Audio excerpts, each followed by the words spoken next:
Hey, howdy, everybody, and welcome to an afternoon stream in the middle of the work week. Yes, shocking, I know. But I'm coming to you at a time that is usually reserved for, general general midday energy dips and just a real desire to be back home to instead celebrate a milestone. Today, literally today, is my 2-year Twitch anniversary, my debut anniversary from whence back in the distant past of 2023, when I had a worse microphone, a worse camera angle, a weird backdrop for no reason other than I didn't want people to see the rest of my living room, and a significantly let's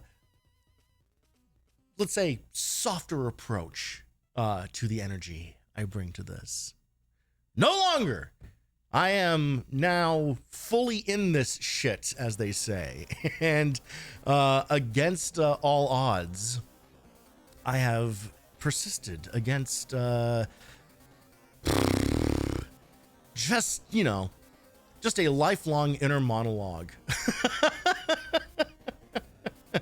just a constant internal feedback loop of why everything is a bad idea. But this has been so much fun and has been so engaging and so rewarding that God damn it, I kept doing it. And I am very, very proud of myself, if I'm being totally honest, for maintaining something for what is not an insignificant amount of time. Like truly, 2 years doing something with fair amounts of regularity is pretty, let's say, out of the norm for me. I have so many just like unfinished projects and dropped ideas, and usually that is it's usually stuff that is 100% up to me, right? It's that self I was gonna say inflicted, but imposed is maybe a better a slightly less negative word for it. A self-imposed obligation or responsibility, whatever you want to call it, something that ultimately is 100% up to me whether or not it happens. It is not out of any sort of responsibility towards, say, like my theater company, whereas those are, my closest friends, and we create art together and we do work together. And when it is time for us to do those shows and those projects, I am responsible for certain things. So things have to get done one way or another. When it comes to just, I'm going to do this thing for me, I very quickly pick things up and then drop them. It is very much in my nature to get really excited about a thing for a very, very brief amount of time. And then just as quickly lose 100% interest in it. And normally not because of any sort of like slow decline of losing interest in it. It really just kind of like, I don't want, it just kind of stops. It's not even like a conscious decision of just kind of like, I don't want to do that anymore. It is just like other things happen, and and so things just don't get finished. So my hard drive is full of all kinds of like video projects and music things, just all sorts of stuff that for one reason or another just didn't get finished, just doesn't happen. So when it comes to something like this, when it comes to something like streaming, which is more than anything, perhaps the most publicly vulnerable thing that I do, which I know is kind of crazy considering that I do like theater and improv. But those are very like controlled environments amongst what seems like a lot of chaos. And believe me, the stage is chaotic, but not in the way of like, oh God, you know, what happens if something breaks? You know, like there are elements of that, and there are certainly times, you know, where that has happened, but I don't really know how to describe it. Basically, there's a lot of guardrails in place, you know, even in improv, there's a lot of guardrails in place where you are making up a bunch of, you know, random stuff with other people, but there are like, you know, like rules and there's kind of like a foundation that you are building off of. There are things that make an improv show work. And even if an improv show doesn't work, and I've been part of plenty of bad improv shows. I have done plenty of bad improv personally. It is absolutely not important. It's so ephemeral, you know, like an improv show exists for 20 to 45 minutes typically. And then it's gone forever, like truly gone forever. It is 100% of the moment. And it is not up to any one individual in order to carry the entirety of a show. It is a group effort. Even if that group is only one other person, it is a group effort. There are lots of other elements that go into it, and whether you make like a bad call on a move, or if the audience just isn't feeling it, because that happens a lot, you know, where you might feel, you know, you and your group might feel that you're doing like really, really strong work, but the audience just isn't responsive. There just isn't enough energy in the room. That happens, you know, like there are all these things, but again, there's like a goal. There's a finish line. Eventually the lights are going to black out and people are going to clap, and they might clap because you did a great job, or they might clap just out of politeness. They might clap out of relief, even worse. There's so many reasons. But the point being, there is an ending, you know, it does like stop. There is a point that everyone can kind of look forward to, and just like, all right, we're just going to grit our teeth and we're just going to get through the rest of this. And then we're going to forget that this ever happened. And that's usually how it goes. With streaming, it is you and me and a camera. And that's it. And because this is the internet, it never truly goes away. You know, it is entirely, and this is kind of what I'm getting at with like kind of the publicly like vulnerable aspect of it. I only have me. I only have me to rely upon. You know, every streamer is like that. Every single person who does this, whether it is for a hobby or for a living, you are putting yourself out into the world more or less unfiltered. You know, with me, I guess I won't speak for everybody. You know, for me, I am pretty unfiltered, I think. You know, like we've talked before about how, yes, ultimately, you know, this is a version of myself, but at the core of it, everything that I say is stuff that I do like feel, you know. it's not, I don't, you know, literally the only thing that is different about how like I react to things on stream versus how I react to them, you know, on my own, is just vocalizing some of those feelings out loud. Otherwise, I just watch stuff, you know, and I might laugh at something, I might cry at something, you know, but there is a certain expectation when it comes to streaming that this is, you know, like presentational in a way. So there needs to be something that happens.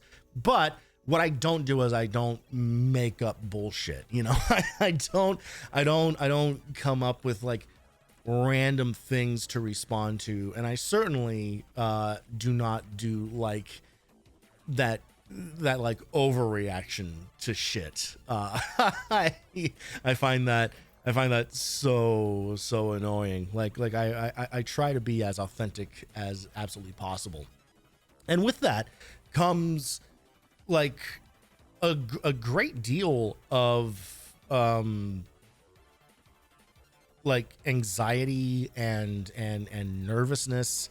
This whole thing, more than I think many other types of like performance or entertainment, is really built around the personal, do people like me angle. You know, like there's no way to escape that. It is 100% you know, streaming is made or broken. Fucking Jesus, I just made up a whole new word. It's made or broken by the individual person.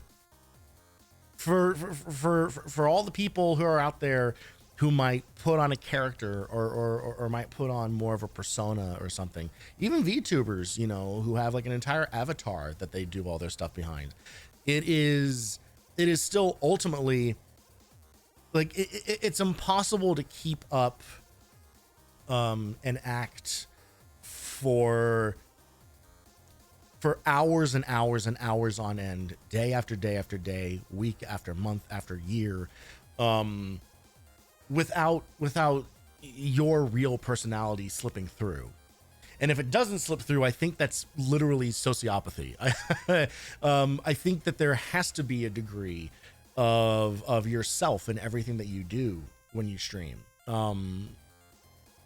And again, not to speak for everybody, but as far as I'm concerned, I feel like if you're not doing that, then kind of like, what's the point, right? If you come on here like just to be some character, some like over the top personality or something, I'm not saying there's anything like inherently wrong with that, but I do feel like, as far as I'm concerned, I kind of need to be myself in order for this to work at all. I cannot put on a persona in an attempt to like build like a whole, like, you know, like kayfabe or whatever that only exists as I am Tony Blue on the internet. It's just not sustainable for someone like me. I have to be myself, you know. And this starts getting back to the stuff I was talking about last stream about like the absolute like the stun lock that I get when thinking about if I did have a VTuber avatar, like what would it be?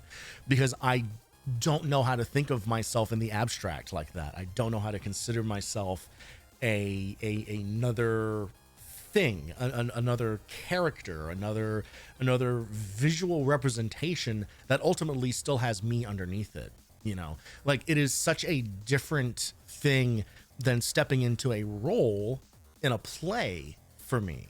Like stepping into a role for a play or becoming an over-the-top character for improv, like that's serving a discrete purpose. That is serving storytelling. That is serving comedy. That is ultimately about engaging with plot. Hey man, VTuber Hot Dog Chip would go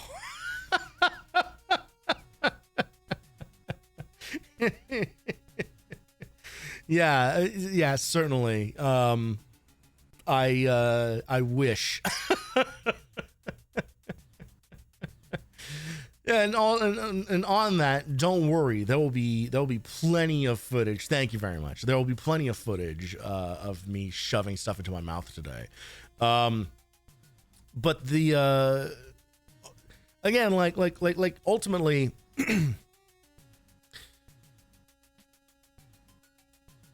anything that's not just this, I don't know, just feels false. It just feels like wrong. I don't know how else to describe it other than that. Like I am so like dependent upon the need to like just be myself. For whatever reason. I'm sure there's a whole bevy of reasons, you know, that I could get into with like a therapist. But at the end of the day, like who I am is someone who likes to laugh a lot and play a lot of old video games, or just video games in general. That's who I am. You know, I'm a giant nerd in his late 30s who just wants to have fun doing the stuff that I've always had fun doing. And for me, it doesn't really need to get any more complicated than that. Even when I look back at, you know, kind of what we tried to do with like Extra Life in the past, you know, like years and years ago, because we've been doing that for, again, like over 10 years now, there was definitely a degree of, as I've been trying to do this whole streaming thing and video content thing off and on over the years, there is part of me that can kind of like recognize in like earlier footage and earlier audio of me that I am really kind of like cranking it up to 11 for a lot of stuff, because and for whatever reason, I don't know what kind of like drove that, other than I think at the time it was like you have to be like kind of like loud and intentionally obnoxious in order to be noticed or recognized. That is the nature of internet comedy, is that it is just really loud, really abrasive, and it never turns off. And I think that was kind of like the killing point for me was the part where it never turns off. It just has to be that energy all the time. And I just couldn't maintain that. I think ultimately I knew that there was something false about it, even though it was still my humor, even though it was still definitely me. It was just a level, excuse me. It was a level of intensity that I just could not keep up, you know. It ended up feeling very empty.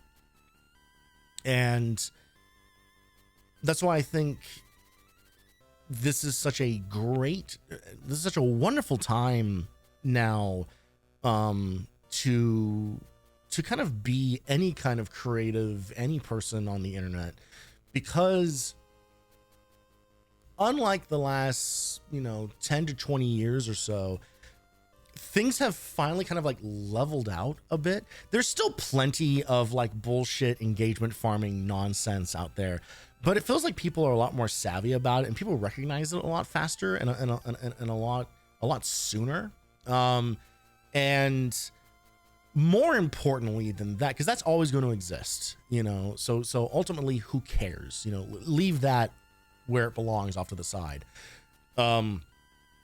Ultimately, what I've discovered, and this is all because of like going down the VTuber rabbit hole and everything, and really starting to watch Twitch more often, is realizing that there is an audience for everything. There is an audience for everyone. You do not, if you build your audience off of a persona, off of a kind of like false version of yourself, all that's going to happen is you're going to get stuck with that, and the real you is going to get tired. The real you is going to end up having, and I'm speaking pretty broad terms, this might not be true for everyone, but again, from my perspective, it seems like what ends up happening is you end up like with a community and with an audience that ends up just kind of being tiring, because people kind of engage with stuff at the level that it is presented to them, right? So if your energy is being like big, loud, and crazy all the time, that's what your chat's going to be like. It's going to be big, loud, and crazy all the time. If your whole thing is, you know, turning like everything into a meme, and everything is like a world-shattering revelation, and oh my god, did you see that, and that's so cringe, and whatever, then that's what your chat is going to be like. And it's going to be like that constantly, because people, you know, like chat exists only as long as stream is active, right? And people respond to the things that they find engaging. So what ends up happening is, congratulations, you've built this big audience, this big community, and you can't stand being around them because they're built on like this false version of yourself.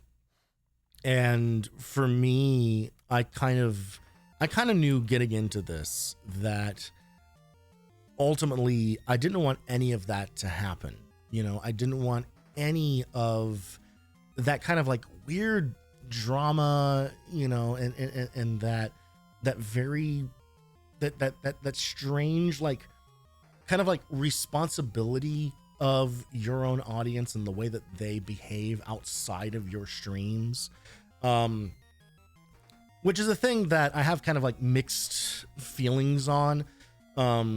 You know, people are responsible for their own decisions, but there is also a bartender will get in trouble if they don't cut off someone before they then go drunk drive kill someone, you know. Like, so there is like a balance of responsibility there, I think, to a certain degree. And I don't want anything more complicated really than, hey, do you like video games? Cool, me too. Let's talk about a bunch of old ones. Like that's about as complicated as this whole thing gets for me. I want this to be a chill environment and a fun place, and I want it to be a place where we just get to enjoy each other's company. You know, we get to play old video games. You get to see me get angry at them. You get to see me, you know, like rage out the same way that I did as a child, because those visceral feelings of, God, these games are such bullshit sometimes, never go away. that is primally inside of me. And then the rest of it is just fucking around, you know. like there's so much, there are so many things in this world to be rightfully upset and angry about. And believe me, I am plagued by that as well. Every day is doom scroll day for me. But when it comes to what I want this to be, I want this to be a place where people feel that they can just kind of hang out and just have fun. You know, it doesn't need to be any more complicated than, oh yeah, I like that video game too, and then they go away forever. If that's what they want to do, that's cool with me. It is so straightforward. I find that people who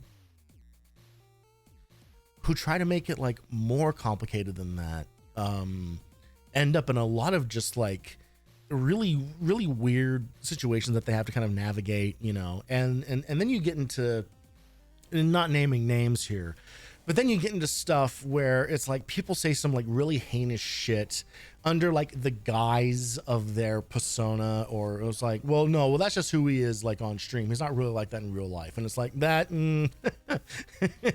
See my earlier point about you can only keep up the act for so long. And also, if you keep up an act for so long, eventually it stops being an act and it just is just who you are.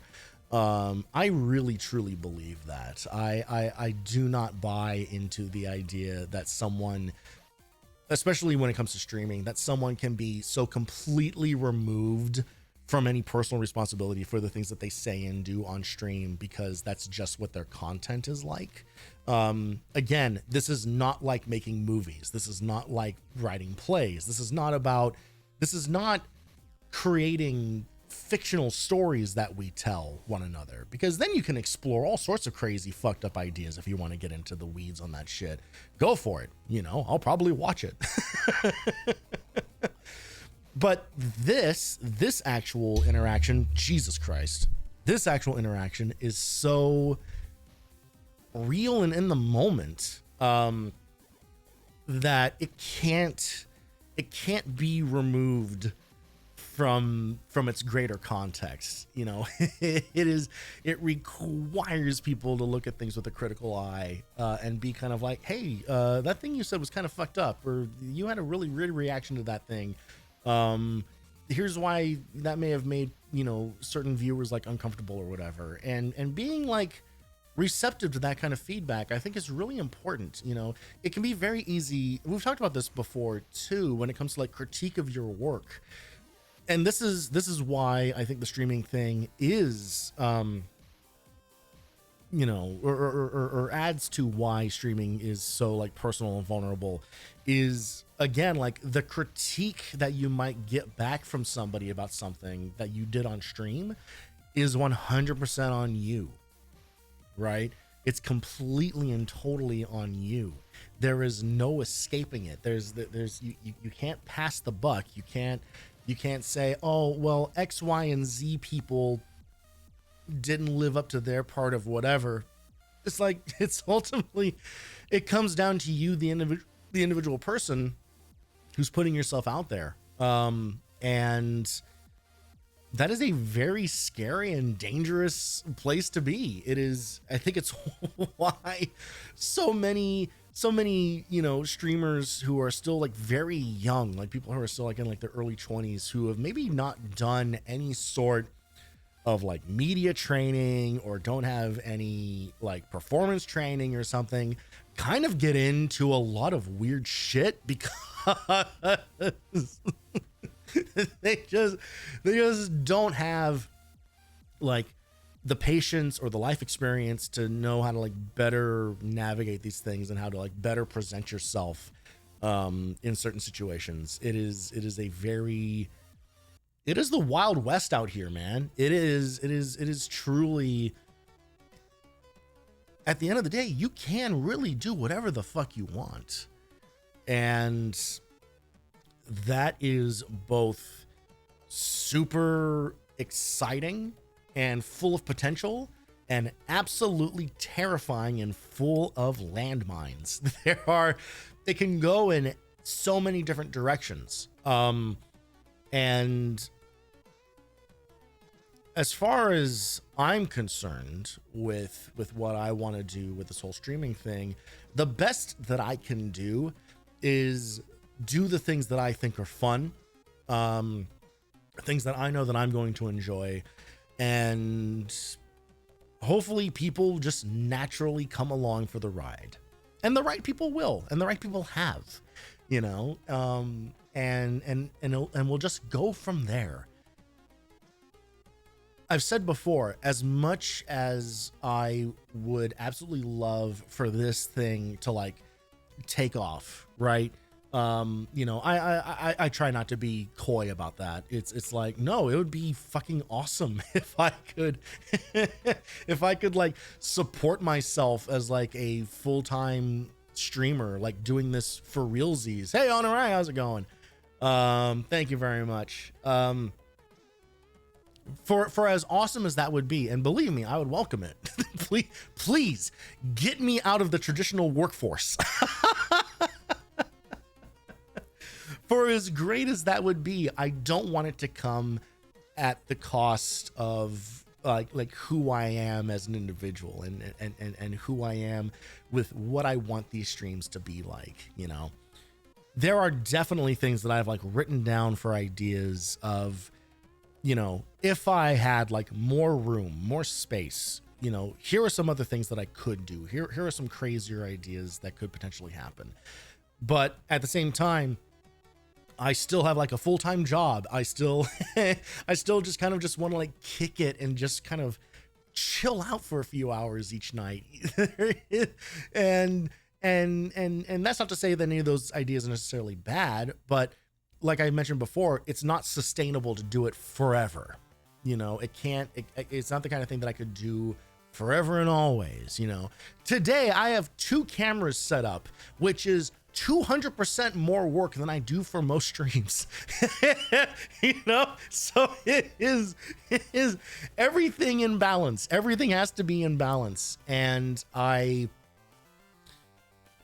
at the core of that whole thing, the best way for me to maintain balance for myself is to focus on the things that I enjoy doing. And that's why what I feel is, you know, potentially like a very unique set of games that show up on stream. I don't chase after whatever like the big new releases, traditionally speaking, unless it's the thing that I'm really interested in. So like Monster Hunter Wilds, obviously, like, yeah, I'm going to stream that. Of course I'm going to stream that, but that's a game that I really want to I've been looking forward to and I really want to play. But otherwise, you know, we're going to spend time on fucking Alan Wake of all things. You know, we're going to spend time we're gonna spend time on this weird Turok game that no one played. Like there's so many games out there that have some sort of significance to me personally, and I just want to put those things out into the world. Even things like Star Fox Adventures that ended up being like such like a slog by the end of it is still like more exciting to me than if I tried to like force myself to be like a fucking like Valorant player or something, you know, like there like even if there's there might be a bigger audience out there, there might be more ad and sponsor opportunities out there if you're, you know, like an Apex gamer or a Fortnite streamer, you know, if you're one of these people who does like competitive shooter stuff and ends up on teams and does all this kind of like crazy shit. And again, it's like good for them. That's not who I am. So being able to, for the last 2 years, literally just stick to playing old video games and having fun doing that, and that on its own has enabled me to like make new friends, try new things, and I know with time is just going to continue to build into more and more opportunities. That is exciting, and this is a thing that I really do look forward to. It is a thing where even on the days, and I've mentioned this before, even on the days where it was like, if I don't, man, do I really feel like doing this tonight? On the days where I kind of like push through that and say like, fuck it, let's go. The moment it goes live, like all of that like washes away and I'm just in it. And it like, it focuses me in, it gets my energy in a better place. You know, it gets me out of a fairly like natural funk that I tend to find myself in. Just kind of by virtue of, you know, my general lifestyle. It is, you know, when you are flying solo, there is no one to pull you along. You have to do it yourself, and that can be very, very difficult. But man, in those moments when you pull it off, it is really empowering. And that's why, you know, like, I am proud of myself for doing this, for what is amongst the grand scope of like content creation and Twitch in general is still kind of a pretty small number, and it's maybe not you know, like this crazy impressive thing or whatever in the eyes of most people, but for me, like, this is very much a personal victory. having maintained this, having just enjoyed this process so much, and enjoying talking into this microphone and staring into this camera. The fact that this camera like still works after after hundreds of hours of being left on is incredible. Canon makes some good shit, it turns out. You know, even just anytime I set up anything new or try anything new, so often it ends up being successful. And I think it just speaks to why it is so important to just do stuff. Just do stuff. And there's a thing in the back of my head, like right now, that is screaming at me. It's like, you are such a hypocrite. What are you talking about? You don't do stuff all the time. You talk yourself out of stuff all the time. But again, when you don't talk yourself out of it and you actually do the thing, it leads to so much more. It leads to so many new and exciting opportunities. And they don't have to be these giant world-changing things. It can just be you made a new friend. And that's pretty fucking cool in the grand scheme of things. You know, like that's kind of fucking awesome that there are, you know, a few new people in my life now who just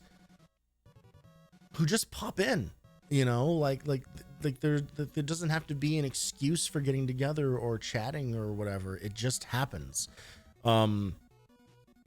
Like that is, and again, without getting in the weeds about this, you know, I will say that for me personally, that is a very rare thing. That's a very rare occurrence. You know, it is very easy to, you know, do edits and make GIFs and stuff for other people and become kind of like known for that. And I appreciate the opportunity that has like provided for me. It is far more difficult to build a personal relationship with a person. Far more difficult. Exponentially so. Because again, you are breaking through the content and down into who that person is.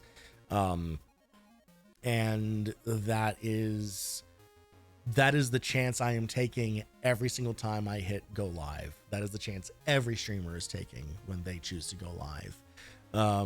And I am honored to be able to count myself among those numbers. Even if I'm just another face in a sea of literally thousands of other people who are doing this.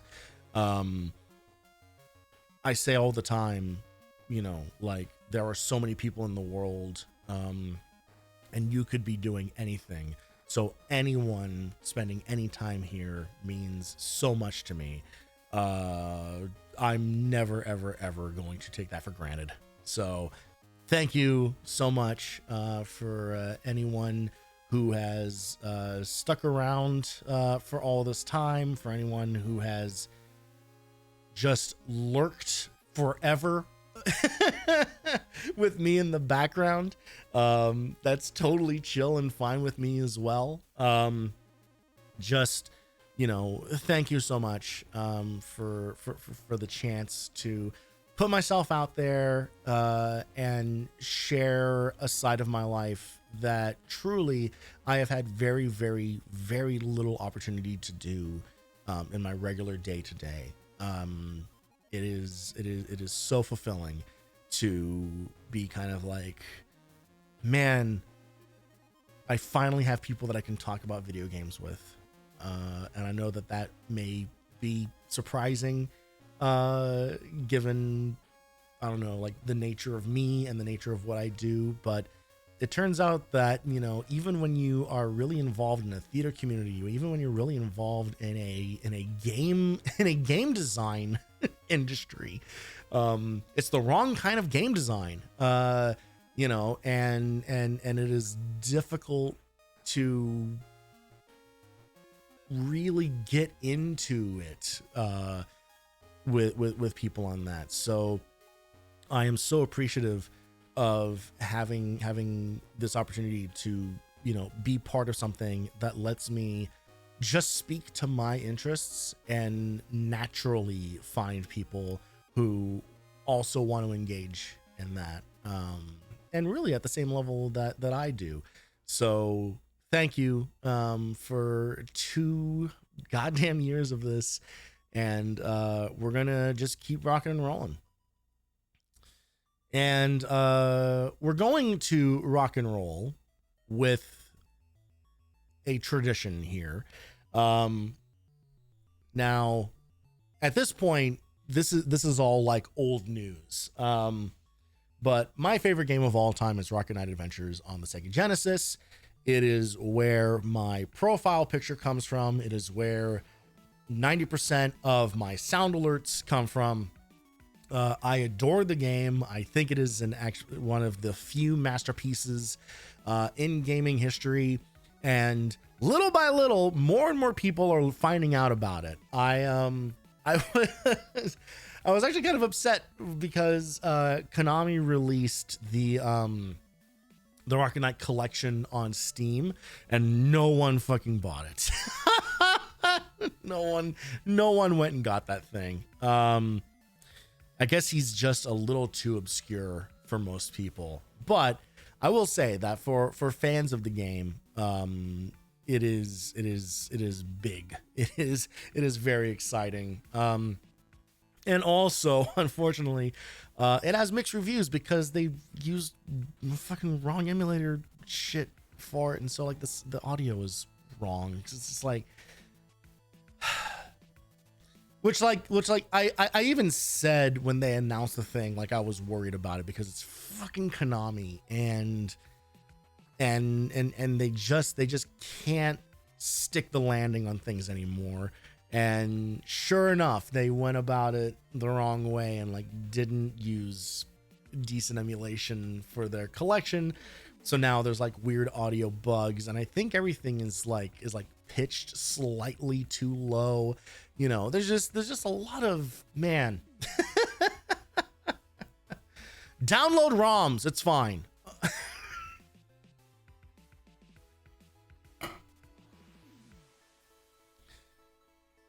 That said, I have seen more and more streamers finding the game. Last stream we raided into APOC, who was playing the game, I believe for the first time, and got to watch him beat it, which is always exciting. I love watching people discovering the game for the first time, especially like the entire last level. Like the last level of the game is so fucking crazy, and it is truly a one-of-a-kind experience that I really, and I mean this, I think like all other like action platformers fail to live up to the standard that Rocket Knight establishes. It's just such a good actual like the word adventure in the title pays off. Like it feels like an actual adventure, in a way that so many platformers, especially mascot platformers at the time, just didn't do, just couldn't make it happen. And I am so happy for the opportunity to be able to share this game on a regular basis with folks all the time. So we are going to kick off what is going to be, I'm telling you now, a long stream, and we're doing 3 of them, baby. Today, tomorrow, and Friday. We are doing all sorts of shit, and I will talk about more specifics as they come up. But today, because it is my anniversary, we are starting with my favorite game of all time. This is becoming a tradition that I plan on sticking with. we're going to do a playthrough of Rocket Knight Adventures on the Sega Genesis, my favorite game of all time. The thing that I knew I wanted to share with the world at the very beginning of this whole streaming thing, and now I'm just going to do it again and again and again and again until eventually everyone has experienced this game in one way or another. So here we go. First game of the anniversary stream. Let's get into Rocket Knight.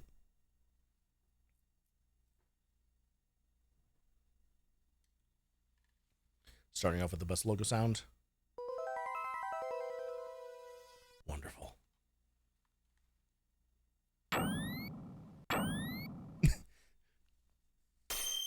I will say, one of the downsides of being such a huge fan of this game is that because all of like my sound alerts are built around this game, now when I play this game on my own and I hear like that's the sound of like when I get a follow. There's lots of music sounds in here and everything. So I now need to like, I now like associate it. I associate it with, oh, did something happen? And it's like, no, you're just playing a video game. Here we go.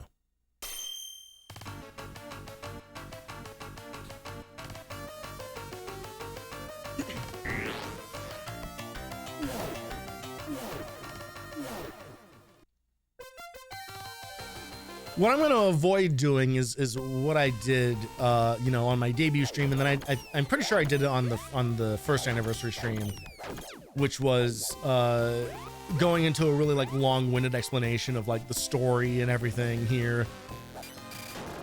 If you don't know, the pretty much straightforward part of this is that we are Sparkster, and we are trying to save our kingdom and rescue a princess from evil pigs. There's some of them right there.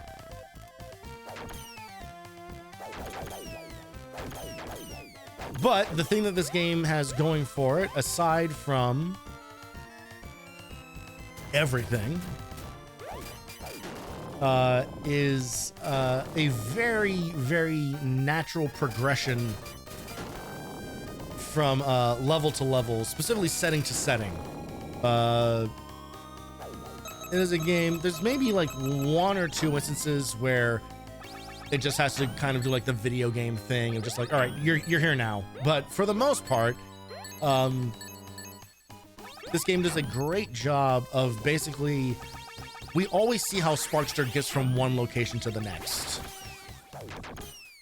So it all feels like an interconnected adventure. It all feels like an interconnected journey.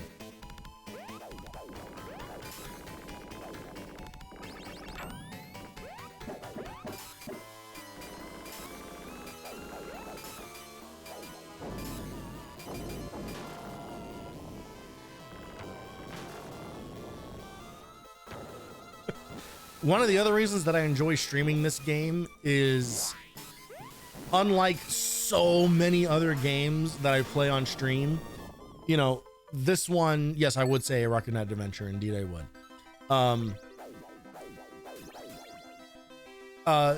Because I played so much of this is one of a handful of games that I can play on stream basically blindfolded.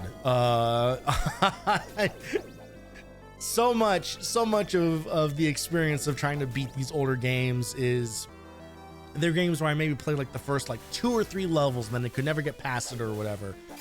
That was not the case with Rocket Knight, even though, this game is fucking hard. This game gets really, really difficult, and there's a lot of stuff that will catch new players by surprise. There are lots of things that you kind of don't know that you can do.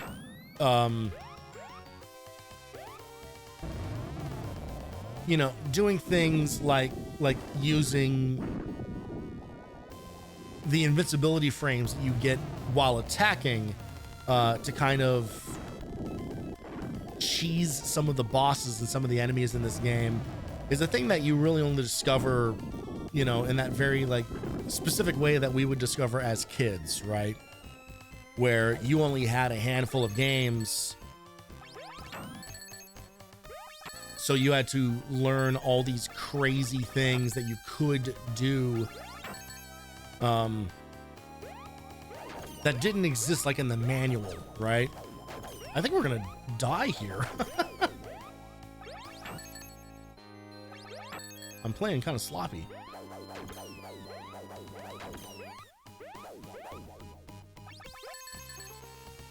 Another life up there.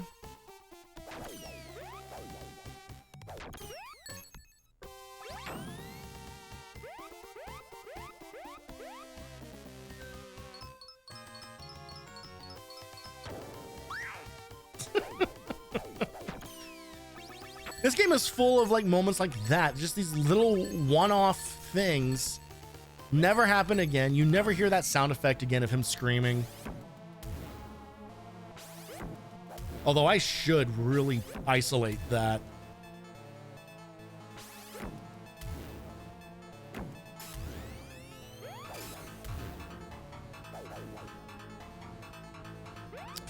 It is possible to do enough damage to this boss so that you defeat it before it goes into this phase.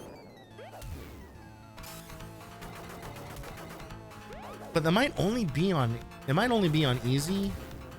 Oh shit. Oh, I did a bad job. I played the video game bad. All right. Let's go back through this section. Oh, Jesus. The good news is that fucking dude. One-ups. Respawn. Remember that thing I said about playing the game blindfolded?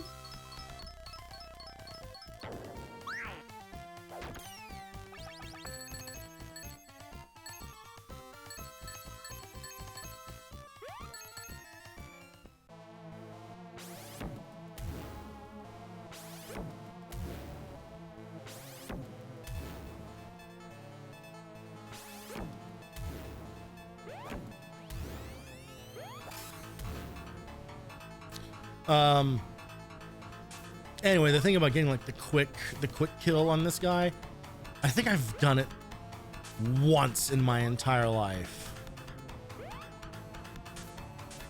It's one of those things where like the window is so small to actually pull it off.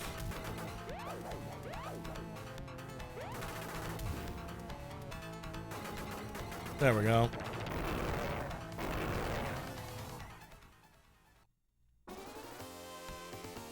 Also on my trying to maintain the habit of getting a different sprite position for Sparkster on every level complete screen.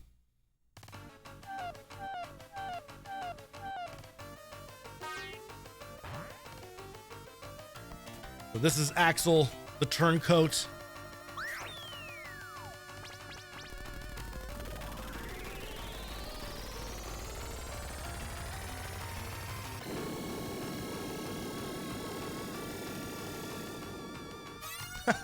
It did kind of look like, yeah. I got a new way to walk. Walk. All right, and from this point forward, the game just becomes a mini boss rush with some intermittent platforming.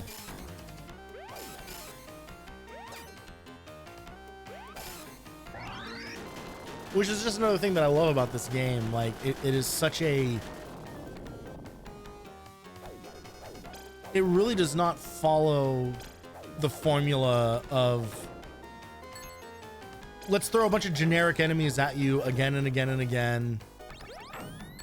Like, it is always showing you new stuff. It is always giving you new art, new enemies, new mechanics. Case in point, this one. where you go behind the waterfall and now you can interact with all the blue stuff.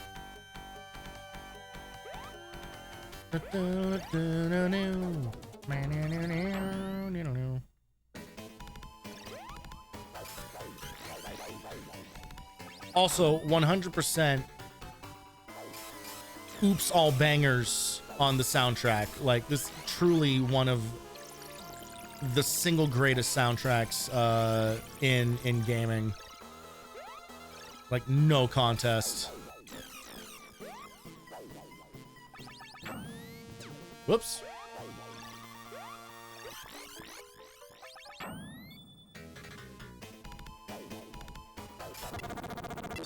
There we go.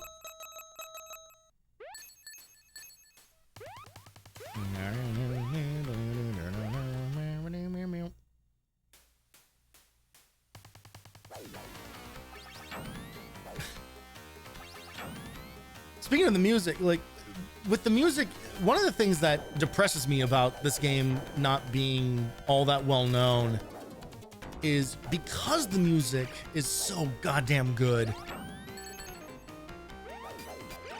It is so ripe for remixes. Like, it is absolutely the kind of soundtrack that people could sink their teeth into and do some really cool stuff with. And there are very, very few examples of it. And unfortunately, some of the stuff that people have done with it is not awesome. There's a couple of good ones out there, but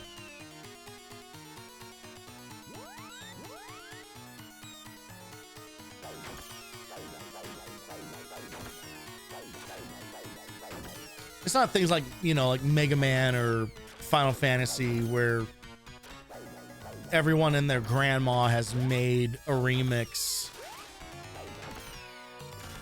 of every single game over and over and over again in a bunch of different styles and genres and stuff like that.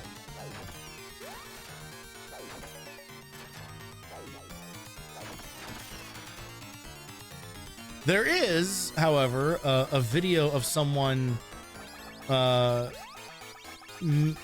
playing this whole thing. Nope. Can I tell you, I don't think I've ever figured out how to get that one up.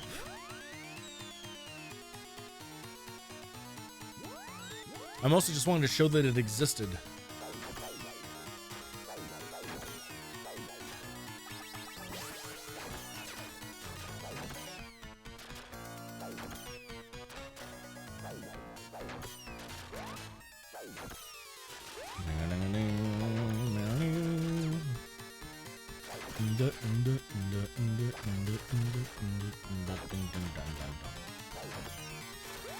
Did I finish the thought about the thing about the video?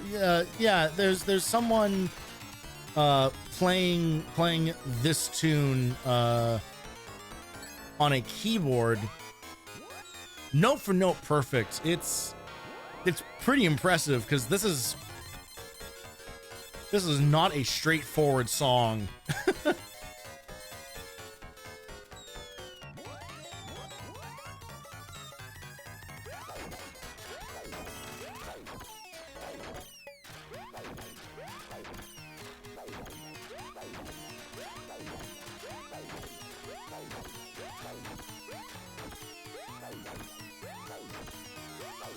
The first of a couple of auto-scroller type levels. And then chickens.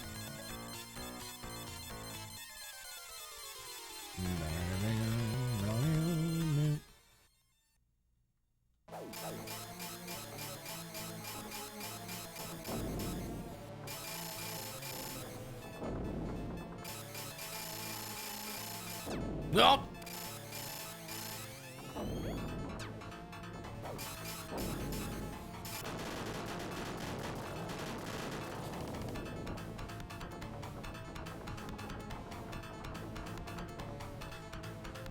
This boss was kind of one of the, like, growing up playing this game, I think this boss was maybe the first, like, wall that I hit. in a game full of walls. I think it was kind of like the first one, only because every time you hit the boss, like there's so much slowdown in the game. It's basically impossible to get a bead on the timing. Oh, fucking. All right. Well, I didn't think I was going to take that much damage.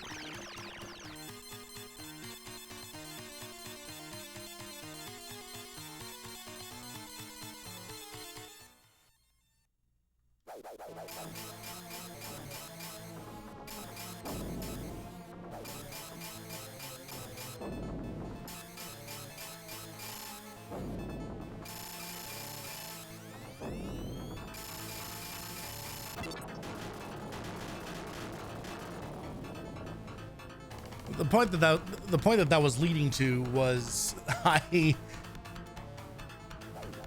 even though I can beat this game on a regular basis, it is, as you can see, it is not without mistakes, because I basically learned just how to beat it, not how to be perfect at it.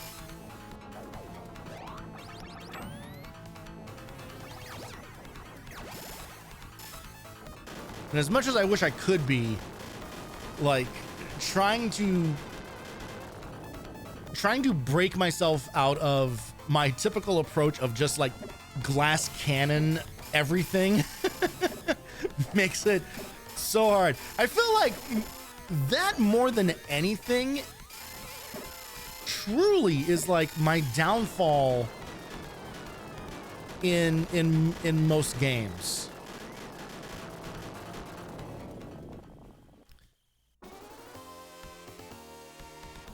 You've seen it happen on this channel again and again and again, where I don't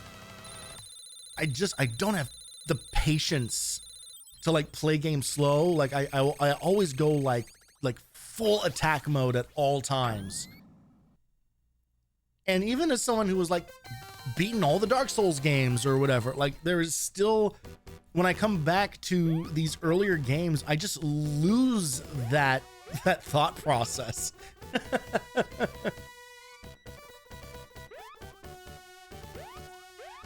And I think this game has a lot to do with that, because you can, if you know what you're doing, really just wail on dudes and basically, you know, get them before they get you.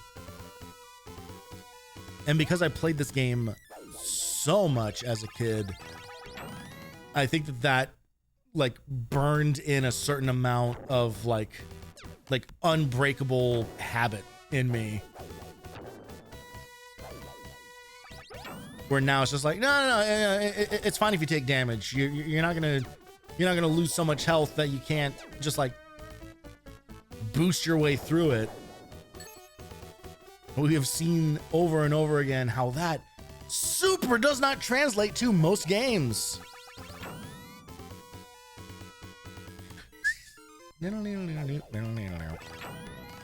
Whoops. That's a good example right there of what I'm talking about. Of just, I've never figured out really like what is the best technique for making that jump.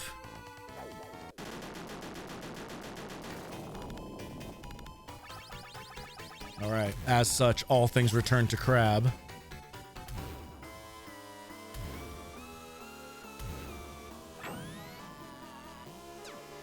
Oh man, bad timing.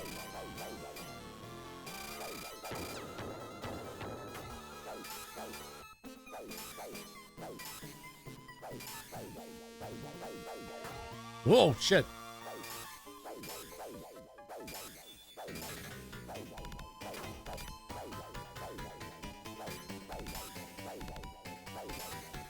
Getting the angle on this thing. There we go. Very small window to hit that thing from the side. But if you destroy both claws, what ends up happening is he starts like shooting out these like rings that are actually more of a pain in the ass to deal with than just fighting off the one claw.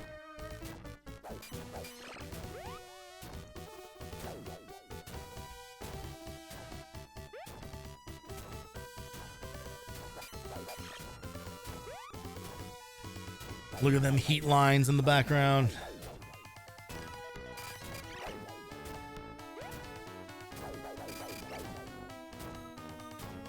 And again, this is like a one-off mechanic that they never revisit, you know, like just a lot of little moments.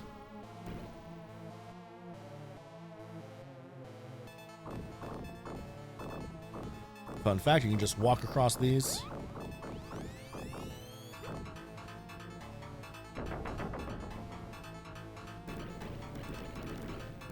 And one of the few bosses in a video game that just gives you health.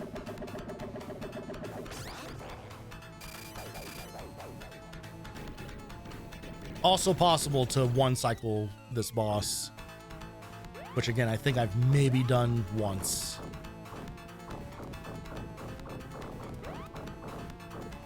Some like frame perfect shit, you know? The pattern is always the same on the attacks here. There we go. We'll take a 2 cycle.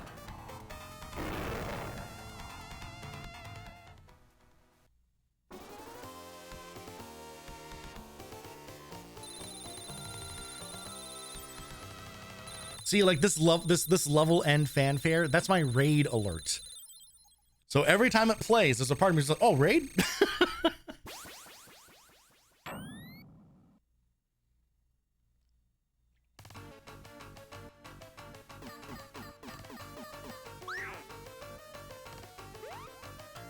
All right, we're coming up on one of my favorite levels here. I love that there's just Triceratops that exists in this world, I guess.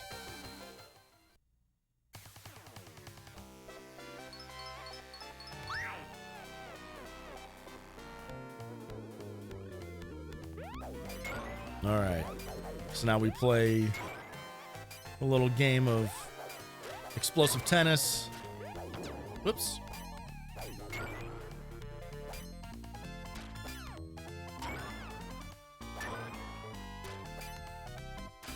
Can be a little tricky getting that angle right.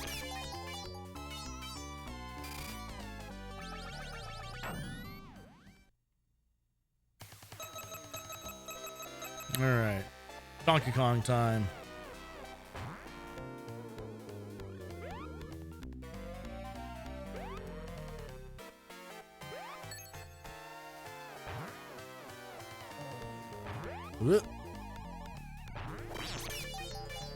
Oh man, it's possible to hit him multiple times, and every time you hit him it like resets the sound effect, which is pretty hilarious.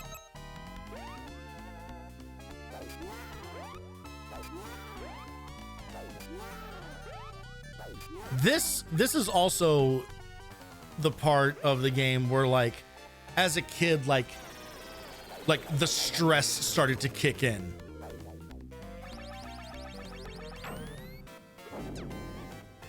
I'm never gonna get that achievement. There's a retro achievement for this where you beat the boss, you beat this mini boss without using these guys, and which would on its own be fine, but there is the second requirement of without taking damage. And as we've established, I'm not that guy. That series of jumps right there on those platforms, truly the worst growing up.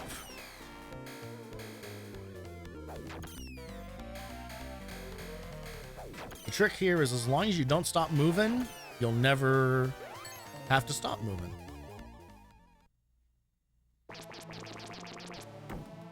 All right. And now we get into trick you only learn by playing this game for a long time, which is you can damage boost, or not even you can like attack boost your way. You get a bunch of iframes when attacking, so you just kind of like grind your way into the robot's legs, and just like that he's dead.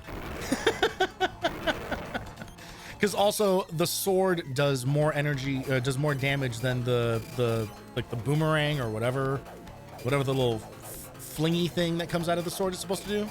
Supposed to be. Hey.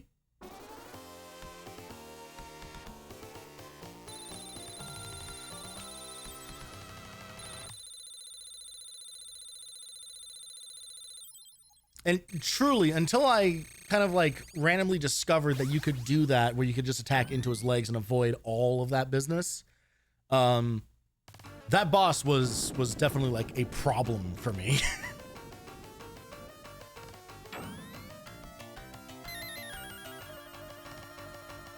All right, but all of that goes out the window now because these last 3 stages of the game are now where they're just like, all right, fuck you. We're not playing around anymore. The game is going to get hard.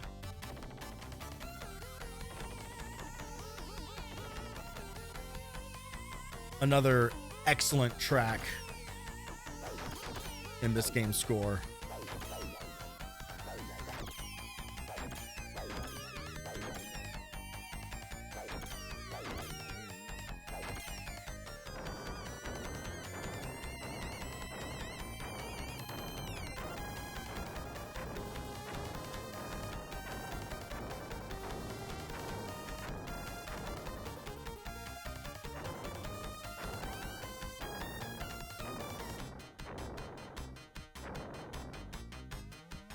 All right.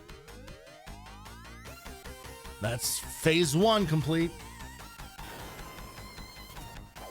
And now this asshole.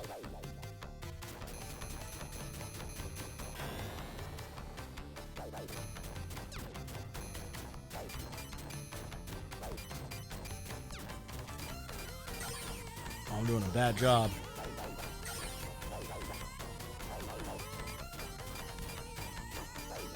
Oops, shit. I got greedy.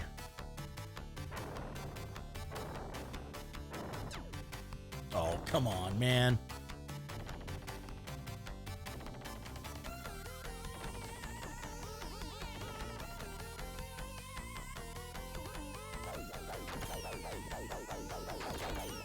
Yo, over here.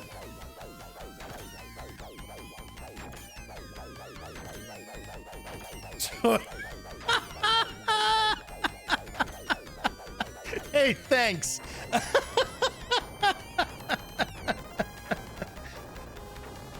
Hey, there's a fair amount of torture for sure. We'll get into it a little later today.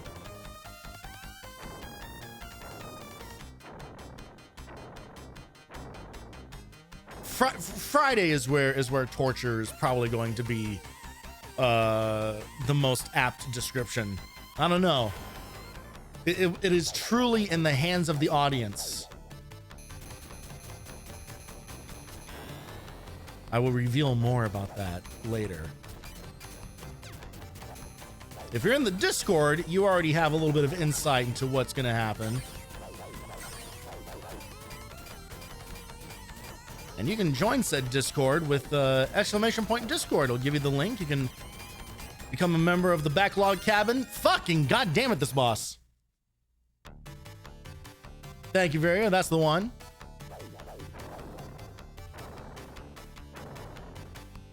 You can join that for stream alerts, discounts on games that I find.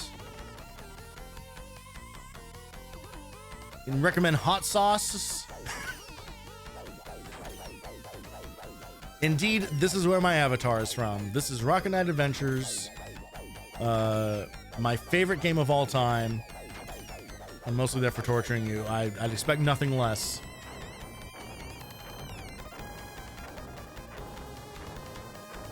See, you missed the first hour where I was doing a lot of yapping and being like talking about like very sincerely about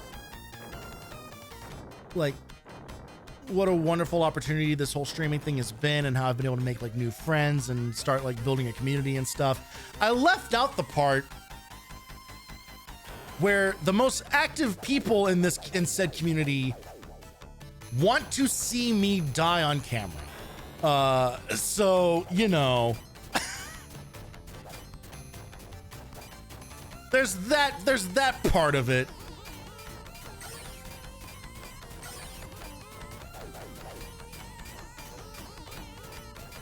You say suffer. But let's be honest, I agree with Aaron Hansen about this. It's like, if I do die, it should be on camera so I can get the views.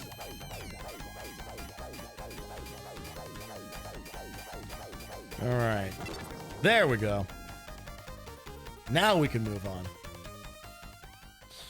Mainly, this is one I've never played none of. Yes, well, that is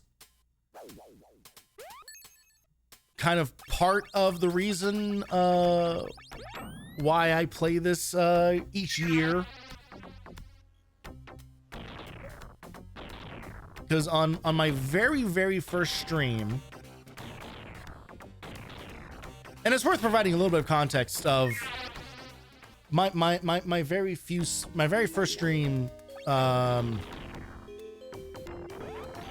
was not exactly my first stream, because I've been trying this whole thing like off and on for, at the time, like a decade.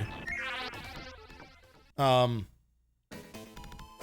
so I do consider like 2 years ago my actual debut, because that's kind of when I stopped like fucking around and decided that I was going to do this on a regular basis. I was going to actually like set up the channel in a way that made sense. I was going to, you know, make alerts and stuff like that. I was going to actually engage with the platform, not just randomly play a video game on the internet every 6 to 8 months.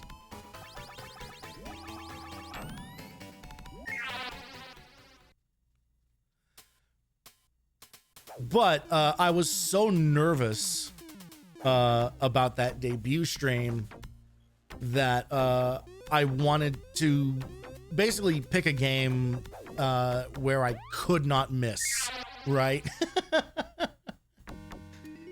So I picked this one, which is, like I said, my favorite game of all time. But also, I am kind of an evangelist for this game because I adore it so much, and I think that it is like absolutely a masterpiece with a little bit of bullshit in it. I don't think it is I don't know that I would call it a perfect game on paper. You know, it's a perfect game to me by virtue of just how much of my life has been spent with it. But there's definitely some nonsense in here that will catch you off guard if you're not ready for it. But I love this game a lot, and I just want more people to know about it. I guess if nothing else comes from this whole streaming thing, if it just means that a few more people know Rocket Knight Adventures exists, I will have accomplished something. All right, time to run. Thank you for the hydrate. I will honor that as soon as I am not running for my life.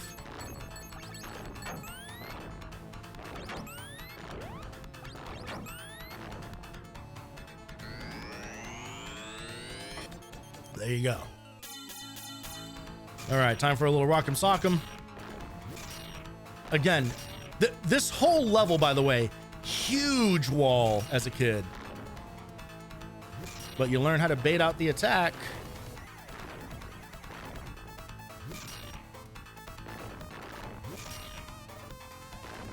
And it's basically child's play. Lots of people get stuck on this. Lots of people get stuck on that. What does scan do? I mean, the best way to find out what scan does is to press the button and see what happens.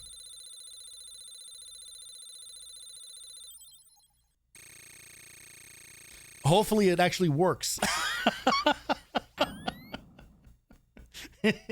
It's been a while since that one's been redeemed, and I have not tested it.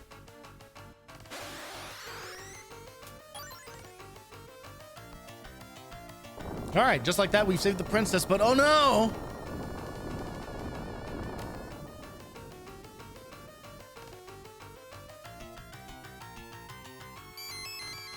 But don't worry, she has magic. And away we go. You may be asking yourself, well, if she had magic this whole time, why didn't she just magic herself out of kidnapping? Because the game just wouldn't be as interesting that way, and we wouldn't get this hard as balls space side scroller level. Let's go. This stage right here, this is, if some of the other stages and bosses were maybe like brick walls, this is the fucking titanium wall. This is where most people that I see play this game for the first time absolutely lose their goddamn minds. And I 100% agree with every single one of them. This level, this stage is so goddamn hard. And you have to get through the whole thing on one life until you get to the boss. And the boss of this is truly like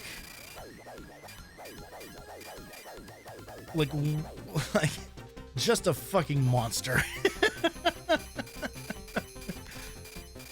If you don't know what to expect, if you like just learning the boss's pattern and everything that it's going to throw at you, and it goes on for so long, and you absolutely are not ready for the challenge, when you then discover that if you die, you start the boss over from the beginning. And it is a boss with multiple phases.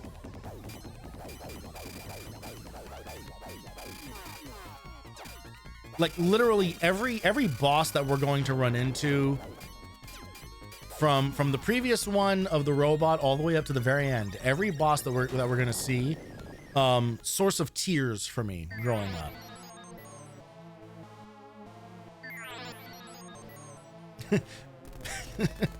Pigs in space. Pew, pew.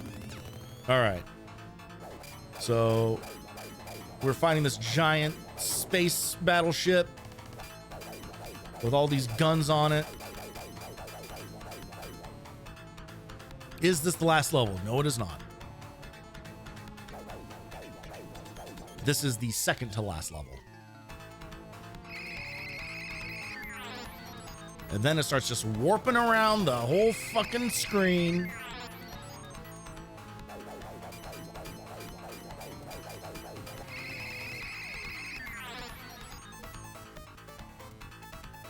And then this happens, it starts dropping and throwing shit at you. They just get up in its business.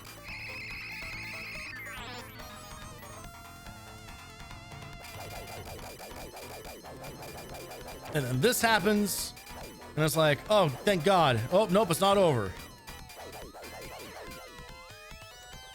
So then this happens, and it splits itself off. And it's like, oh my God, I've been doing this for so long. It's like, oh, thank God it's over. Hang on, how come the other part isn't exploding yet?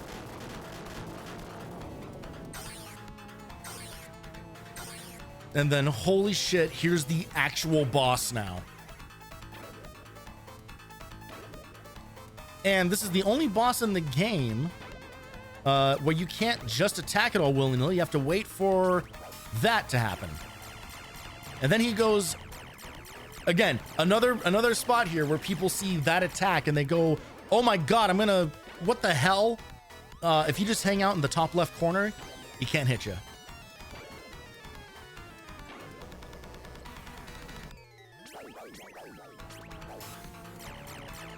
Just sit up here, let him have his little freak out.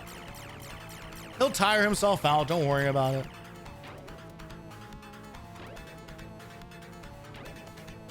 This music bops. Viria, all the music in this game bops.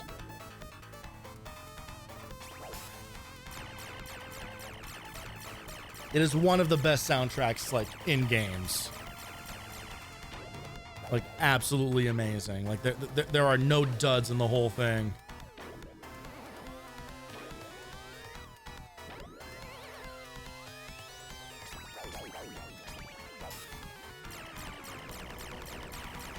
And this goes on for so long. Like, it is like playing this game for the first time or playing it as a kid. It's like, it's so stressful. It's so stressful. All right. Every time I play this, I try to get him exactly in the spot. Let's see. Damn. I've gotten close. I've gotten close. I truly believe that one day I will nail that. I will nail the positions that he doesn't have to move at all.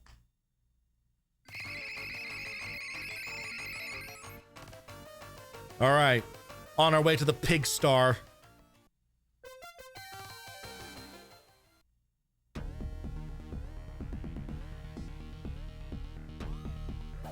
And now here he is. The big bad of the video game. The bad guy that we saw at the very beginning. The one that we blame for all of this. And I'm doing a bad job getting this pattern down, so I might actually die here.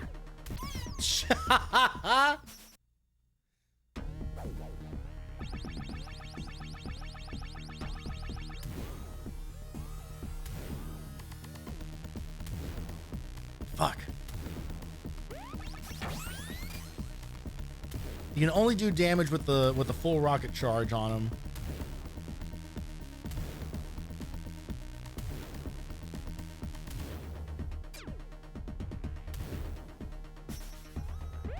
Oh, you bastard.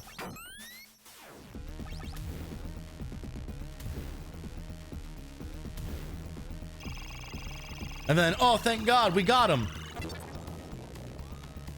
Oh, wait, what? Okay, so he's a robot. That's fine, no big deal. We can take out the robot as well.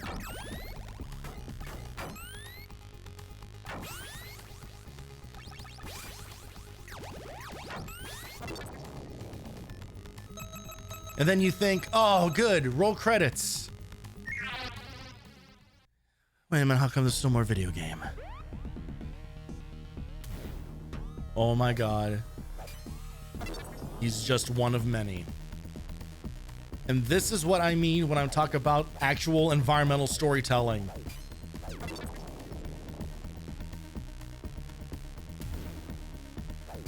Like, this is what, like, it's moments like these that like elevate this game amongst, like, above so many others from this generation. Is like, they build in like the world lore or whatever you want to call it, like into the actual level design. And then look who's waiting for us. This motherfucker.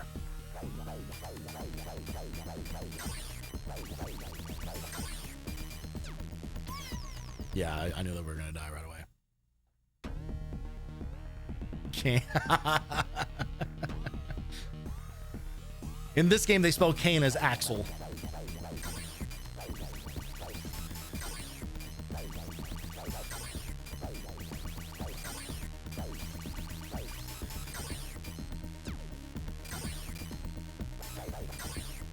I've never seen him stay for 3 attack cycles before. That was kind of crazy. All right. So again, like, how you know you've played a game a lot is that I literally know how he's going to bounce based on what he does when we hit him. So if he just stays in place when you hit him, he'll jump to the other side. If he bounces up when you hit him, he'll then do like a vertical jump and then jump back over to the other side. All right, so now we get into this section of the fight. All right, that's phase 1.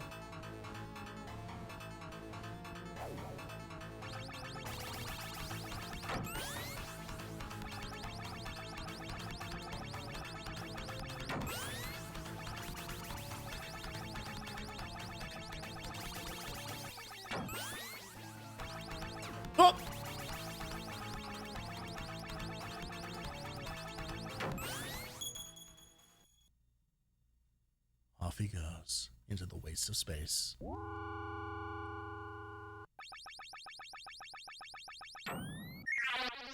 And then also, but then somehow he's alive in the sequel. It doesn't really make much sense, but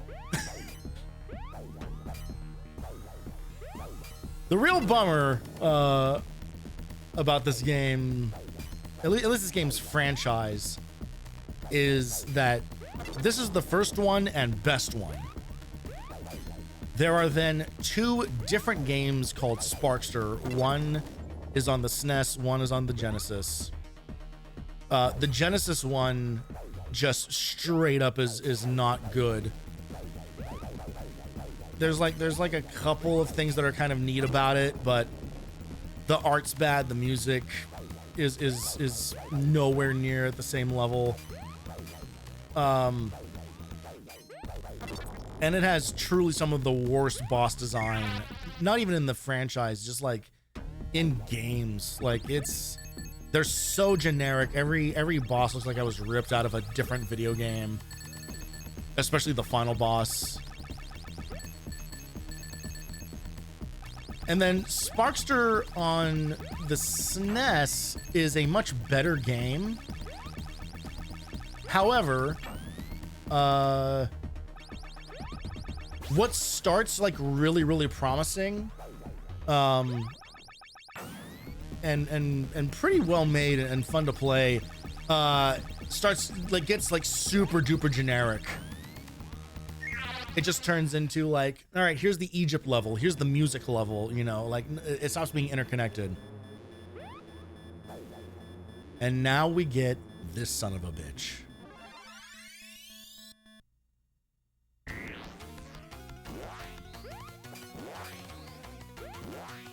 The actual final boss of the game is a evil pig sphere.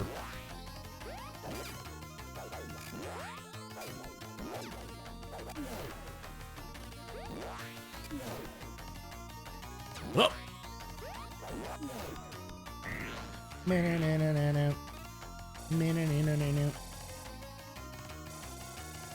This is such a good piece of music too.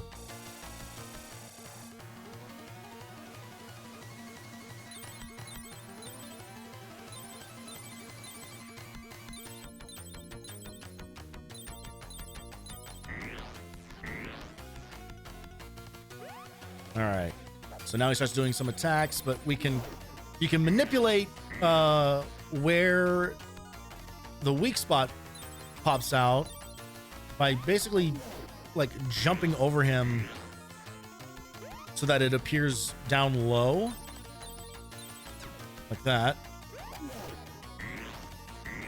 which makes it a lot easier. It's way more manageable than trying to like jump above him and find it, because you kind of have to jump blind.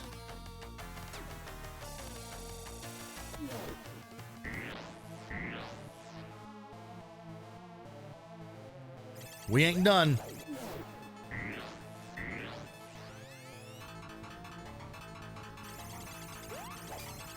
Oh, not over there.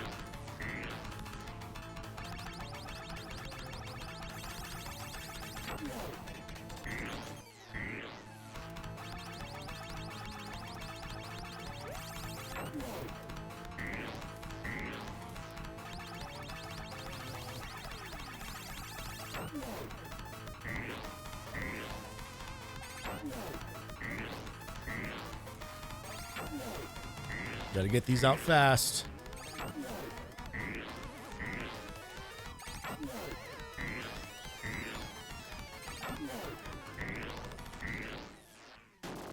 Bazinga.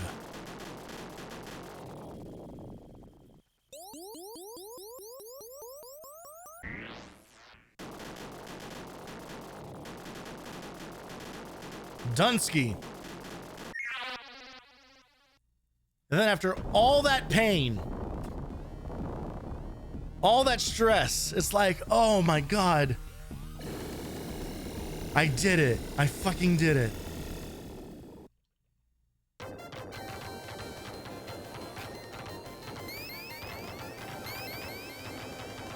And then you see that second star come out of that thing.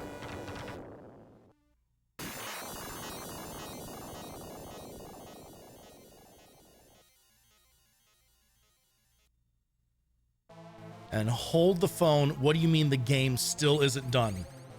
Oh, God.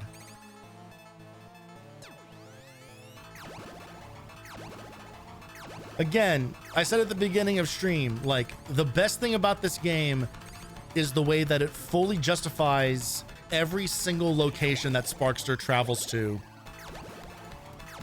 right down to the final moments of leaving space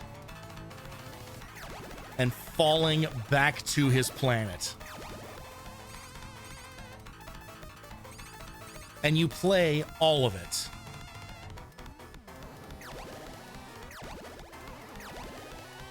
Like, just games just don't, even to this day, games like don't put like this much thought into some of their world building.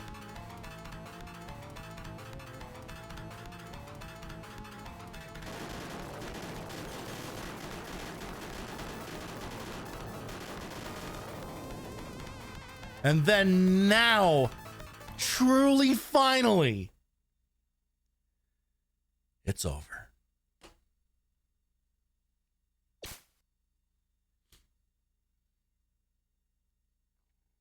No, I just did that in, I don't know, what was that, like half an hour, 40 minutes or so? Growing up, months and months and months, probably more than a year before I got to see any of these screens.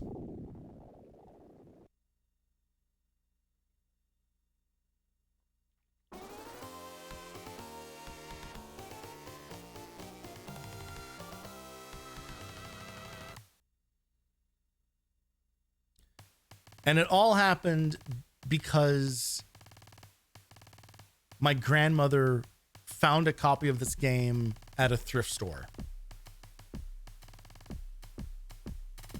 Complete and total random chance that this game ended up in my life. Like, this was not like we read about it in a magazine. It was like, oh, we got to go find it. It was like literally like grandma found like this and a copy of fucking Bible Adventures for the NES. And so those ended up being two of the games I spent the most time playing growing up.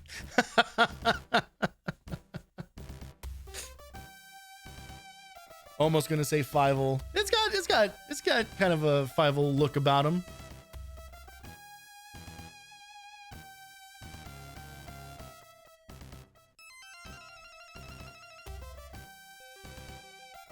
Oh, for the torture. Oh, God damn it.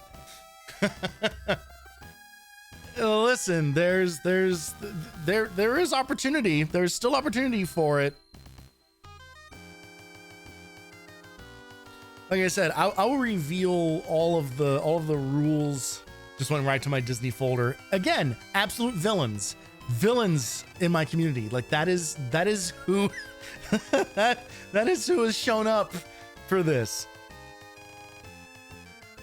Part of my goal with this whole retro streaming thing is to show how many good games there were out there. But people hear retro and they just go to like the darkest places in their minds. They just go to just, what were the worst things I experienced?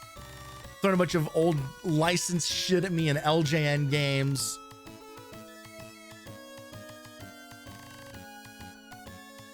I just want to see things I know I'm not going to play through. Wow.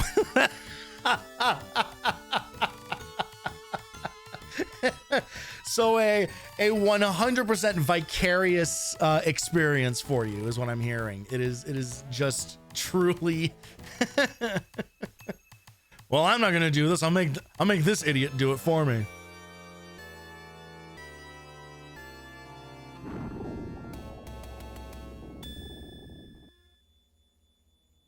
And off he goes.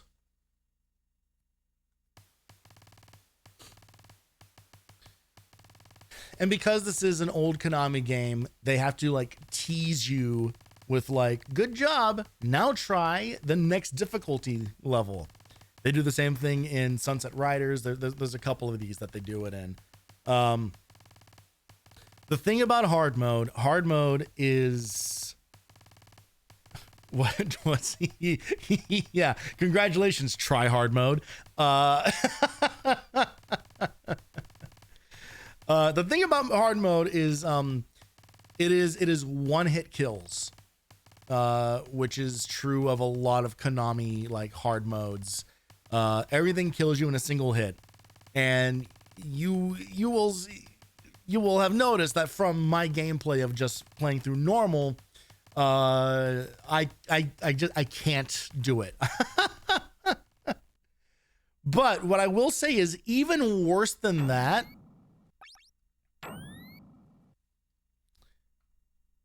is there's a difficulty level called Children, which gives you the most lives and the most number of continues, whereas hard mode gives you 1 life, no continues. Normal mode gives you 1 and 1. And the thing about, there's also easy. The thing about Children difficulty, and when I tell you like this game like caused like tears, right? Children difficulty doesn't give you the full ending. Children difficulty, you still have to play through the whole fucking game, but you don't get that last little sequence of flying back down to Earth and see the boss actually die. You don't get to see the ending of the story. So even after endless hours playing this game as a kid and finally beating that last boss, my reward was a screen that said, now try it on easy or normal to get the full story. So again, this game is influential on me for so many reasons. And I think this like has me gun shy from ever playing a game on easy ever, because I don't trust it. I don't trust that I'll get the full experience of the game if I don't play on at least normal. Yeah, you know, there's your warning about it, but highly recommend this. You can get this game if you want to get this game legit. You can through the Resparked collection, which is on Steam and I think all the other storefronts for consoles. But again, apparently the emulation is not 100% great. There's some weirdness in the audio with it. So if you want to go and find other means to do it, that is probably the better way to go about it. But there you go. There's our annual playthrough of Rocket Knight Adventures. Another one on the books.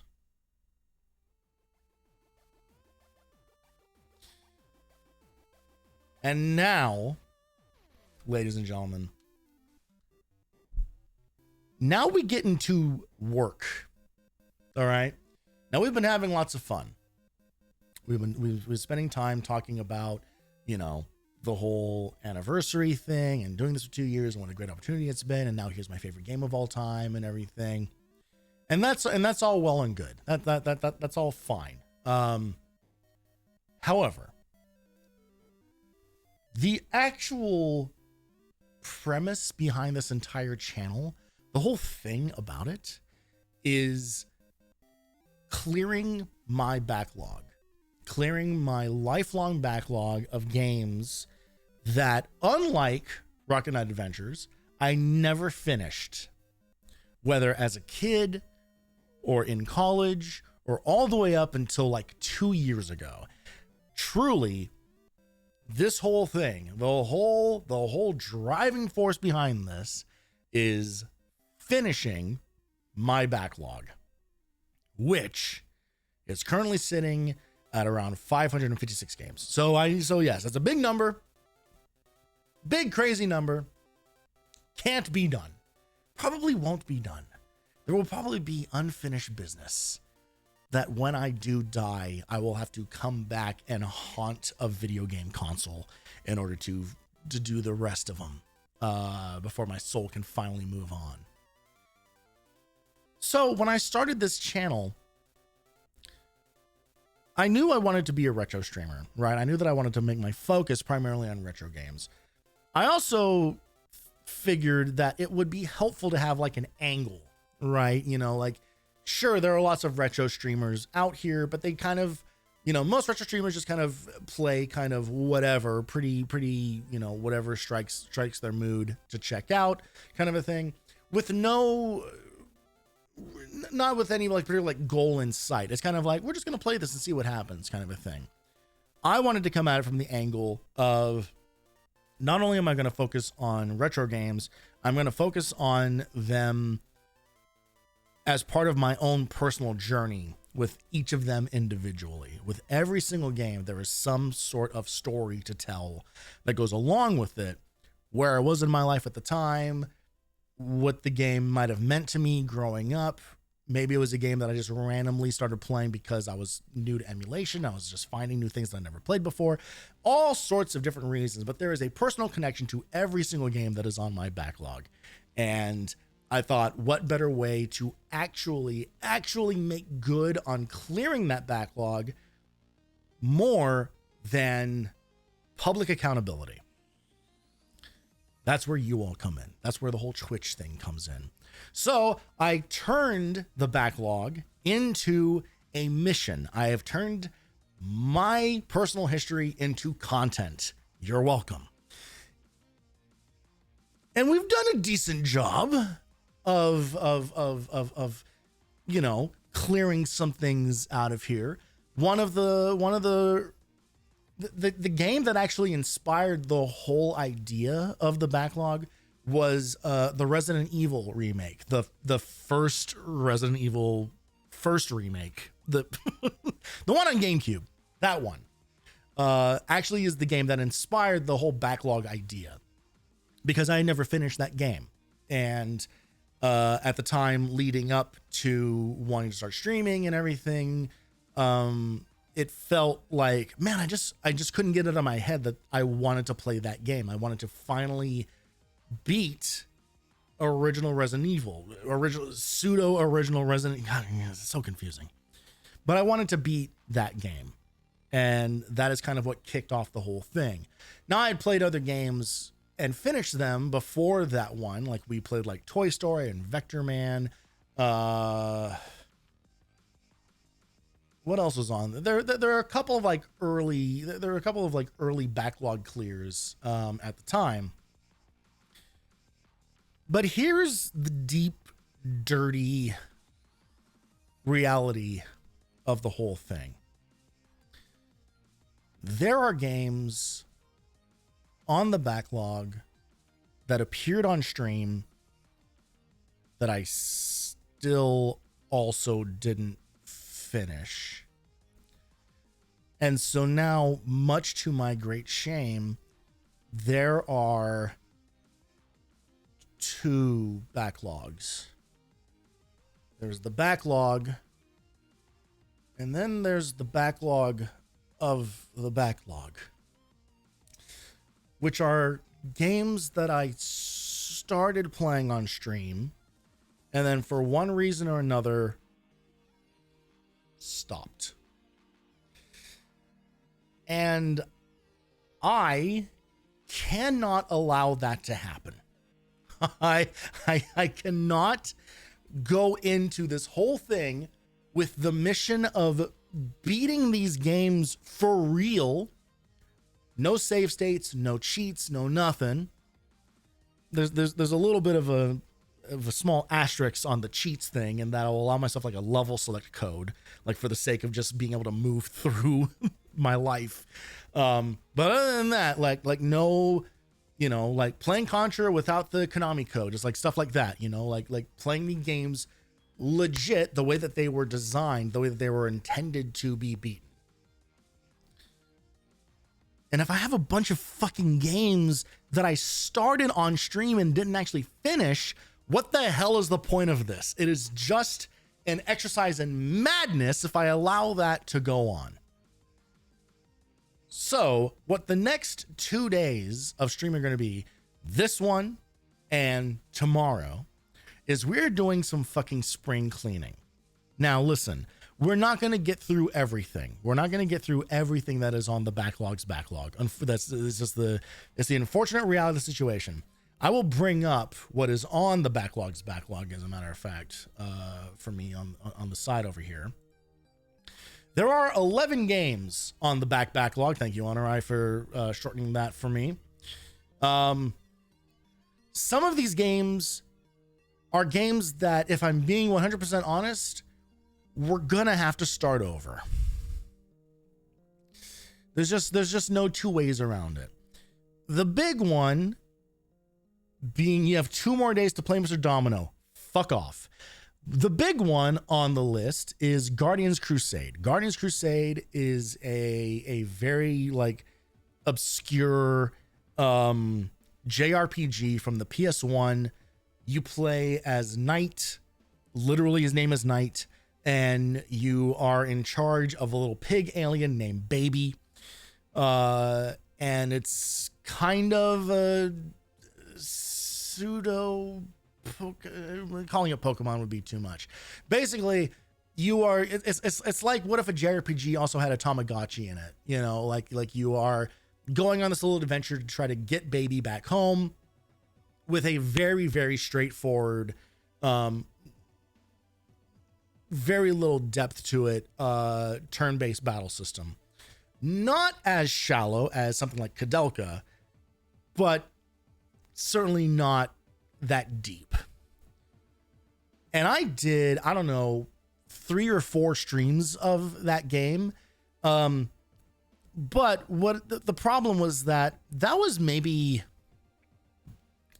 like the 7th or 8th game that I ever played on stream.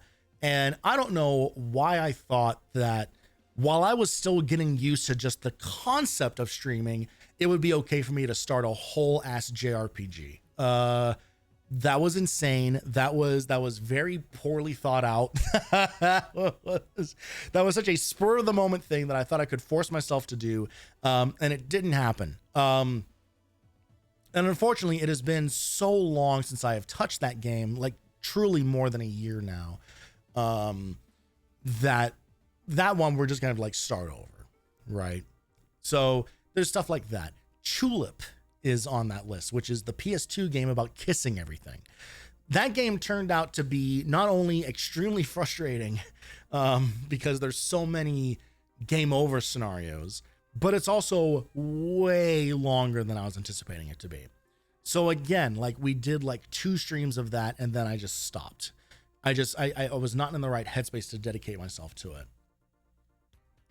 But there are a lot of other games that are like single sitting games that I absolutely should have beaten, and just ended up just being like more trouble than they were worth. Just ended up being these kind of like, you know, they end up like in this category of retro game where it's like there's just such bad design, there's such nonsense garbage bullshit in it that they're just frustrating, they're unfair, and they just take too much effort to actually complete. So I just use that as an excuse to just not play them anymore. But they still linger. They still sit there, unfinished, waiting for us to see the credits roll. Sometimes we are a single screen away from seeing the credits roll on them. Sometimes we are just one continue shy of seeing the credits roll. Most times, we are too reliant on my ability to just be a little more patient before we see the credits roll. So today and tomorrow, chat demands you slam your face against the wall of that game until it is beaten. Precisely. Thereas I have for too long, I have allowed myself the luxury of being able to say, this game is just too hard and I'm getting too angry and frustrated at it, so I'm just gonna let this go. But that's not what we're here to do. What we're here to do is beat some goddamn video games. So that is what we're going to do with the rest of the stream. This clearly keeps you up at night. Viria, I would be lying if I said any part of this was Sarcasm. this it genuinely bothers me. It does actually genuinely bother me that there are games that I just haven't finished, having started them on stream and then just let them just go away. Now there are plenty of reasons. Not every reason has been like, this is too bullshit, I don't want to do this anymore. A lot of times it comes down to, hey, I'm just not able to stream for this week. You know, there have been like times where there's been like 2 weeks between streams. There have been times where when the next stream happens, it is a collab thing with Valeno, and so I need to like shift focus or whatever, you know, like they're not all just abandoned all willy-nilly. But most of them are definitely, yo, man, you could have taken like half an hour out of another stream to have just at least take another attempt at this one, you know? So we're going to do some cleanup, folks. We're going to get down and dirty, and we're going to just knock some of this shit out. I have looked up some videos on some of the ones that have given me trouble. There are going to be moments where it's just like, yep, you just have to just do this the way the game wants you to do it, and stop fucking around about it. Stop trying to be clever and coy and, oh, look what a gamer you are. You got to do it for realsies. And we're going to get through some of these old games. We're going to get through the backlog. Not the whole thing, but goddamn it, we're going to shorten this list down. We're getting this list back down to single digits. Says the guy who played that Snow White game the other day for 10 whole minutes. I do not practice what I preach. Yeah, that Snow White game sure looks like a product that released for real money. I'm not looking forward to playing that at all. But again, that is for another day's conversation. So, we are going to get some work done. But before we do that, I need to fuel up. If we're going to throw ourselves at these games and really, really go for it, I need to get myself in the right headspace, because not only are we going to be playing through a bunch of different games, they're going to be games that are going to be of very different quality, very different genre. Some of them might be games that are fun on the surface, but have some difficulty after, you know, maybe like a lingering sort of like aftertaste, you might say, of just like, no, but man, if only that one part of it had been better. Some of them might just be straight dog shit. And we just have to just force ourselves to swallow it down. So in order to get myself in the proper headspace to accomplish that, I have this with me. This is a box of mystery snacks. Now, I did one of these on my previous anniversary, my 1-year anniversary. That one was an all, I didn't know it at the time, but it turned out to be all Turkish. And I will say 95% delicious. Like, most everything in it was pretty good. I wasn't necessarily a fan of every single thing, but I could see the appeal of it. I have gone out of my way to try to find something that has the warning, there are some horrible tasting snacks contained in here. Because not everything can be awesome all the time. You have to take the sour with the sweet. You have to take the good with the bad. You don't recognize the light until you have been in the dark. And that is so true of all of these games that we play. And as such, it's going to have to be true for my mouth. Didn't know where that sentence was going to land, and I'm a little upset that that's where I ended up. But point being is we are going to do some mystery snackage. And as we go through it, we will then take a break, take a shot at one of these backlog games, one of these backlogs, and see if we are properly fueled up in the right headspace to do any of this shit.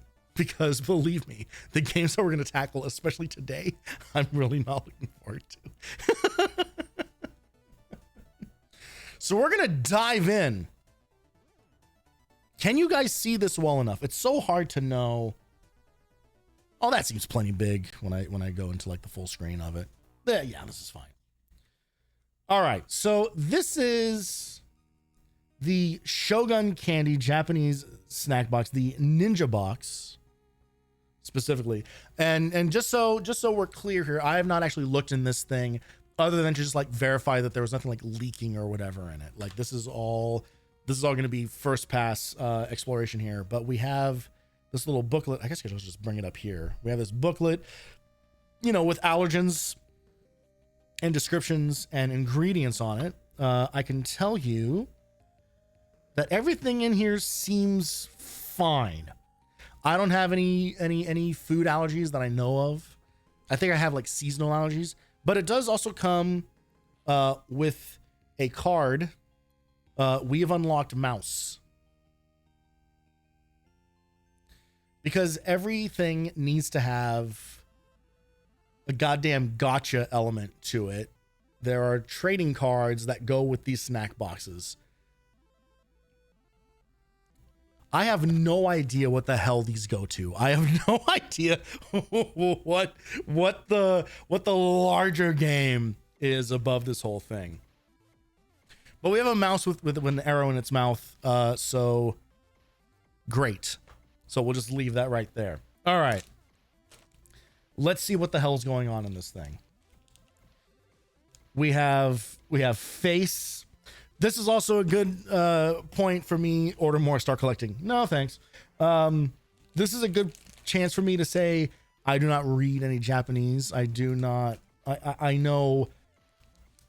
I only know like the meme words and you know, like the joke things. So there's going to be so little. Okay, this fortunately this says Texas corn on it. So there's a little bit of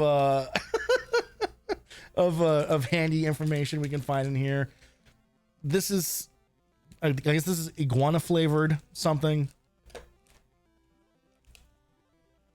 Ooh, look at these little guys. I think these are like mochi squares. So some of this might be amazing. Some of this might be terrible. I think I saw on a review that there's at least one thing in here that's like eel, like just like dried eel.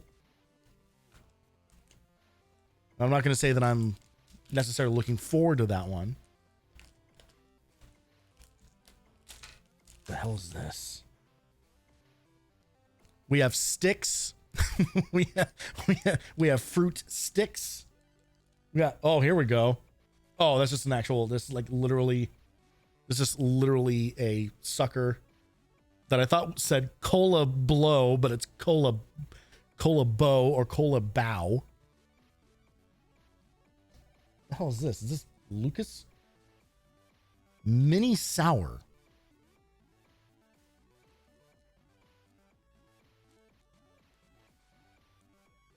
I have no clue. I have no idea. All right. Hang on. We also have classic marshmallow twirl in here. So there's you know, we got a decent we have this happy face witch that's throwing up. So lots of great stuff here. All right. So here's what we're just going to start tearing into stuff. So let's start with something savory. Let's start with this Texas corn snack.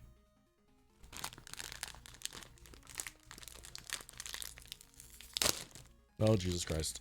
Well, I did a really bad job of tearing that open because now there's just way too big of a split in this bag.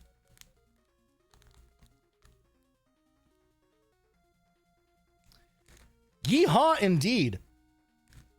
That is extremely like oniony. It doesn't the shape profile on these, it's kind of You can tell that this isn't an American snack because literally every single one of these is a completely different shape and size. Like there is no consistency amongst any of this. All right, let's give this a go. Okay, it's like the consistency of like a Cheeto.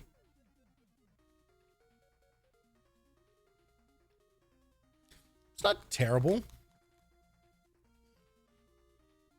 I think the thing that's going to throw me off about it is that it feels almost like cereal. It's basically like eating like, you know, like only a handful of cereal. It's like puffed corn. So it doesn't have like quite the crunch of like a Cheeto. Yeah, it's missing the haw. There's yee all over this shit.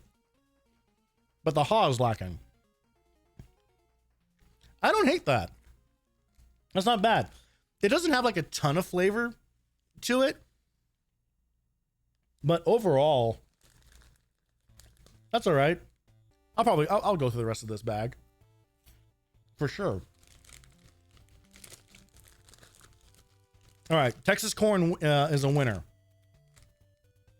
I cannot make out what the hell any of the stuff on this artwork is supposed to be. Like, what is any of this on the label?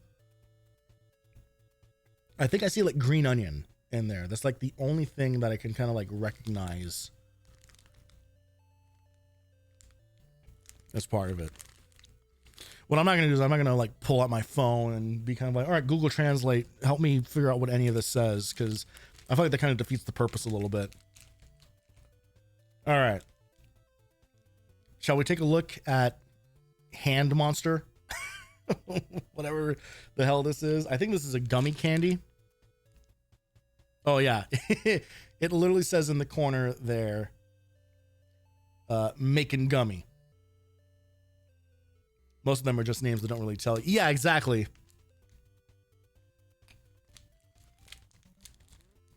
All right. Let's see what this guy's all about. I'll try to unbox things properly for you. Oh, it's actually two pieces. There's a second star. That's good for us because that means that I can just do the star and not the hand part.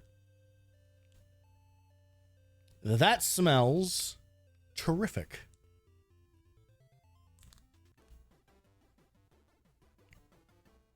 There's Gummy Star going in.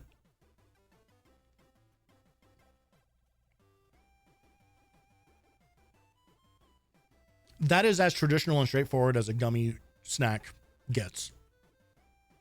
Truly. Like, there are no surprises there.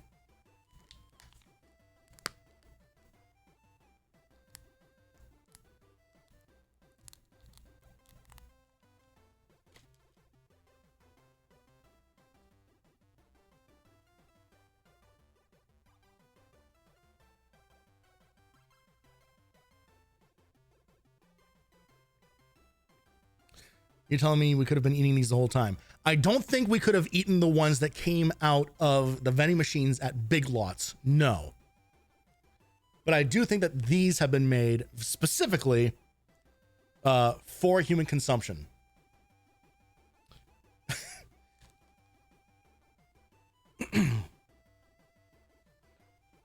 Hey, Lucky Buns, how's it going?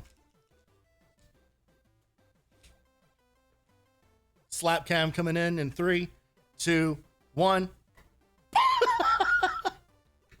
Up. Up. Not really adhesive, I'm going to say. Oh, there we go. You got to get it to land. It only works really if it lands flat. What's awful is that you can see like all like the old like stains on this fucking TV tray. Lick it and stick it. Yeah, what the hell? We only live once.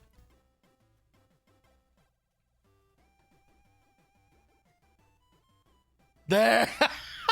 Yeah, baby.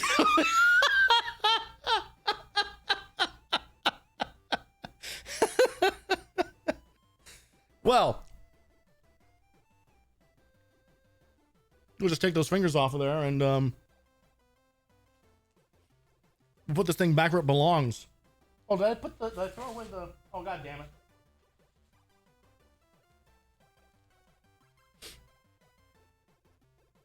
was pretty good. I mean, it's just straight up a gummy candy. There's nothing to write home about on that.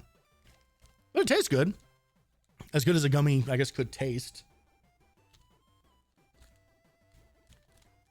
There's something like strangely like nostalgic about this one. I think, I mean, like being like the slappy hand thing, but something about like the actual like consistency of the type of gummy that this is. Cause there's discrete types of gummy, which we don't need to get into like the whole science behind it, but like the gummy that always weirded me out the most was, I don't even know how to describe it, but it's like the marshmallowy gummy. You guys know what I'm talking about? It's like the gummy, but it's like filled. like it's a solid color throughout. It's not like there's no translucency to it at all. Semi-opaque, kind of. I mean, in my memory, it's not even semi-opaque. Like it's just like a different kind of like gelatin or something. Some of them would be half and half. Yes. Okay. Yes, exactly. That is what I'm talking about. Yeah. That bottom half, that bottom like white half, that's like, it's a totally different consistency and flavor profile. It is like a weird, it works like in those cases because it's the same thing that's like in like half of like a peach ring, which I love peach rings. Peaches are really good. So I feel like it works fine if there is like the more like traditional jelly gummy part mixed with it, but just that thicker type thing, just like on its own, just isn't as satisfying. I don't know why. All right. I'm going to take a gamble on what I think is an absolute gimme, which is just straight up just, you know, marshmallow twist. A snack that, traditionally speaking, always looks and feels better than it actually tastes. The smell on this is amazing. It's like a dollar store. I'm looking at some of the snacks. I think the hand is a rock, paper, scissors grab. Oh.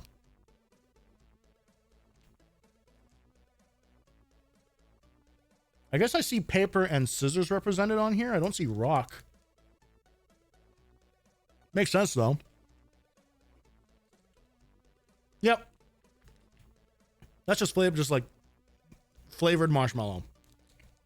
All of these have been winners so far. There hasn't been a bad one in the bunch, which makes me kind of want to try to find a bad one on purpose. Caramel corn chips. Okay. I'm not big on caramel corn, I gotta be honest. What the hell is this? Monster Stamp? What? Is it good flavor marshmallow? Yeah, it's all right. It's not bad. What is Monster Stamp? We're finding out about this right now. Oh. Oh no. They're like little candy stamps.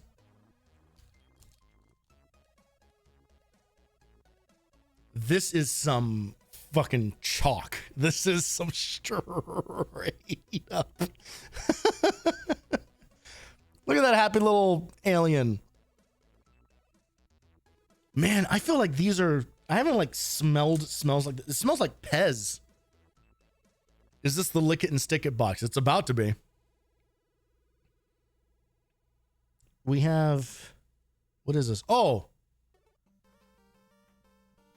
we have a witch. It's a little difficult to see at first. That's a Flintstones vitamin. Yeah, well, it certainly seems to have like that kind of like chalky build to it, but it smells like straight up Pez. We got two more in here. We have Skeleman and we have a ghost. This ghost looks so happy. I have to see him on my skin. Does this work on skin? They're showing paper. Do I really want to lick something and then put it on paper, or lick something and put it on my hand? Oh, the choices one has to make as a human being on this planet. Let's try it on hand first and see what happens. We're going ghost.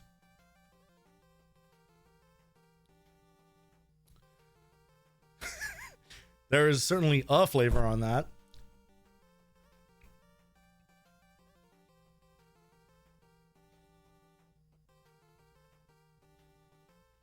I'm just gonna let it sit for a little bit. Make sure it transfers.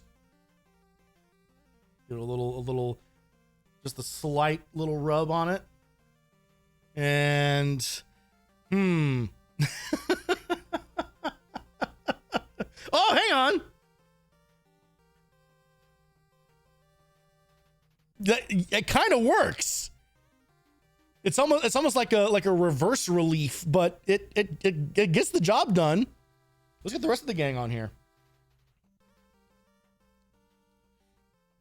Let's add witch to our cavalcade. Oh, the witch has a different flavor on it.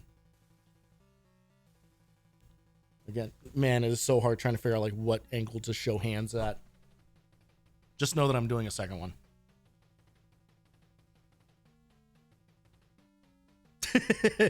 I'm trying not to think too much about the fact that I just have a bunch of spit all over my hand. I'm trying to get lost in the magic of the candy. Okay, I'm going to say that witch is less successful. There's no definition there. It's too complicated of a what do I do with my hand?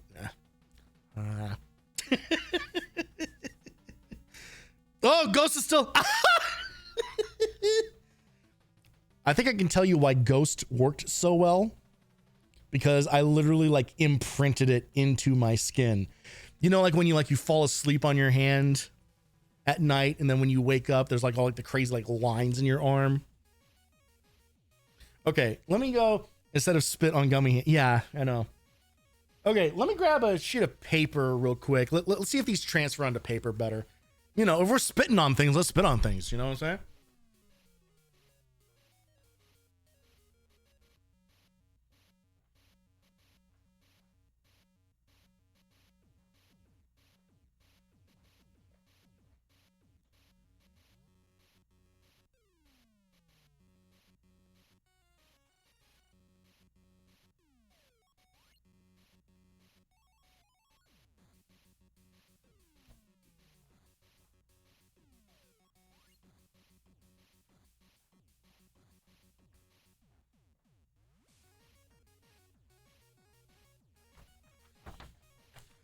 I realized that I should just grab just like a normal sheet of just like paper, like printer paper, because all of the paper that was closer to me is mail. And I probably just shouldn't, you know, be kind of like, anyway, here's my full address. And just throw that on stream. All right. Get this out of the way again. Let's see how these transfer onto the page, as indicated by the wrapper. It be that kind of stream. Indeed it does. Ghost. Semi-successful. I'm not gonna call that a huge success. It looked better on my skin. Witch. Does witch read better on the page than on the flesh? Yeah, it does actually. All right. Well, let's do the whole gang. Let's ruin all this candy.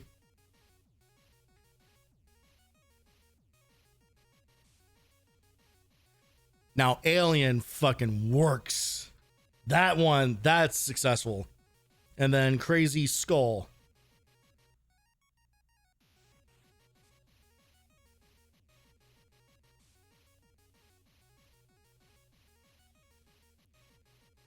I gotta give it to him. They work. It does the thing. It absolutely does the thing. I didn't think that it was going to work. I will admit, I think Ghost, there's the yeehaw. I think the Ghost maybe failed a little bit by my transfer technique. So I'm not going to blame the candy for that. But because the ghost failed, we are going to do an actual taste test on this now. I'm assuming this is edible.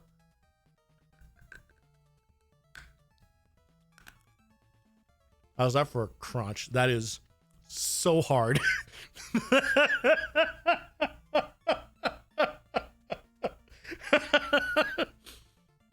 Okay. It's just like a lump of sugar. It's kind of like a sour orange. It's actually not bad. But I think that these are meant to be sucked, not bitten, which,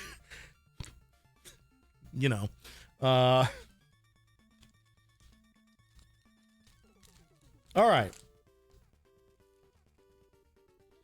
Well, we are still, I don't know if you guys can see, but we left a little bit of a skull on there. All right, let's set these guys off to, oh God. It's fine. Everything's fine. All right. Okay. Surely there's got to be something in here. We'll do one more and then we'll hop into a game, because you can see that there is a ton of shit in here. There's so much stuff that we can get into. The hell is this? Just a bunch of nondescript. It's a bunch of nondescript little doodads. It's like Japanese nerds. Oh, this is liquid. Oh, this is. I don't know if how well that's like reading on camera. It's like it's like a jelly pouch. Do we do the jelly? I'm gonna set that off to the side as a potential. Oh my God, literally Pikachu.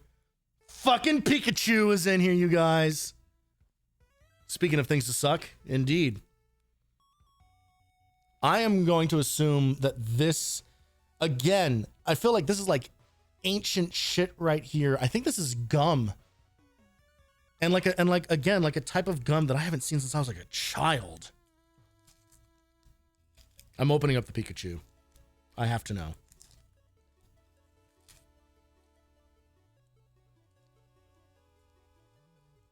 Uh-oh. Uh-oh.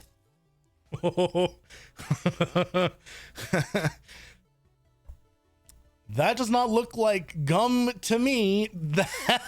That's exercise equipment. What is this?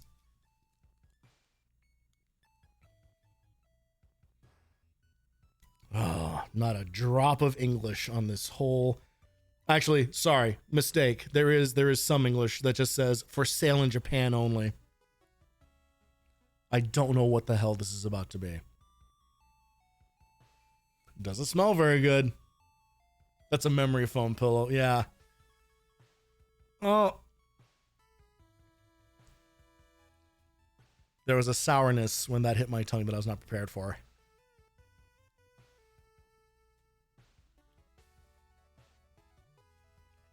Okay, it is gum? It is gum. I've never seen gum in that shape before. Okay, the flavor is kind of balanced out a little bit. It's not very good. I don't even know what is this? If an ant want to get a good night's sleep on that, I need to be at least 3 times as big. Wrong, it's the most incredible gum. Well, you can come over here and tell that to my mouth.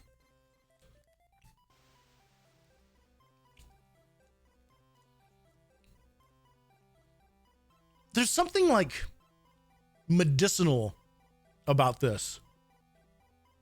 What does it taste like? Yeah, I don't know. It's like, it tastes like a grandparent's house. You know, that kind of like, there's maybe like potpourri or whatever, but they're also like, they're like baking. So there's like a lot of sugar in the air. but there's also just like the scent of old. That's basically what's happening here. It's okay. I think it said something about cola on the front. You know what? It might be cola. I think I'm describing Coke. If anyone can read any of this, come on, focus. There we go.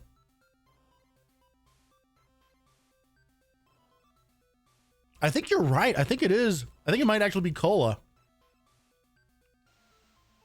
I think you're 100% right. Wow. Well, I think I just figured out why I don't like Coke as much as I like Dr. Pepper. Because I think Coke just tastes old. All right. Well, that was gum. And gum's not candy. Hang on. What's up with this? How about pervert vampire? How we feeling about that one? Oh. Yes, I want this. You want it too, don't you? Yes, you do. All right, I bet this might suck. Because he's a vampire. He's a vampire. I'm not going to lick the box.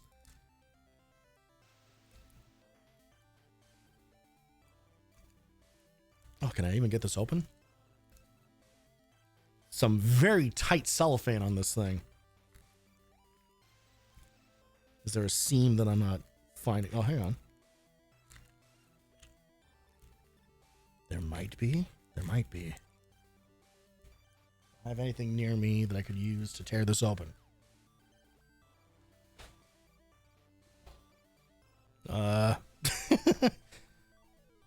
Oh, well, I have a USB cable here that has some sharp edges on it.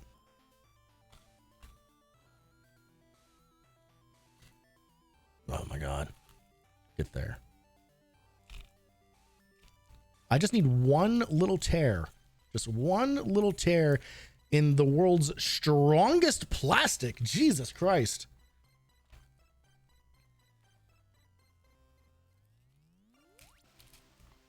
I got it.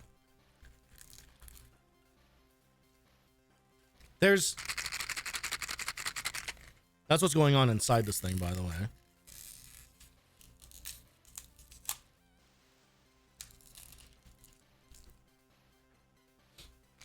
All right. And inside our vampire box is, just like the box shows on the artwork, little blue balls. That's right. I opened up a vampire's box and ended up with blue balls.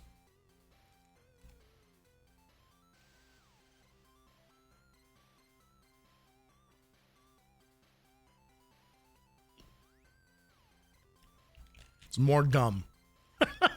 God damn it. Give me something fucked up.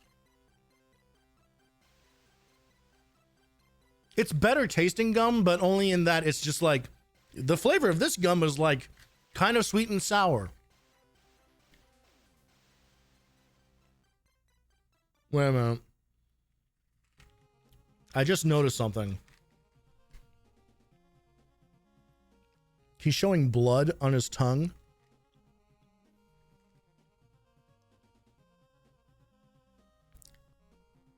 Oh no! Oh no! Oh no! That did a number. Ew.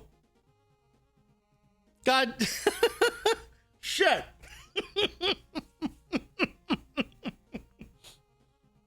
That ain't my white balance that's doing that. I can promise you that right now. It is honest marketing.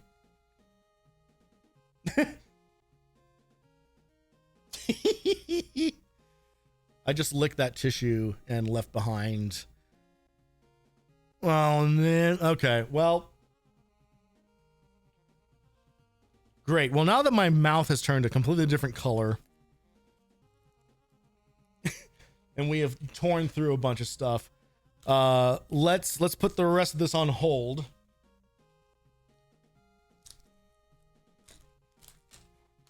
And you know what? Turning my mouth red is actually appropriate because we're going to go back to a game featuring a famously red character. Though you wouldn't know it based on the game because the game itself is devoid of all color. Because, my friends, we are going first round of spring cleaning here. We're taking it back to the Game Boy.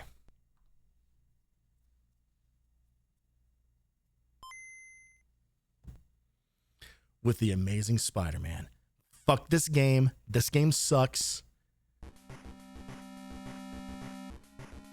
An LJN classic. But we're gonna go for it. This game can be beaten in like 20 minutes. The whole first, like the first like 5 stages of this game are nothing. They practically play themselves. But I played this in the lead up to playing Spider-Man on the PS1, which also did not live up to my childhood memories. And then we tried beating this on, I think, 2 more streams, and it didn't happen. It did not go.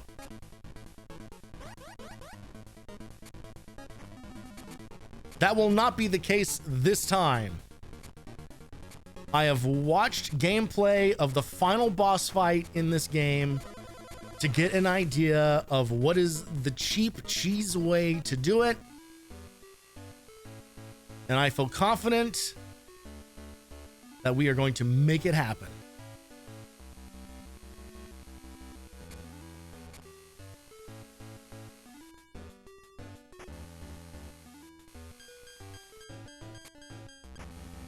First things first, we're going to die to Mysterio.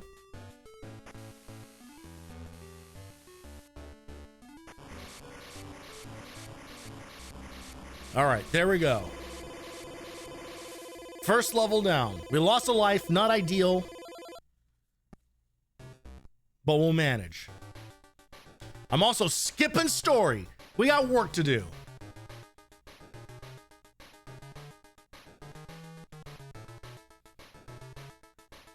This is all function today. We're not here to enjoy ourselves. We are here to complete a series of tasks.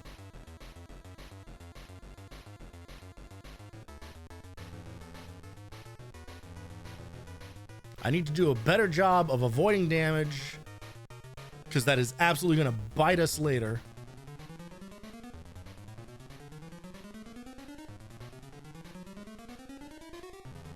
Oh, God damn it.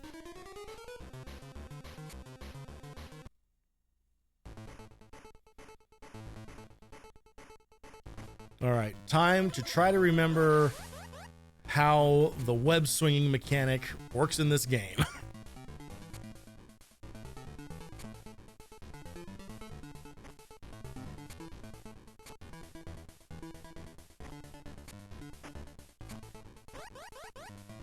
Spidey has more than posture problems. He has hitbox problems. He has fluidity of movement problems. He's got health problems. He's got losing too many lives in the early moments of the game problems.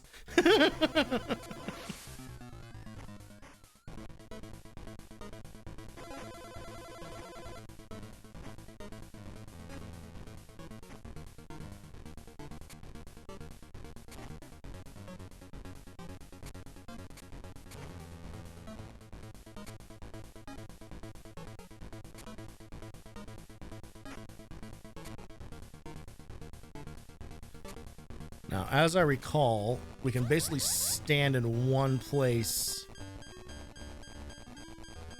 and, oh, shit.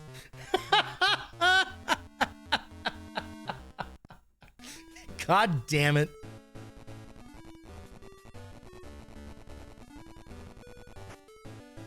There we go. That's what we want.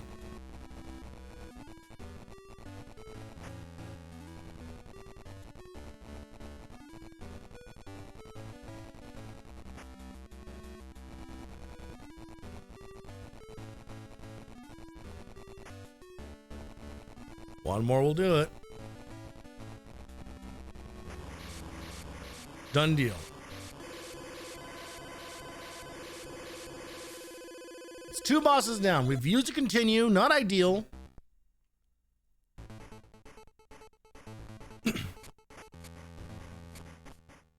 that's okay because subway levels pretty straightforward. Nothing too crazy in this one. Just a lot of bats.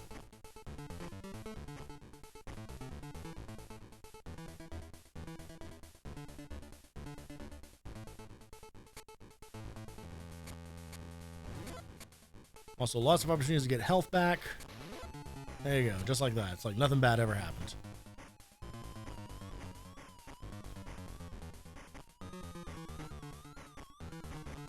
This is, by the way, a game that I actually own on Game Boy. And for reasons that will become abundantly clear, no, I never finished it. In fact, the first time I ever played this game was because a classmate in elementary school, or middle school rather, used to bring his Game Boy to school, and this was one of the games he had on it. And same thing, same story there. It was like I never finished it.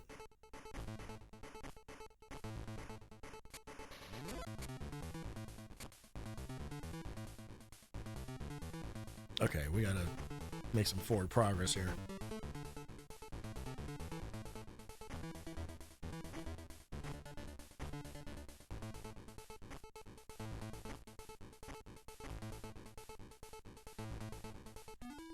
All right, here comes Scorpion. There goes Scorpion. Here he comes again.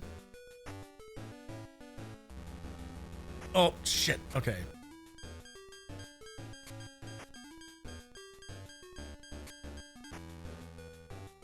Son of a bitch.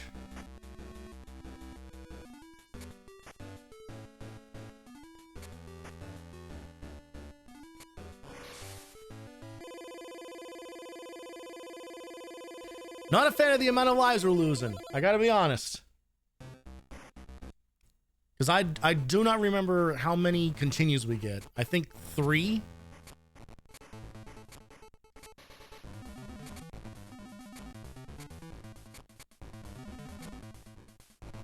All right, this level hates us.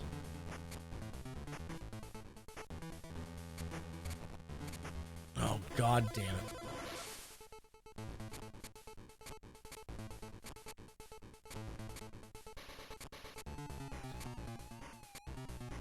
There's this really cool mechanic where he doesn't do a high jump unless he takes a certain number of steps. And it makes it really easy to know what one of your jumps is going to look like. It's really good game design.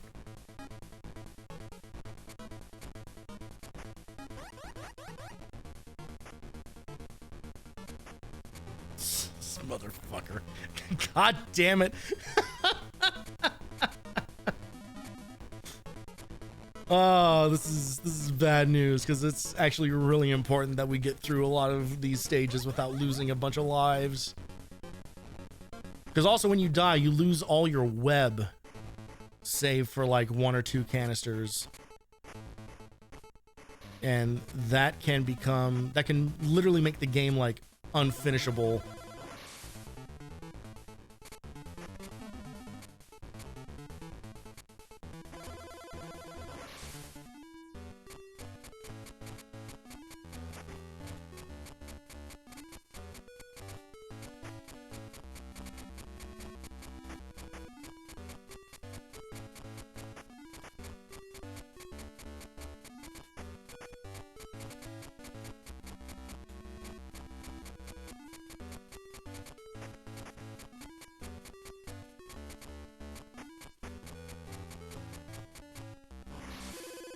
Cakewalk. The real menace of New York, pooping birds. I mean, yeah, you're you're not wrong. All right, another vertical stage.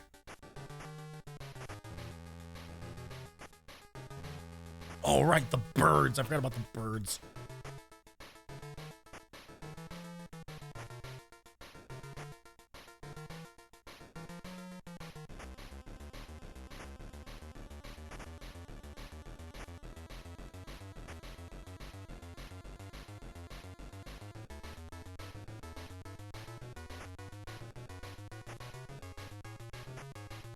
Gotta love Anxiety the song.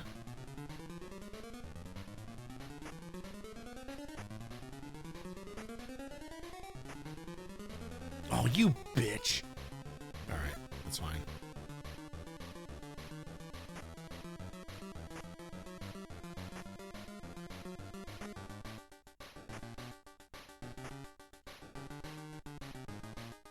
Oh, you can smack birds. I didn't realize. Oh, oh, fucking god damn it. I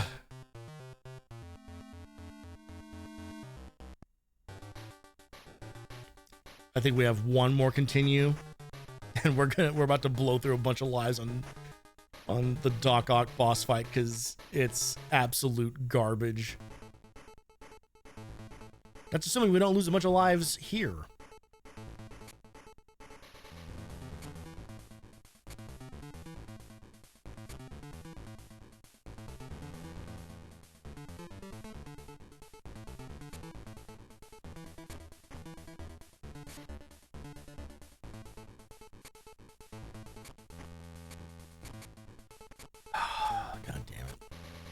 No!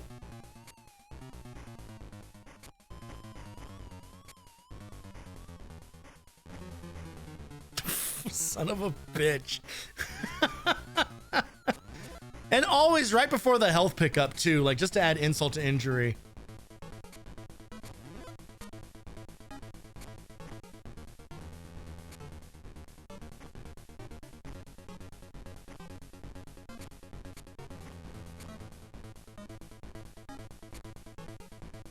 Come on.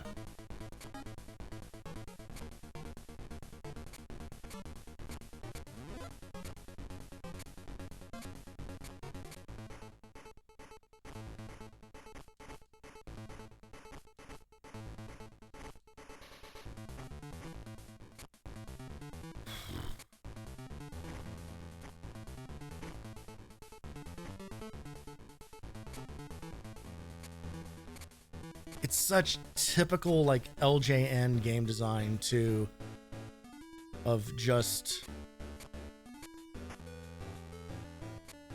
just throw more enemies at the screen, I guess.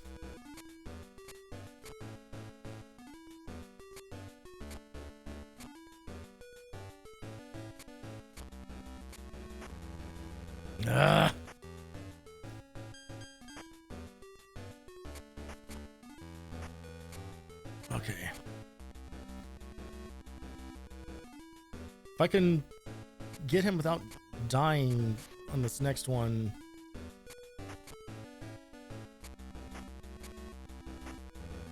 Just finish it. Just finish it. Just finish it. Just finish it. Shit! Oh, I fucking knew it. I fucking knew that was gonna happen.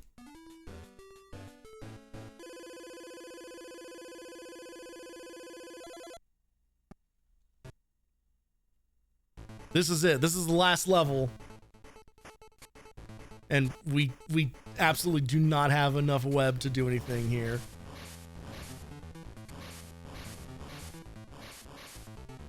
We don't have the safety of extra lives. We got nothing. We are mega fucked.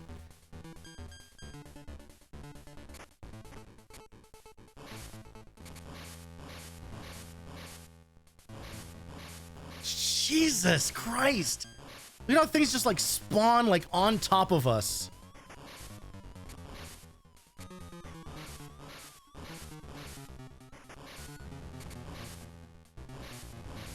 Oh my god.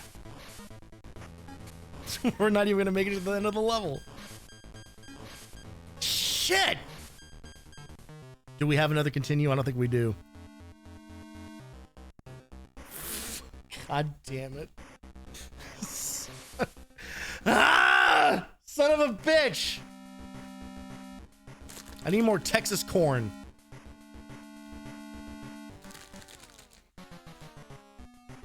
We go again.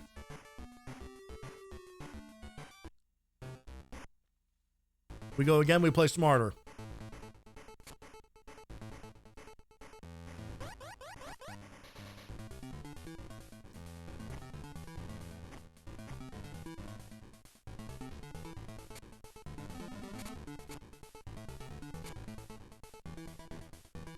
I hate this game so much. This game sucks so much ass.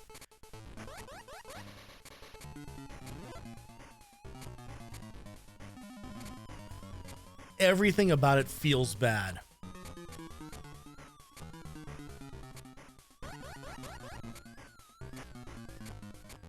The way you jump, the timing of the attack. Like, look at how long that fucking delay is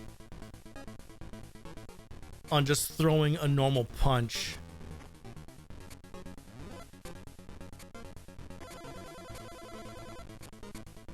He can't run. No, he can't do nothing. Can't do nothing but just die like a dog in the street.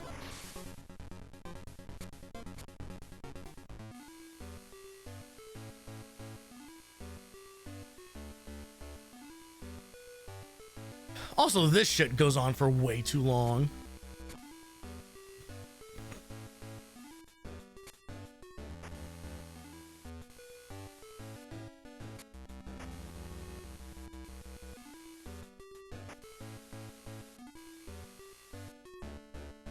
Get close to him, thank you.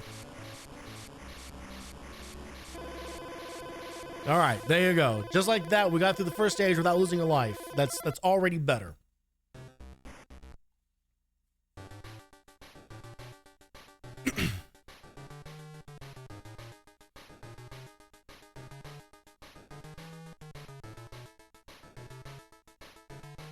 We're just gonna stick to the sides over here. There's very little that can attack us on this side. And just watch out for the fallen barrels or plates or whatever the hell it's supposed to be.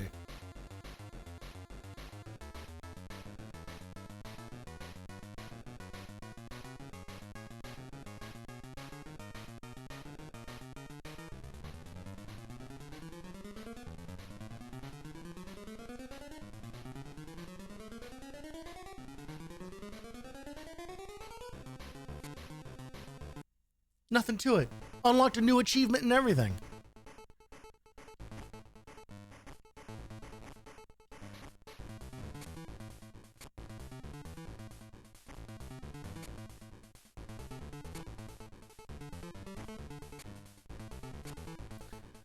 We've talked about this before, but it's just what a weird state of affairs video games were in back in the day. We're just LJN was just handed so many licenses just over and over and over again for years and years and years. And like, it never got better.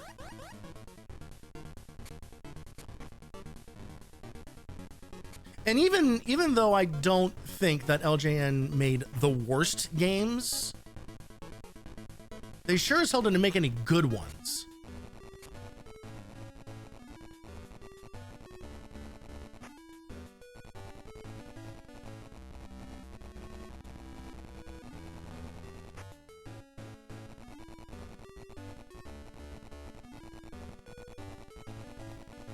And it's just so strange to me how they managed to survive for so long. It just must have been just a case of there weren't a lot of developers at the time.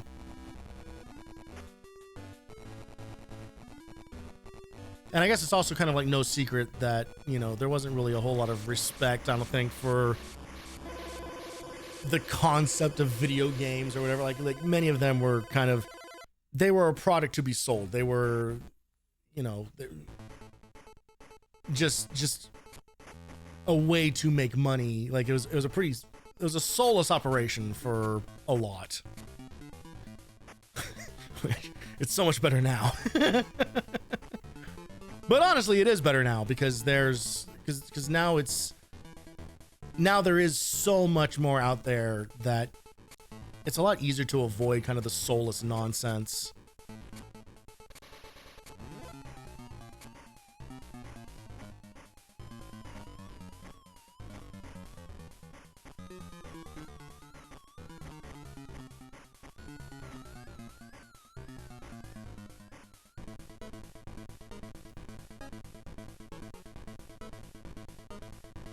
It's just, it feels like someone at the time would have noticed and said something. like, hey, what if we didn't give the license over to this company that just makes total garbage? Though, yeah, I should be careful because I'm leaving out a lot of like important like context. Like video games were for kids exclusively, you know, like there was not. So who cares if it's bad or good? It doesn't really matter. Like they're gonna buy it.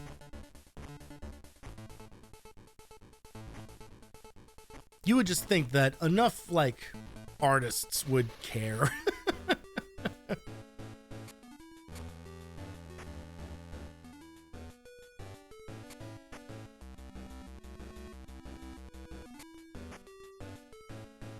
So I think the trick here is actually just waiting. Yeah. I think if you just wait for him to finish his little attack animation, he just stands there forever.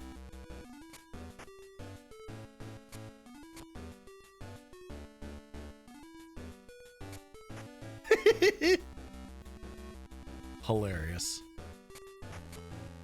Fucking come on, man. Just let me have one. One thing I appreciate is he kicks at crotch height from the, yeah. Yeah, he crouches all the way down just to kick at the same height that he punches. All right. We're doing so much better than before. Like we're down a life.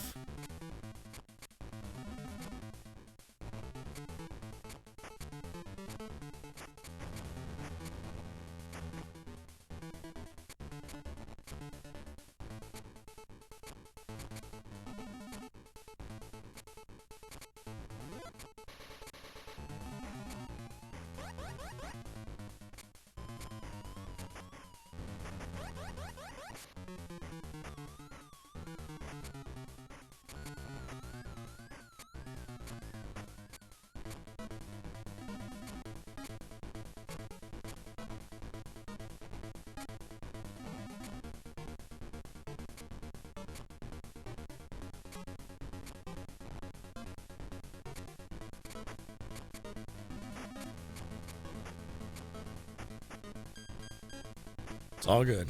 It's all good. We're fine. Rhino's a nothing boss.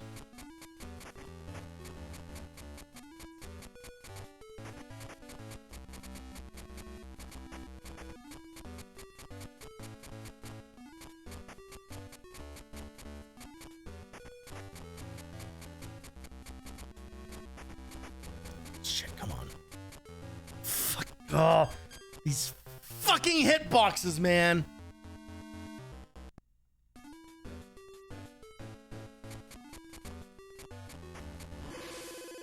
Oh.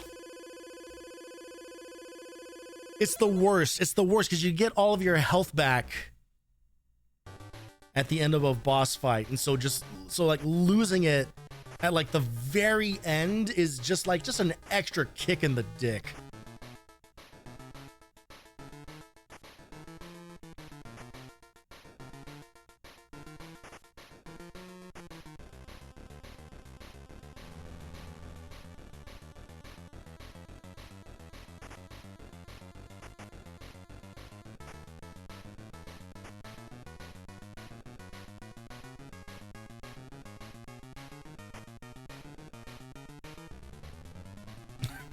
I need to make an emote out of the sprite when the enemy, like, when you punch the enemy and he falls, like, into the window. It's just like a, like, oh, no.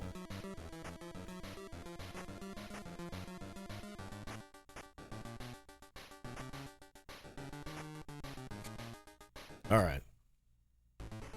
Some Lion King hitboxes, yes. Precisely. Or imprecisely. Oh, you motherfucker!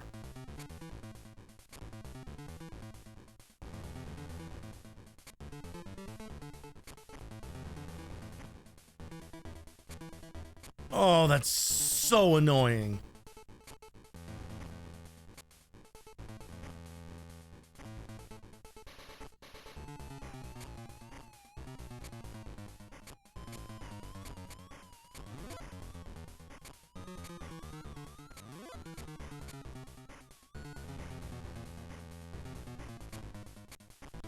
Sometimes he just refuses to attack. Oh.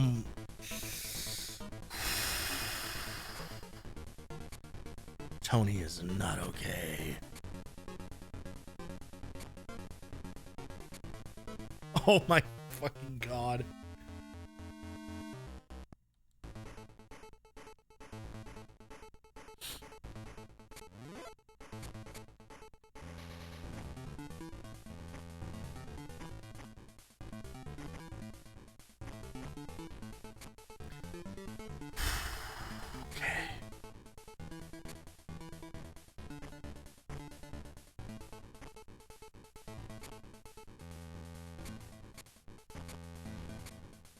I'm gonna lose another fucking life here.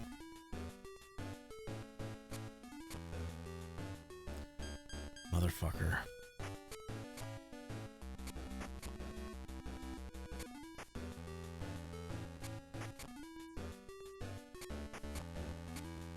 Don't get stuck here. No. Oh, son of a bitch.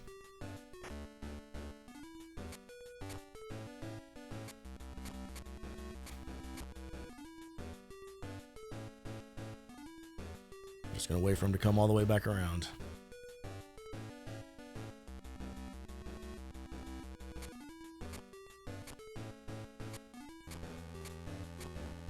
What the? Oh, these fucking controls. Oh my god, it's so unresponsive.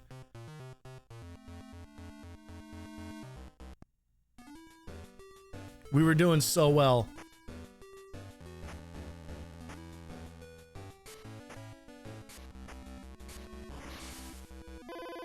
It was going so well.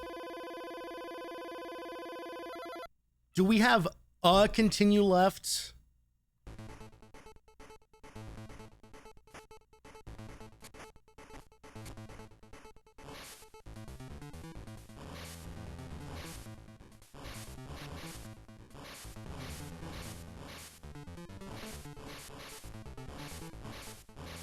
Oh, Jesus.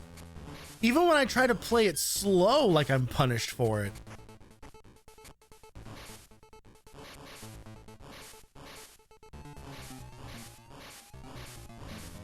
No pattern.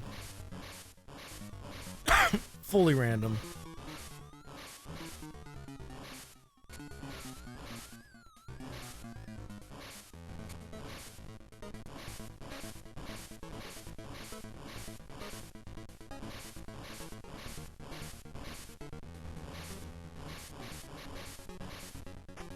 Oh, Jesus. God damn it. Oh.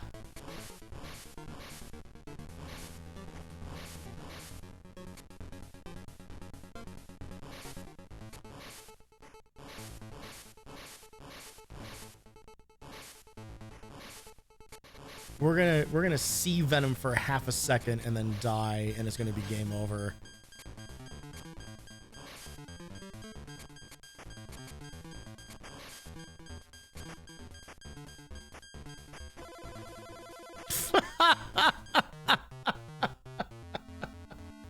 Do I have a continue left?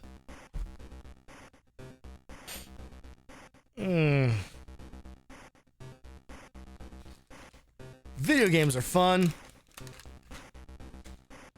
Clearly the problem is that I'm not fueled up enough.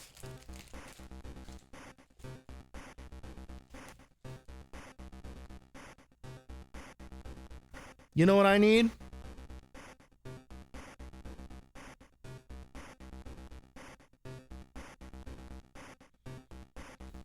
I need a little Bob dog. That's what I need. That's what I've been lacking this whole time. Is a little Bob dog. It's a little I need actual chalk. I need to eat literal chalk.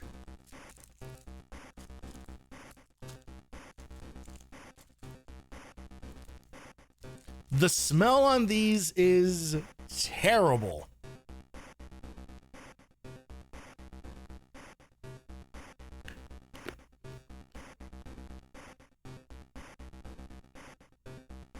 But the taste isn't so bad. They're like lemon sticks. Actually pretty good.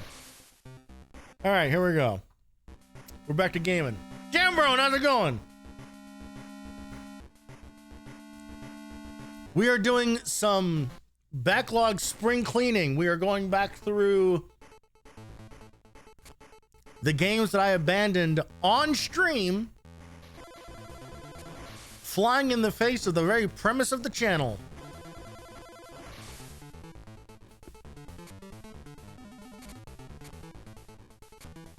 And I'm doing it with a bunch of Japanese mystery snacks next to me.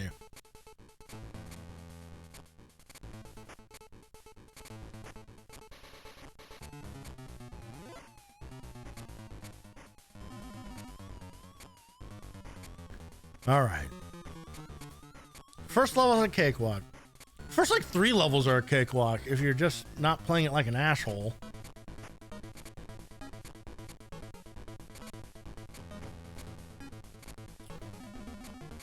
Candy cigarette. Quickly learning why you stop playing the game. Yes, indeed. Some very fast reminders.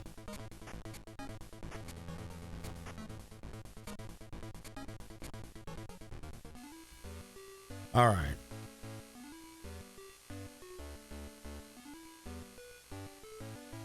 I don't understand why Mysterio gets his own fucking cutscene. Ugh. It's the being like just a hair off.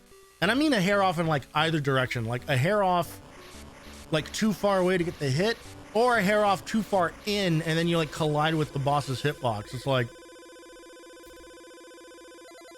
it's so specific, but the controls do not allow you the level of finesse that you would want in order to nail it every time.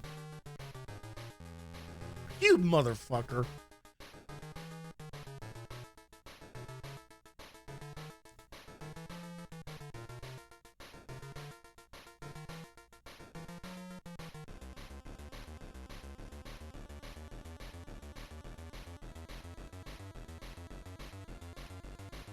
Okay. I would love for this to be the last time we ever have to see this game.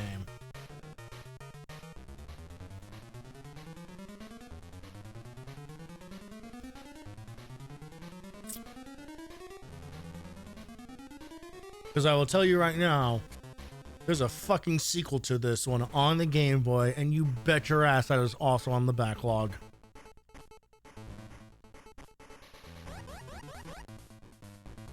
Because fuck me, right?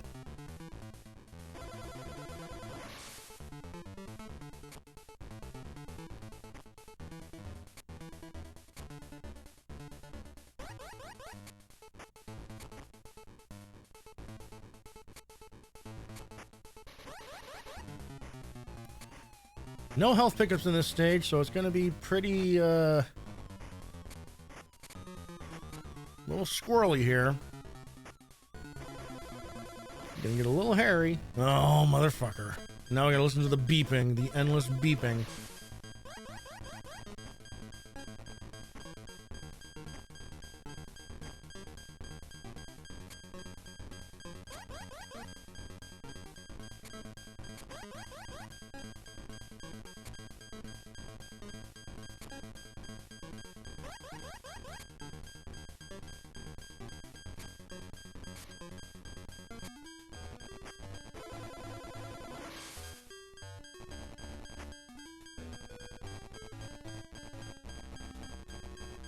No.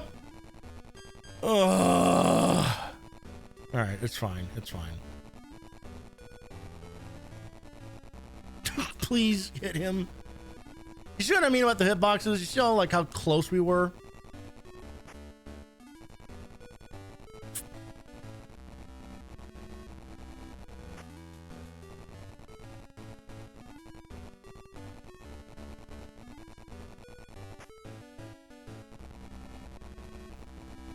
It's actually impressive how, like, unfun this is. Like, they went out of their way to make something that sucks. Giving Tum Tum 3 ninjas with that in your mouth. All right, well, that's a good way to make sure that I'd stop doing that forever.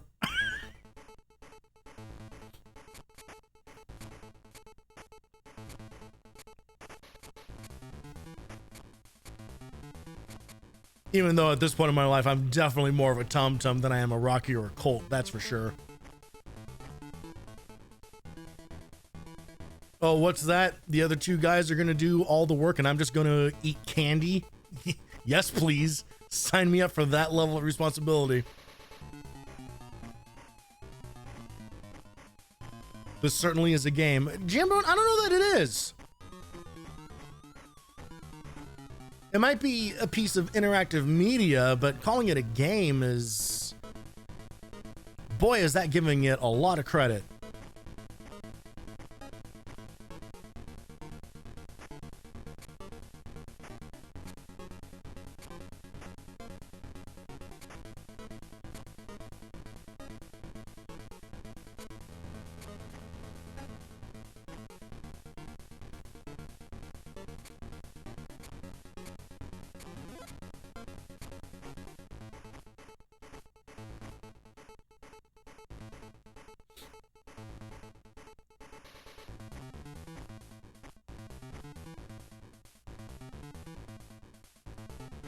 Oh my god.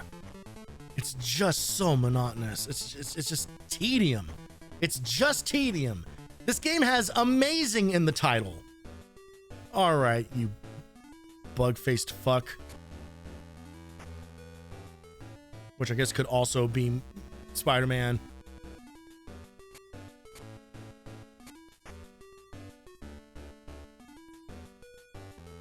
Oh, you bitch ass. Oh!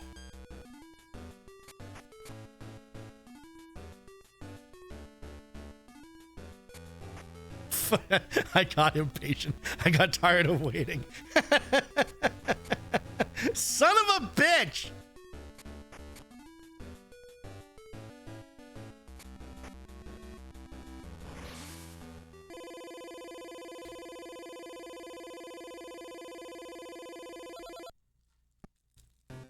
I'm having another one of these sticks.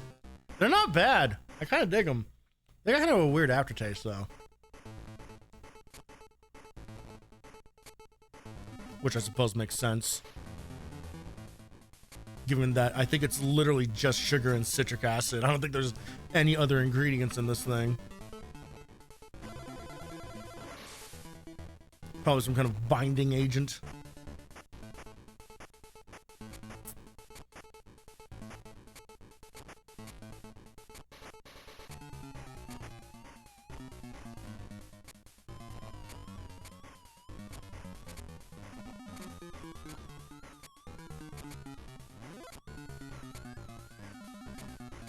Okay.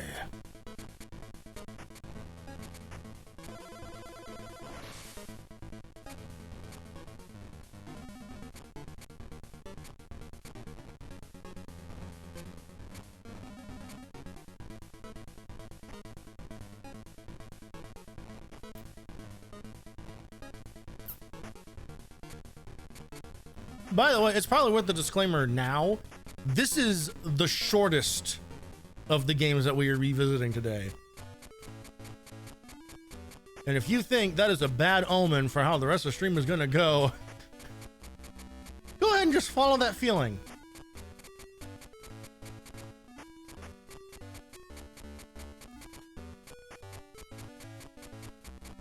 Nice and patient. Nice and patient. Let's not lose any lives pointlessly here. Bazinga. There we go. Achievement unlocked. Did it with no damage. That was fun. He lied.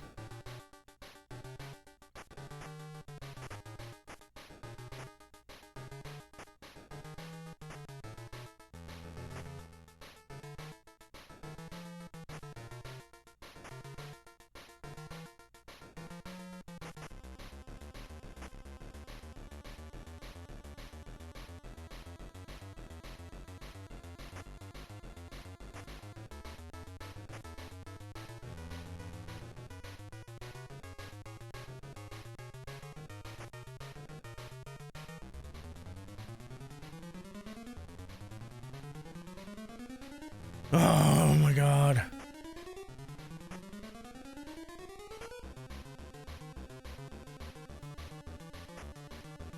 This level's so fucking long.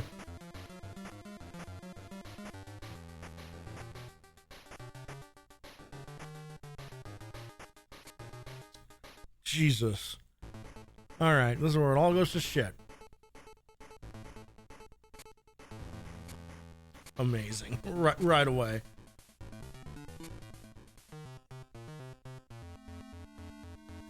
I hate it. I hate it. I hate it. I hate it.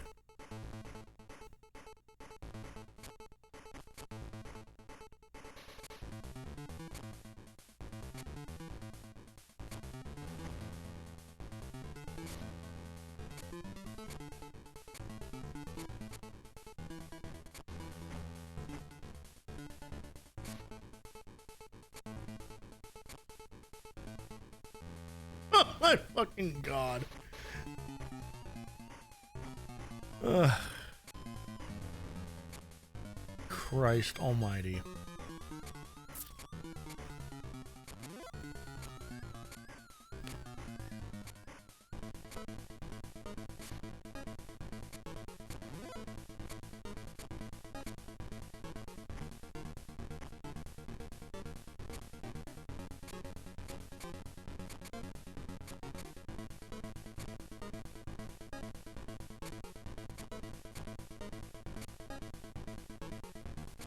Okay.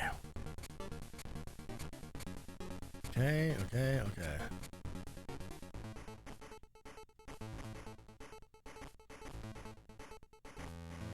Fucking. Oh!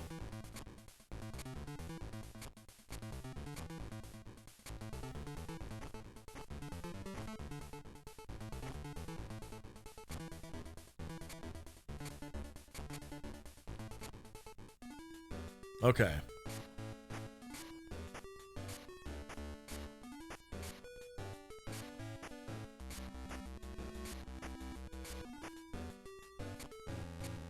Oh, please do the fucking high jump, you bitch ass.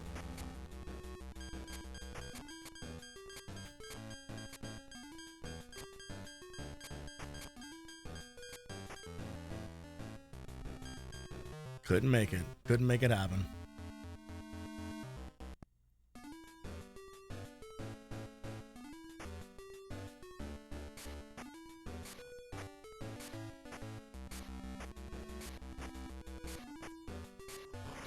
Don't care. Don't care. Don't care. Okay, good news. We're going into this last stage with a continue leftover. Thank God. Now, I just need to just make it to the end. Oh.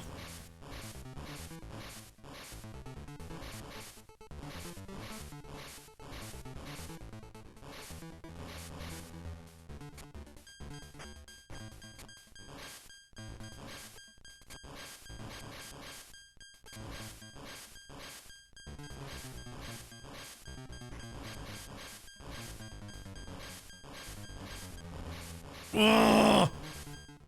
It's the part where it spawns the alligators like where I'm standing. That's such absolute horseshit.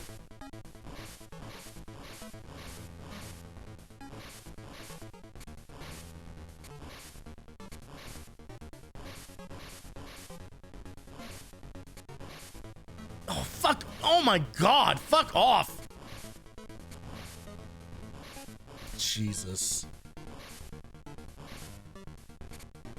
This game is a mess. It's an absolute mess.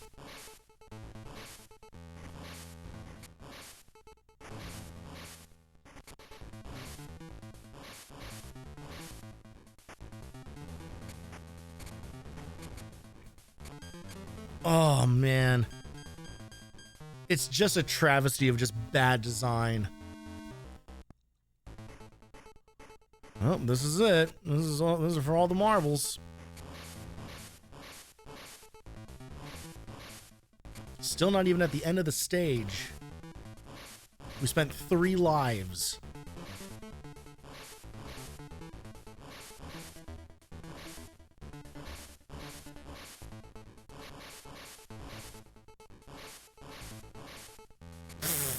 Fucking goddamn. All right. Oh, Jesus.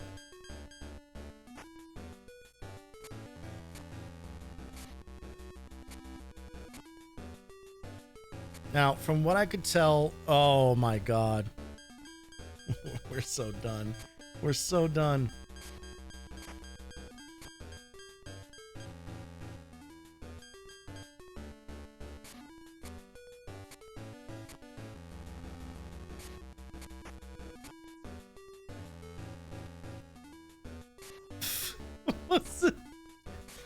The best thing that I could see is that the technique is to stay near the ladder.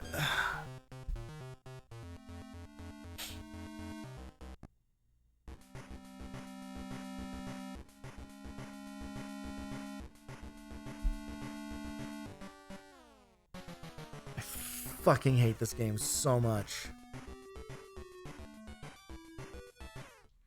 I'm going to show you guys the video that I watched of this. I'm going to show you like what it looks like for someone to just kind of like come along and just have just like zero issue whatsoever.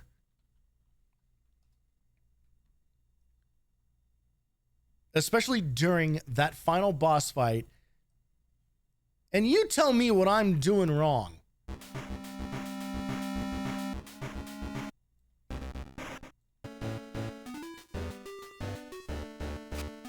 There's the part where they managed to do like this fight without taking any damage, and I don't understand how they have unlocked like the secret timing to these attack patterns. So there's that part.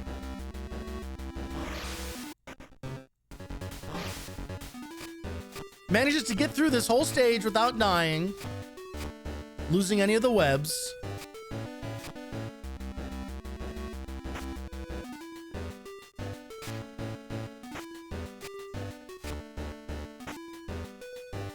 So the other video that I saw was like just hang out near the ladder. Now this one is suggesting hang out on the side over here.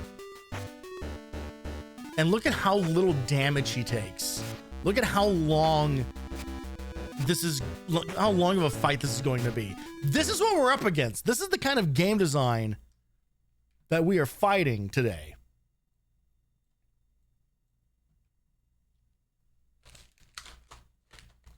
There's got to be something in here that's going to unlock my gamer powers.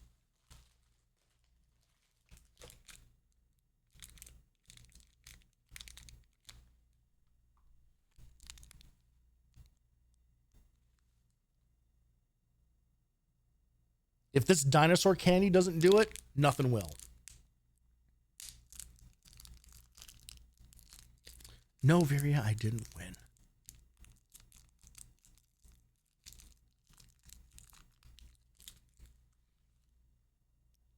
Just a nondescript white disc.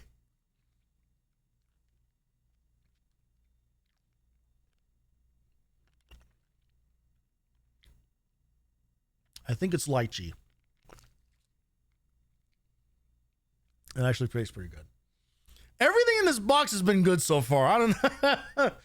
I feel like they lied about the part where there's some bad shit in here. Surely we'll find something.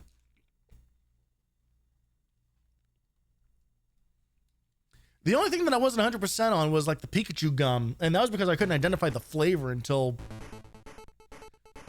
like, what if it was cola was thrown out there, and then all of a sudden the world made sense again.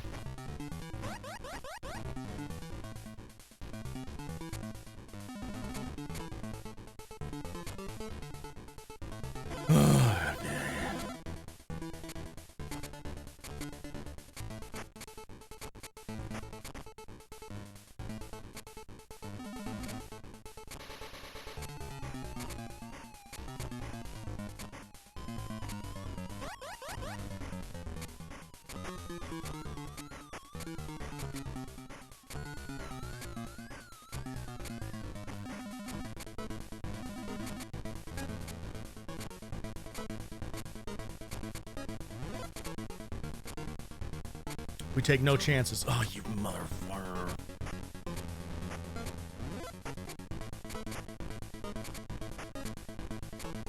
Thank God none of these guys learned how to turn around.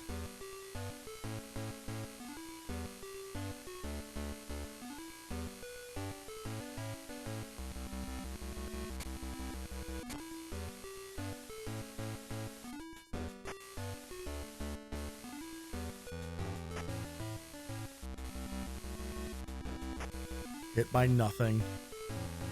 Hit by nothing twice. Taking damage for no reason.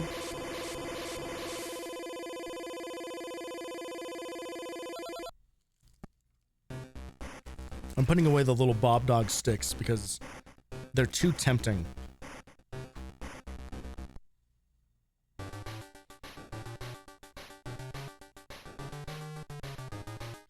Okay. Again, rooftop, nothing. It truly is the last 2 levels. It's the second rooftop, and then it's just the absolute abysmal experience of going through the sewers. Everything else is totally manageable.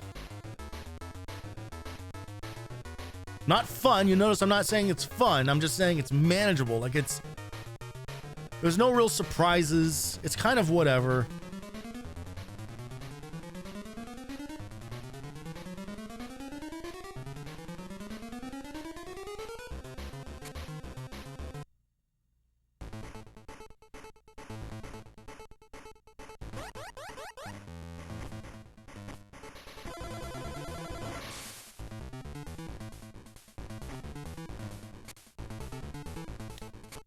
I also think I realized that I think the crouch kick has ever slightly so much range. Or all the words were there. You guys put them in order.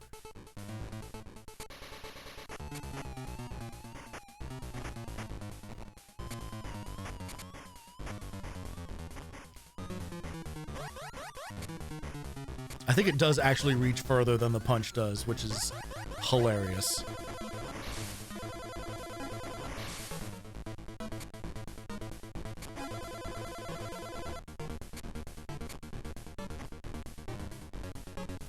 I also love that we're on the rooftops and these guys are dropping in from above the roof. So where the fuck are these guys coming from? Like, in the reality of this world, where are these men descending? Whence?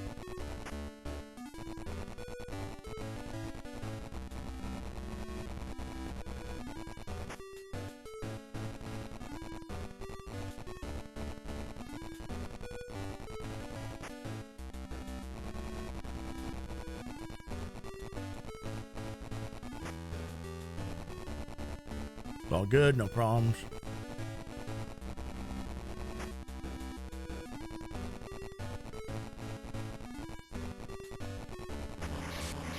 All good, no problems.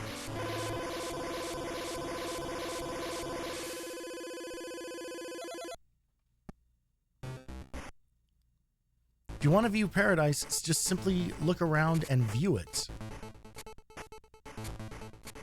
Anything you want to, do it. you want to beat Spider-Man on the Game Boy, there's nothing to it.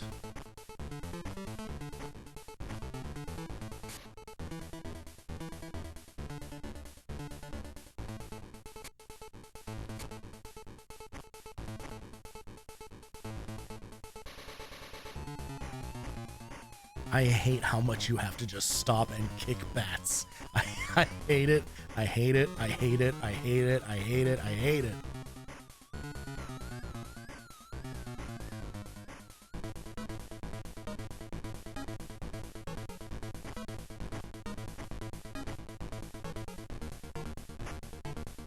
Spoiler alert, this is not the last time we're going to see annoying bats on stream today. Assuming I ever get past this fucking game.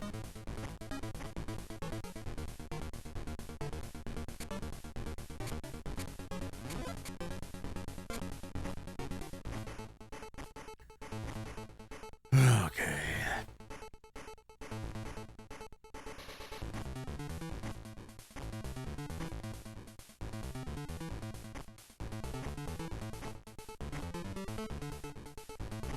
Full health, full hearts,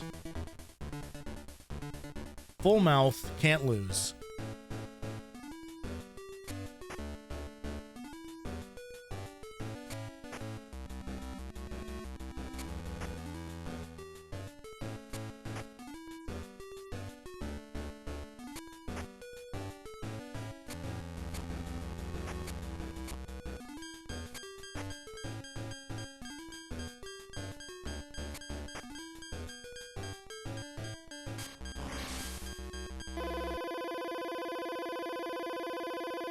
Nothing to it. Nothing to it. This game is easy for babies.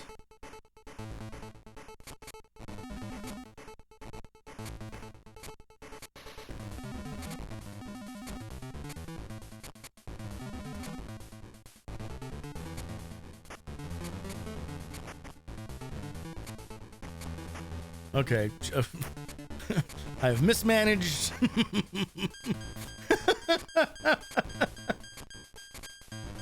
Things got a little out of hand there.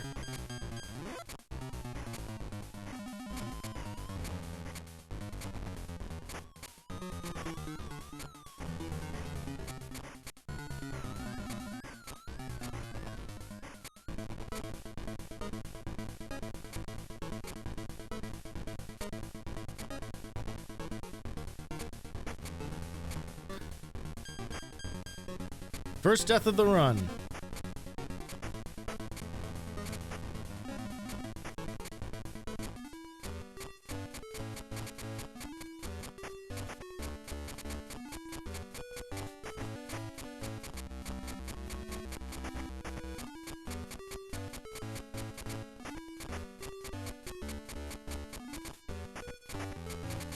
It's all good.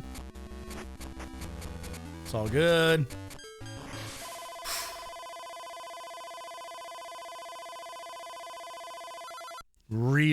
Really thought I was gonna get caught on that last shot there.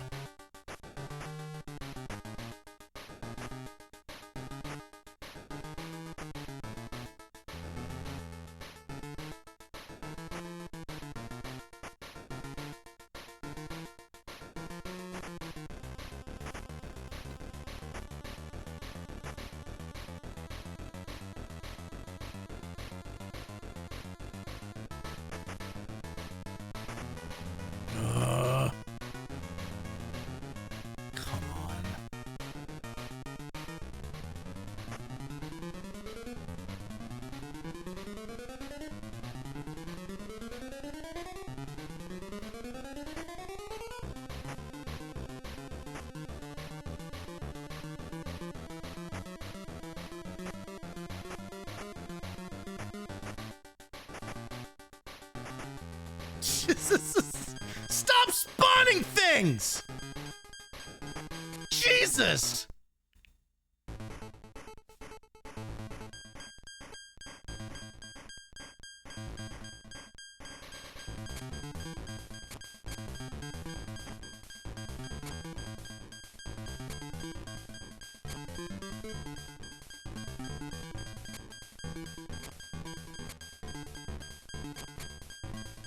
Yep, I fucking knew it. When it didn't do the high jump, do the high. Ooh, you bitch!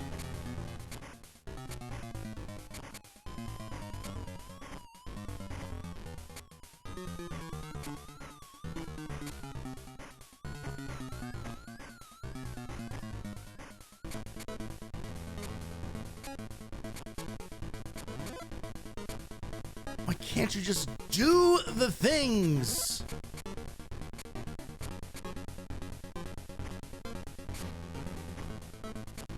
Okay, well that was some sort of telekinetic web attack. I have no idea how the fuck that happened. Shooting web while swinging. Suddenly unlocking new mechanics.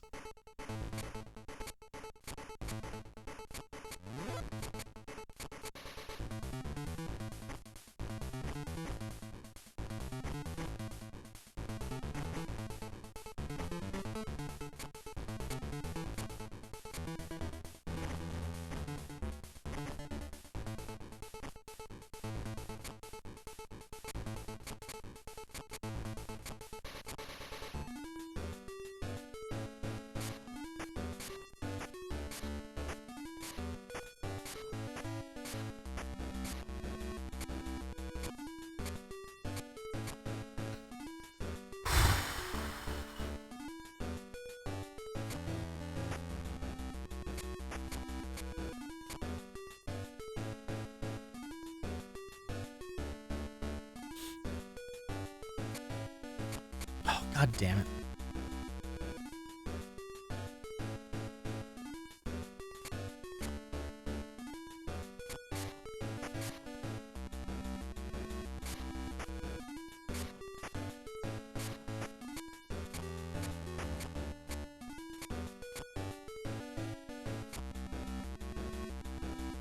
I'm gonna cheese the hell out of this. I don't even care.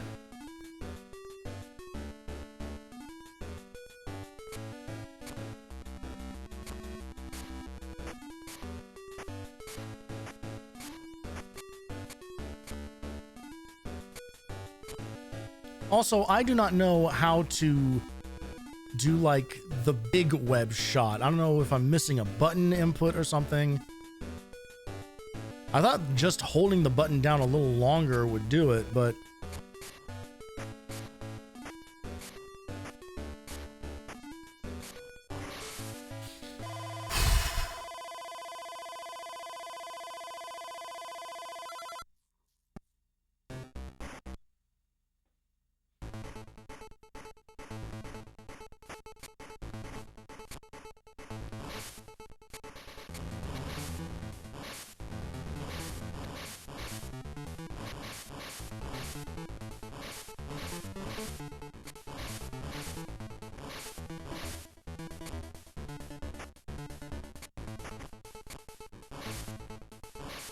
gotta head out for a bit, be back later. Thank you very much, Lucky. I'll be here for a while. Just in general, hopefully not with this game. Hopefully, hopefully this game is about to wrap its sweet ass up. All good, all good, all good.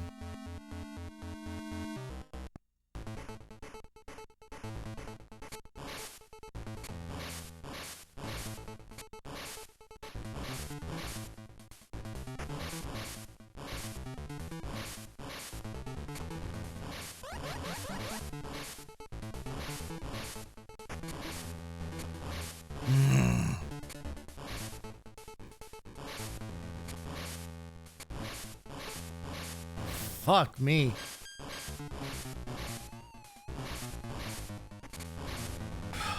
God.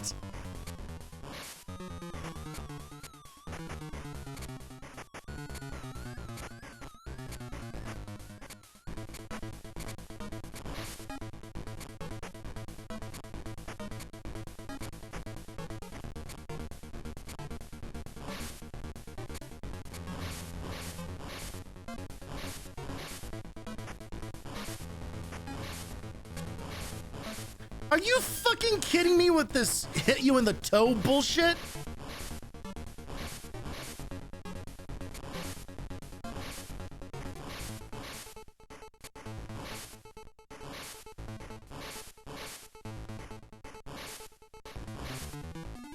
Oh my God.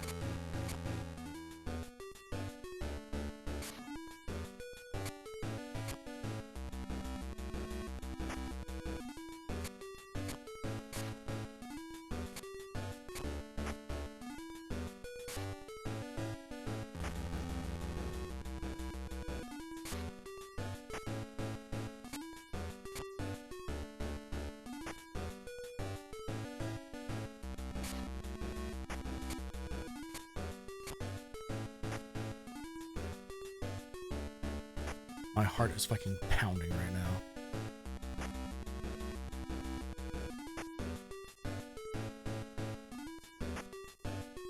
Let's keep doing this yo-yo shit, my man.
Super shot. Oh.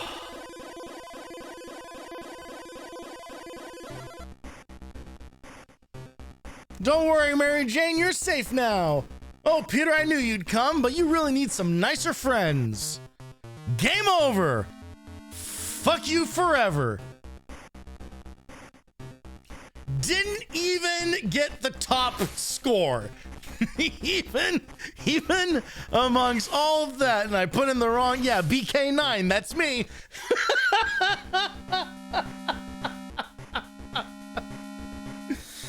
Fuck this game, I never want to see it again. One down. Thanks. Oh. No, not part 2. Not today, at least. That's for whenever the next Spider-Man video game, the real Spider-Man video game, because that's what inspired it, honestly, was Spider-Man 2 came out on PC. It finally hit Steam. And so then me being me turned that into, what's some other Spider-Man stuff? So naturally it was that, and then the Spider-Man on the PS1. Oh my God. I can't. Oh God. All right. Well, that is one down of several more. There is more to do here, but I very much need to go to the bathroom. So stand by. I will be back in just a moment here. Stretch your legs, get some water. We're still going for a while here tonight. It's only 6 p.m. my time, so we got several more hours ahead of us here. So refill, refresh, and rejoin in just a couple minutes. I'll see you guys in a moment.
Hello again.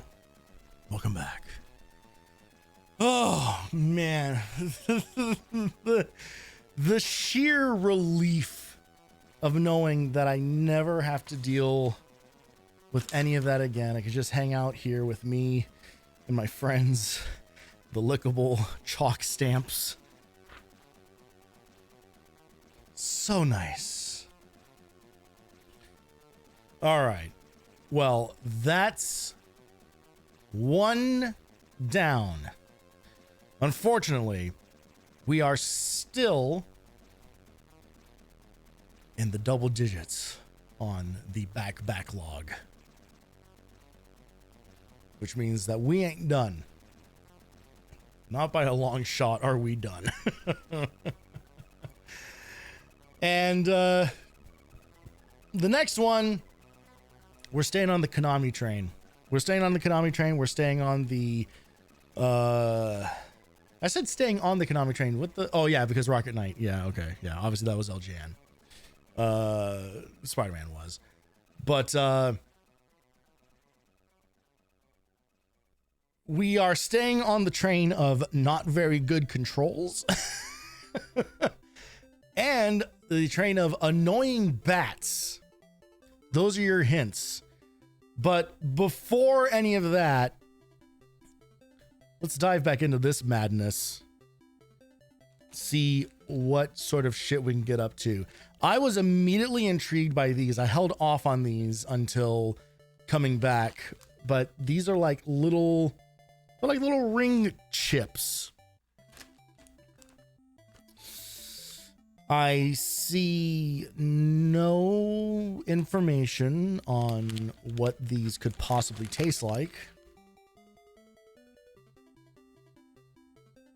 So we're just gonna find out.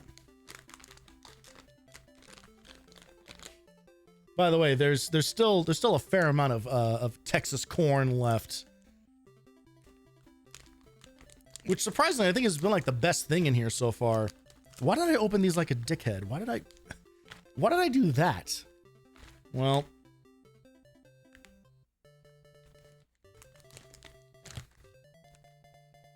all right, these just smell like just like straight up like just chips.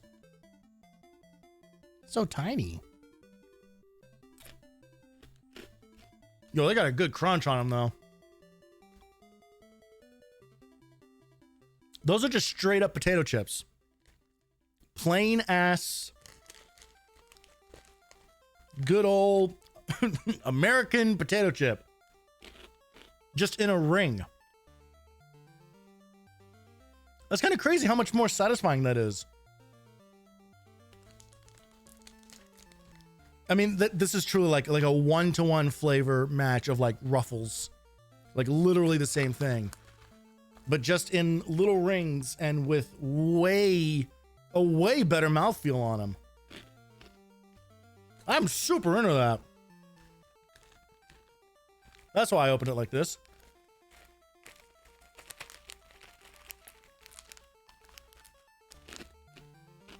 Again, it kind of feels like eating cereal.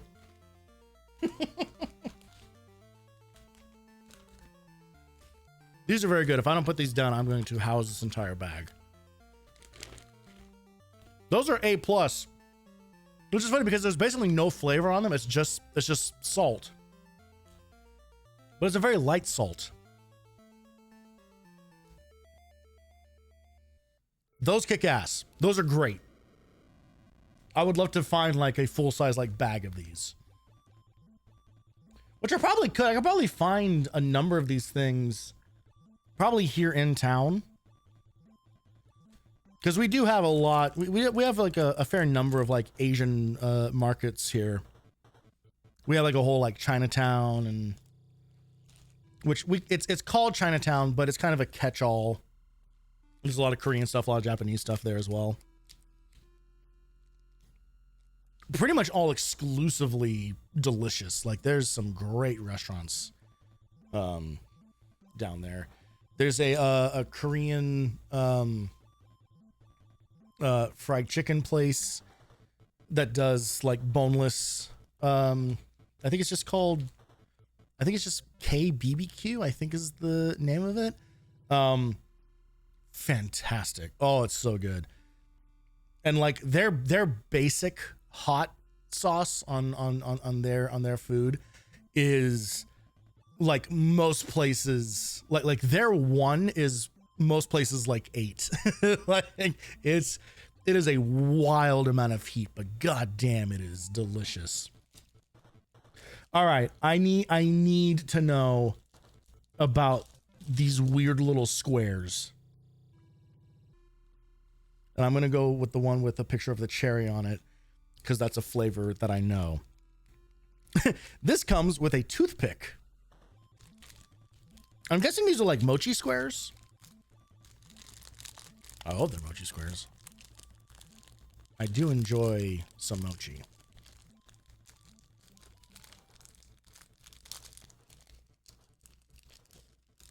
Not the most easily opened package out of the lot. There we go. All right, so they come in a sealed container.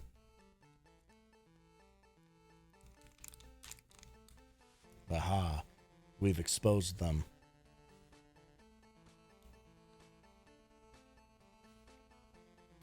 We'll make sure to do this correctly. Just dry one of those in there. And in they go.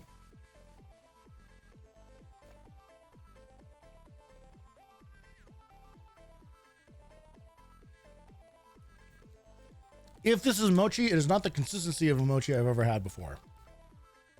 This is way more dense.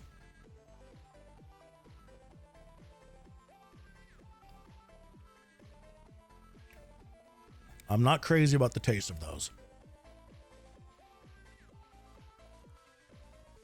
I feel like the cherry on here is, well, no, actually, you know, it is in there.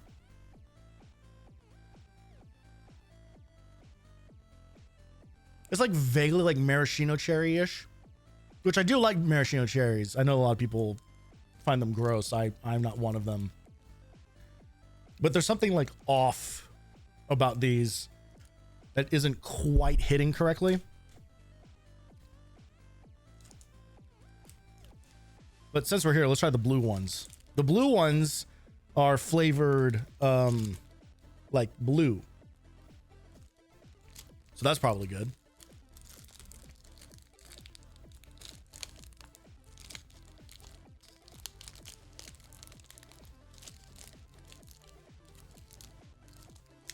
But they do appear to be more of like a gummy than anything. It might still be like a rice candy. What does blue taste like? You should be an expert in blue. Yeah, well, as far as I know, blue tastes a lot like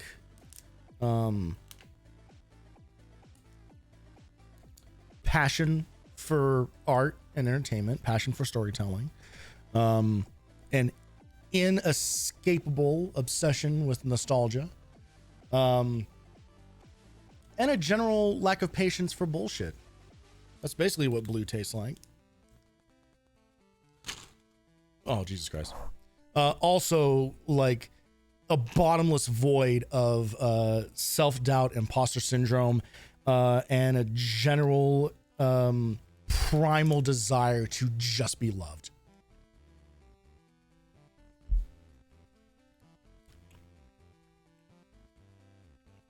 That's pretty much what that is. Oh. Yep. There's the anxiety and self-loathing. There it is. It's in there. It was pleasant at first, and then like a wave exploded out of that. Of just extremely artificial flavor.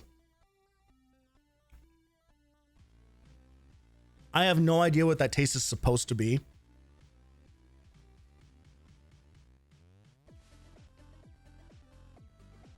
No.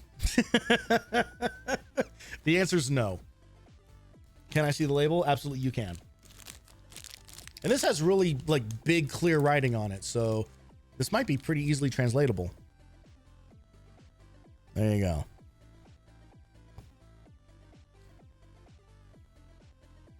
Any clues?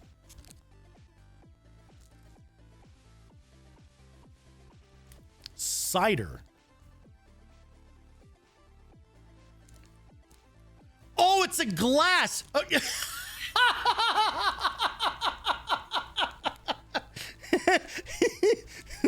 Okay, listen. This is how I didn't even catch this top part. What I saw was this. So I thought it was like an icy. I thought it was like a snow cone or something. But it's straight up a glass with a straw in it because I'm an American dumbass. So there it is, right side up and correct. This says cider. Okay. So maybe it's another, yeah, it might be another.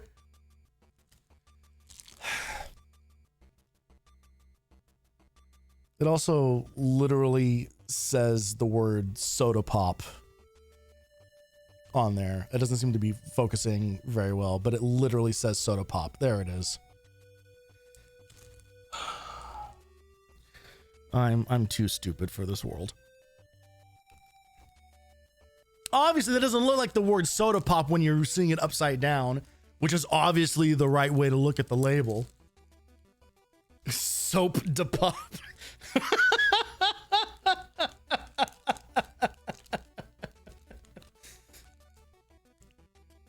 Yeah, I don't know if it's supposed.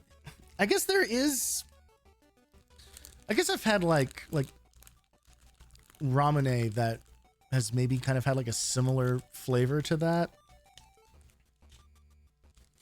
But it is difficult to place as like the flavor of thing, right? Speaking of ramen, I think there actually is like a sample of that in here, maybe.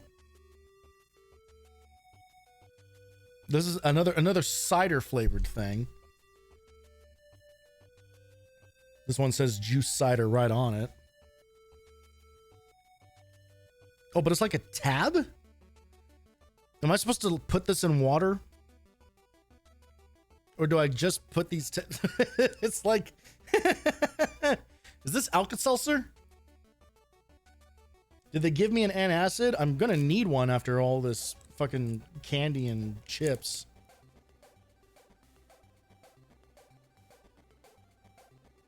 It has a very similar smell to the other guy. Like, I don't know. I don't know if this is meant to be eaten or dissolved.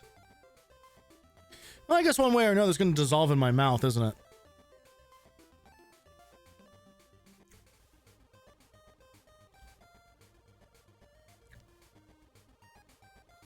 That is basically the same flavor as these guys. These are basically the same thing. This has more of like a sour tart thing going on it.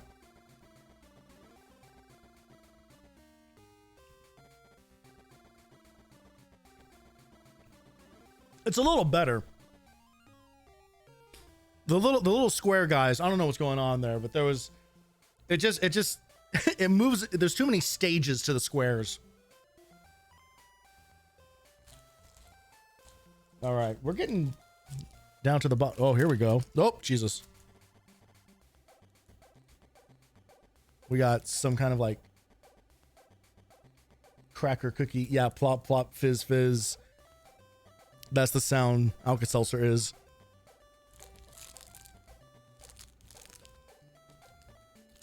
Let's see what's going on with one of these guys.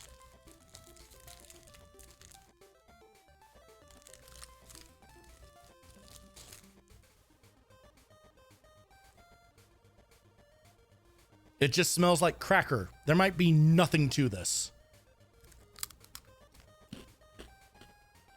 Oh, there's a weird wave of... like a popcorn thing going on there.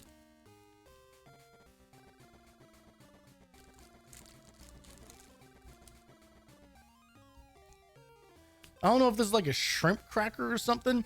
Every time I have tried like a shrimp chip or a shrimp flavored thing, that's not the taste that I get off of it. And I wonder if that's because the chips don't actually taste like shrimp, or I'm just bad at separating flavor from texture.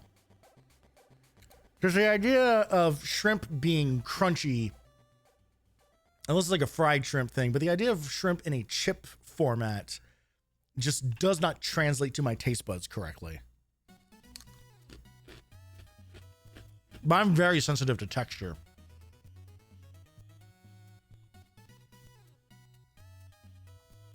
Been a long time since I had shrimp crackers, but mostly they taste very artificial. Yeah, that's kind of what I get off of them.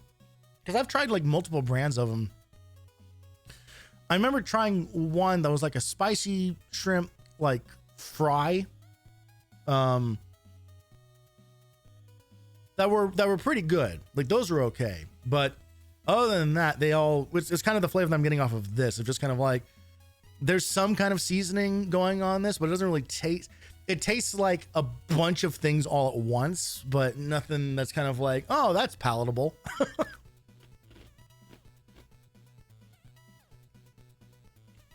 All right, let's do one more and then we'll get to the next game.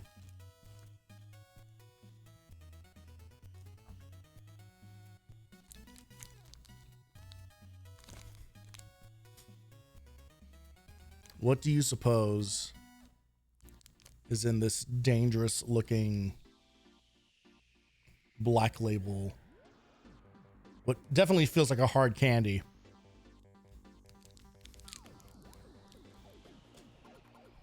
hang on. I'm going to cleanse my palate first.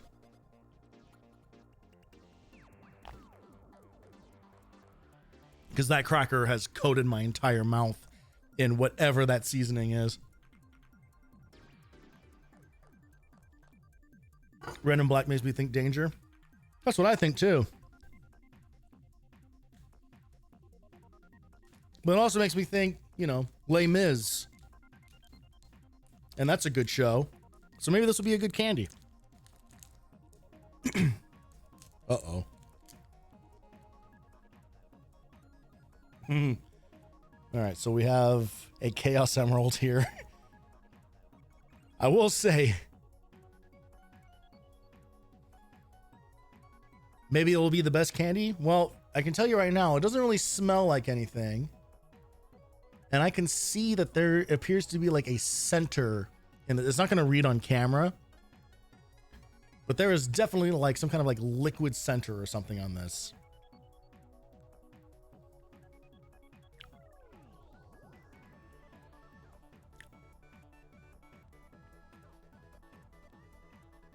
I think it's another like cola-ish, cola adjacent.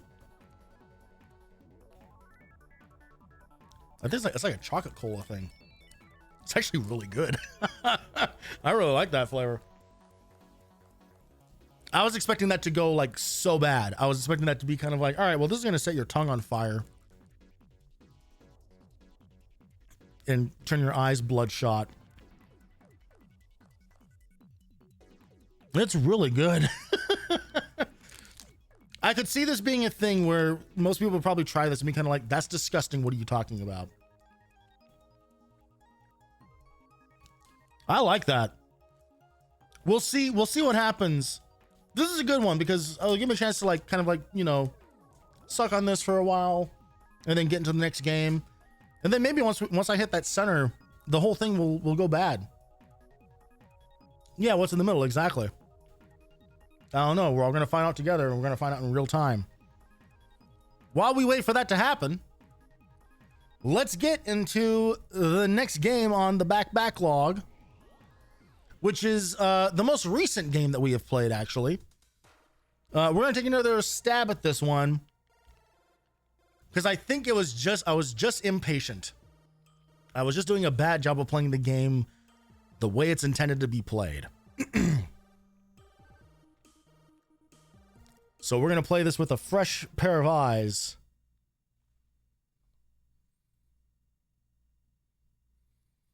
We're back on Tiny Toons, boys and girls. Spring cleaning game number 2. A game that was kind of thrown at me.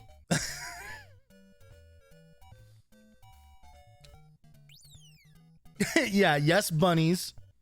Unfortunately, we're going to see very little bunny gameplay because it's so much better to play as the other Toons rather than Buster.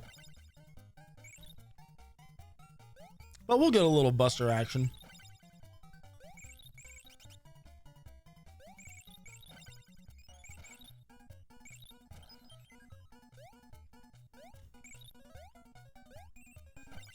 But most of this game is going to be Plucky Duck specific. Save for a couple select areas. Unfortunately, I do not recall what those areas are.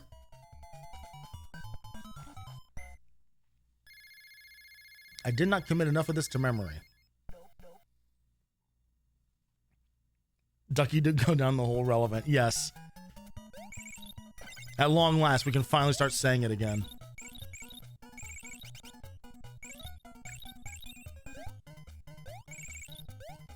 You know, one thing that I hadn't considered. Oh, I didn't know you could stand on the balloon. That was interesting. I had not considered anybody who might be, who might have like misophonia. I apologize for the amount of mouth sounds that have been on stream today. And will continue to be on stream. All right, we'll get 2 extra lives here.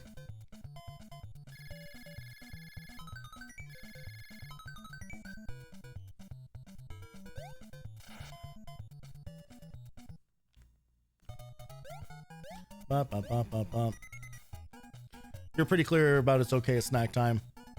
No, I listen, I know that I'm making disclaimers about things, but people have their limits.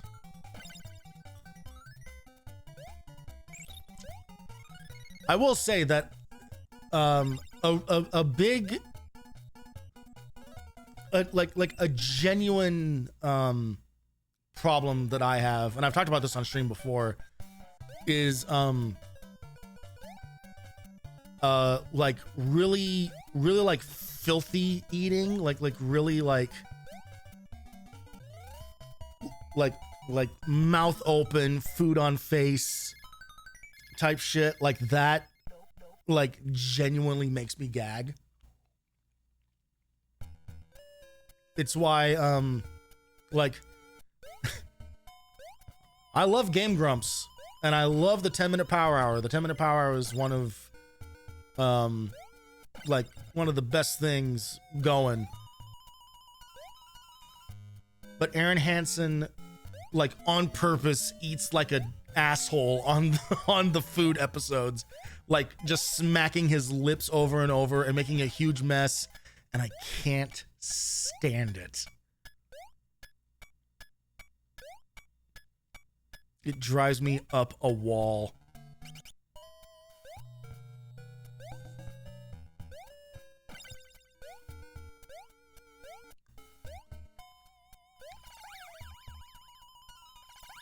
I've talked before about how I used to like really enjoy like epic mealtime. Like obviously it's fucking stupid, but I did enjoy watching it, but I could only watch it literally up until the frame they started eating. It's just slurp spaghetti all day and me want to punch things. Yeah, so I'm like super cognizant of that.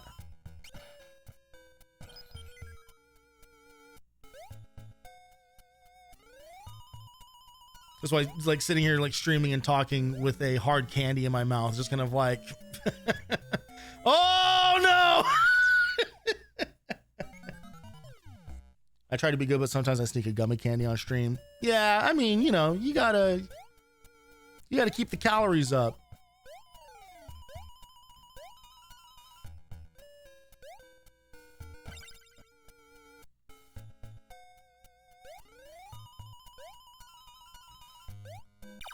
Oh, come on. With the jump height.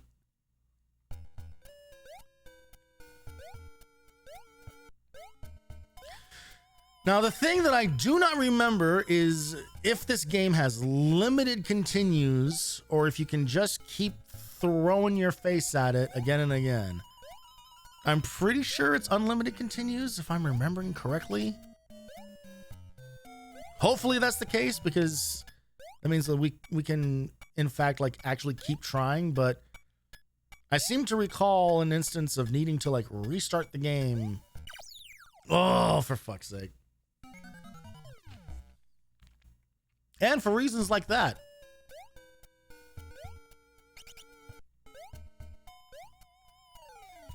Couldn't stand people who deep throat their mic.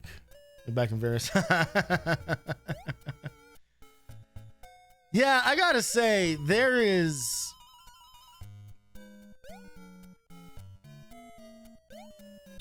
Oh my fucking God! Why does he jump so fucking high?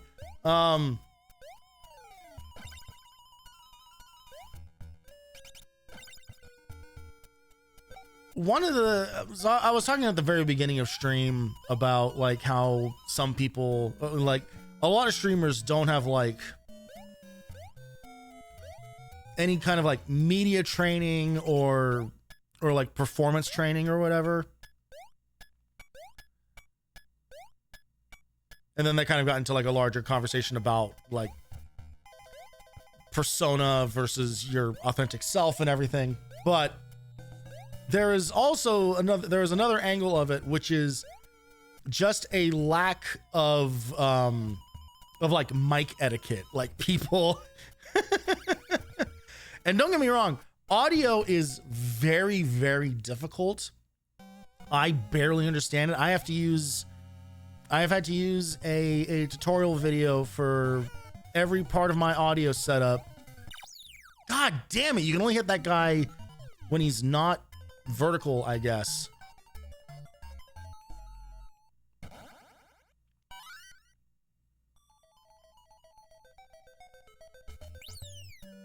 God damn it.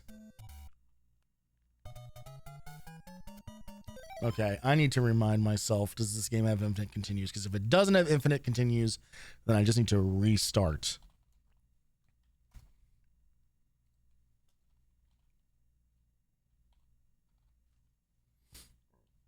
Because I'm not going to spend a continue on World 1. Excuse me.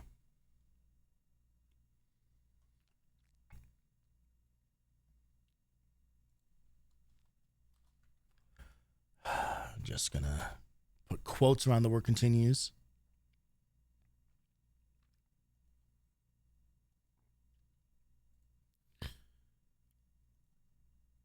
I try to steer people in the right direction if they're in my sphere, but you can only suggest and push regarding sound setup. Some people really need a limiter. Yeah, I mean, some people really need limiters. Some people also need like kind of like a quick and dirty lesson on like compression. And compression is the thing that, again, like I barely understand how it works, but I think a limiter is like first and foremost like really important thing. I would argue that then like second thing is then EQing. Squish it down so you can pull it up. Yeah, that's a good way of putting it. But like EQing is really important too. And again, like I did all my EQing wrong. And it's when I got this new microphone, I did it wrong. And this is one of those fancy boys. This is one of those Shure SM7 DBs. You know, this is one of the, it's not a cheap microphone. Like I went for it. And I had my EQ set all wrong. So when I started with this microphone, I'm just going to restart the game. Fuck it. Do you have Cloud Lifter? No. So a lot of people have those and don't use them. Well, so that's the thing, is that you can make a really good, you know, this is kind of true about most technology, is that you can have the tech, but if you don't know how to use it well, it's just a really expensive piece of crap. And so, on the very first stream that I used this microphone on, my voice sounds like garbage, like absolute garbage. It's all muffled. There's like no range on it. It's really like unpleasant to listen to. It's listenable. It was not like, oh God, this is the worst thing I've ever heard, you know, but it was absolutely not like the standard that it is now. Now, the way that the mic is set up, like, I really like the way that my voice sounds coming out of this thing. Like, at least to my ears, it feels very clear. It gets enough of like it adds it adds enough like bass resonance to my voice that I don't think I necessarily have in real life. You know, like there is a certain amount of magic that is happening. But that was the result of literally watching someone's YouTube tutorial about EQ settings, specifically on a Go XLR, which is what I use. And a thing that I didn't know for the longest time is it seems so counterintuitive, but the thing that actually makes you sound really, really muddy is if your mid-range is higher than either your bass or treble range. And I wouldn't have guessed that. I would have assumed that you wanted your middle range up because that's where most of your voice is. But the problem is that because of the way, you know, mics kind of like pick up your sound, you end up overpowering all the bass and treble with it. So you lose a lot of that extra like detail in your voice. So it's actually better to turn that down and turn your bass and treble up and like make it an inverted wave on it. At least that's the case for like how my voice sounds coming out of this thing. And it feels very counterintuitive. And then it's like the opposite is then true for like music or whatever, you know, like it's audio is weird and crazy, but people should take the whole 15 minutes to like look up a YouTube tutorial about, hey, here's how you can make yourself sound better. Because yes, do I have an expensive fancy microphone? Absolutely. Is that getting me a little bit of a shortcut into better sounding audio? 100%. I do not doubt or do not deny that. However, all audio programs that accept a mic input, no matter what you're using, has EQ settings. So go through and do some EQ settings. There are money mids, but EQ is tricky because it's different for every application. Absolutely. Yeah, totally. It is. There is a whole like science behind it. And again, truly, I don't understand it. But because we live in an age of infinite information, I can just find a tutorial for it,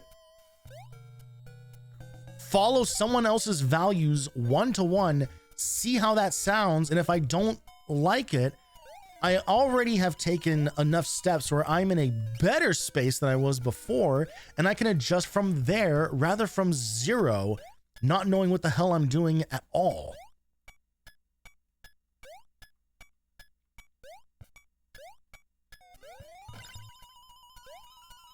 So honestly, it kind of... There's a part of me that actually gets kind of upset when I see like other streamers who their audio quality is just so poor, because it's like, look, I understand that this is kind of difficult to figure out, but your voice is what people are listening to the most. Like, I wish people would let me fix their sound. Oh, Jesus fucking Christ, this game is going to kill me. This is the first level. Or first world or whatever.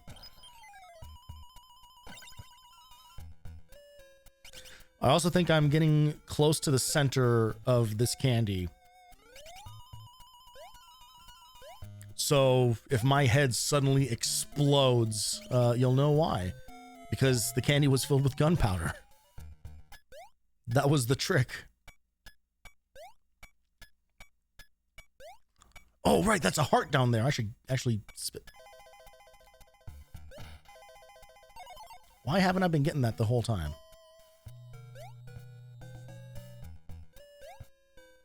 Squid Game candy. Sound is the number one reason I leave streams. Yeah, no, same.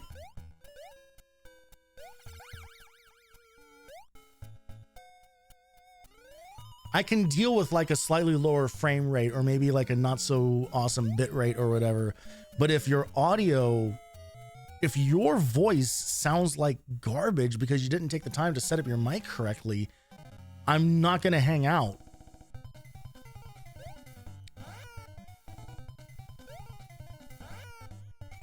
It is the one aspect of a stream that you can't avoid.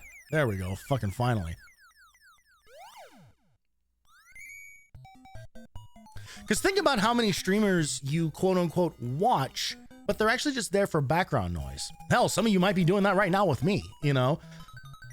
And I want there to be clarity in my voice, because otherwise there is no part of the experience that you can enjoy.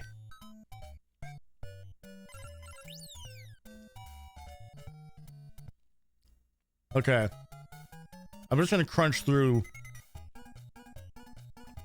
It's very soft.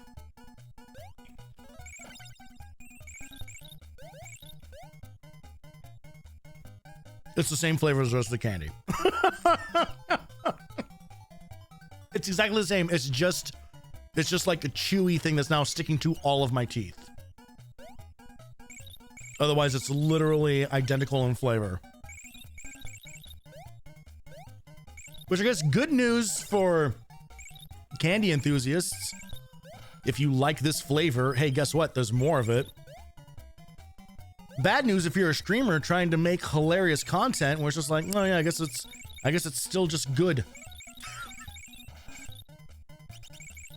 Wow, what a show you've put on. Oh, okay. So something that I learned is that you can actually get,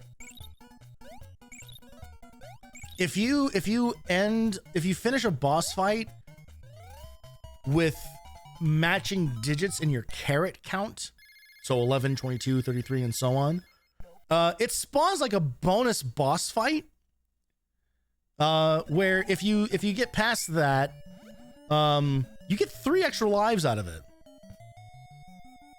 So I should try to make an effort to make that happen, I suppose.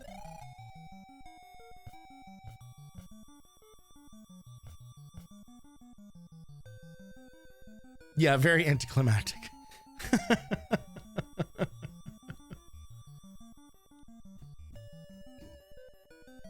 Honestly, this whole snack box has been kind of anticlimactic.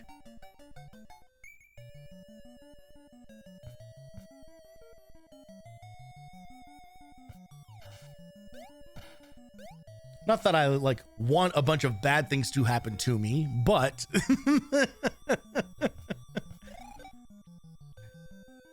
I was hoping that I would have more to say about most of these than just like, yeah, that's all right.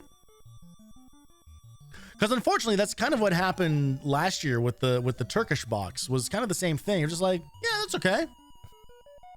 I wouldn't mind eating all of this particular wafer bar or whatever.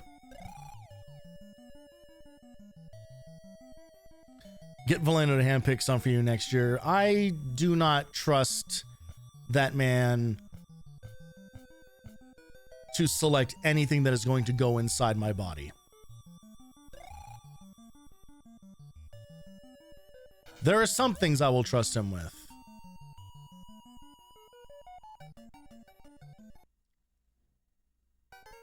But thing that he knows would potentially destroy me is not a risk I'm willing to take. All right, Elmira, let's figure out your weird...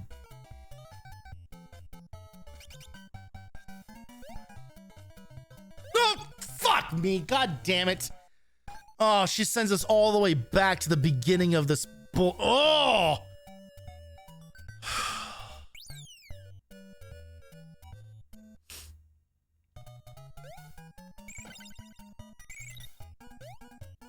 Son of a bitch.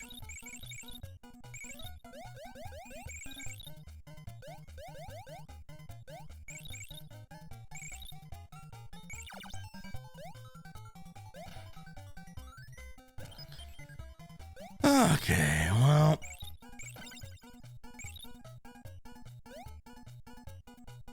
Oh, we gotta do that whole swimming level again. Oh! Fuck.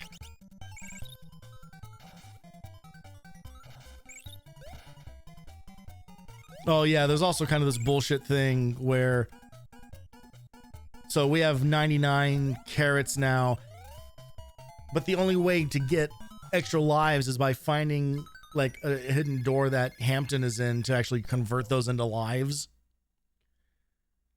So there's no like rollover. There's no like, oh, you collected 100, so like any other video game, you get an extra life. Not here, boyo.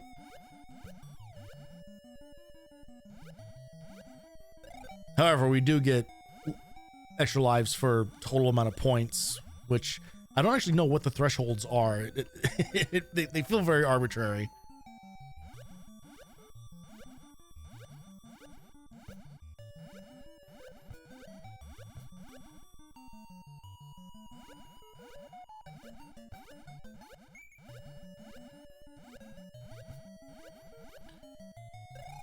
Okay.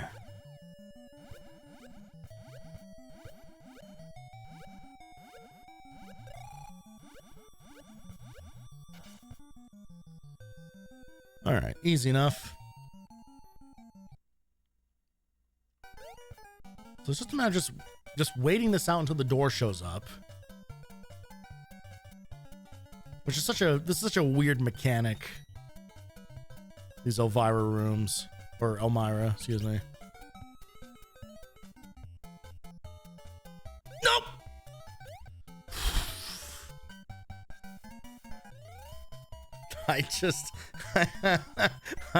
I felt every capillary in my body constrict.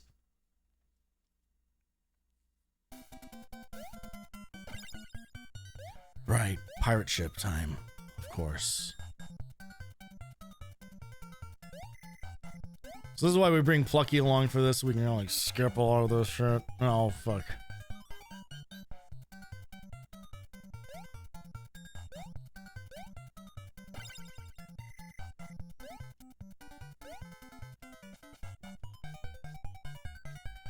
Whoa! Okay. Now, the thing that I remember being annoying about this section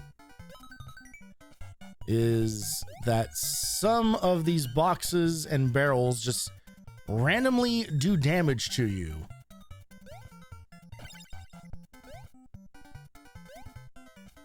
Tony, is there any indication of which ones would do that? Oh, I'm so glad you asked. No. Not only is there no indication, it's basically instantaneous.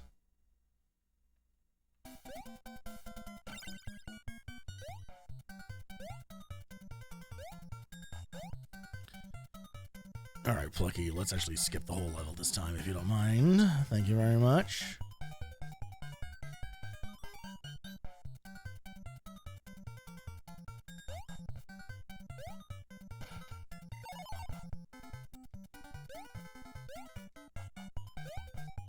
I forgot about the anchor throwing mice. They also have kind of nonsense behaviors on them.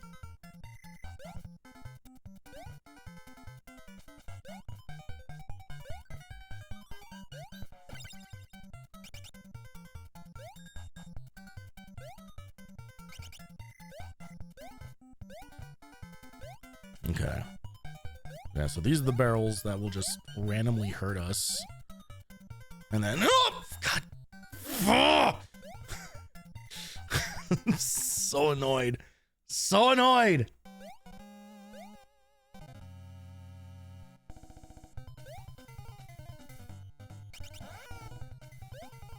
And then he drops a barrel. And then he drops down. Oh, you hook-handed fake mustache Ren Fair reject son of a bitch.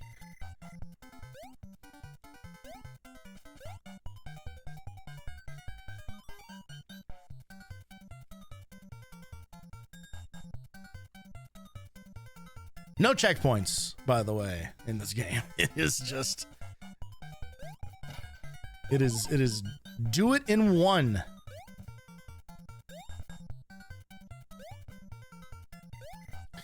Which is it's so weird. Oh.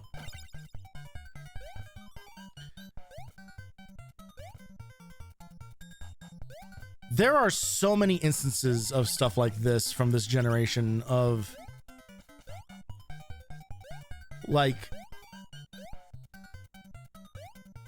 game that they knew was made for like kids, like little kids.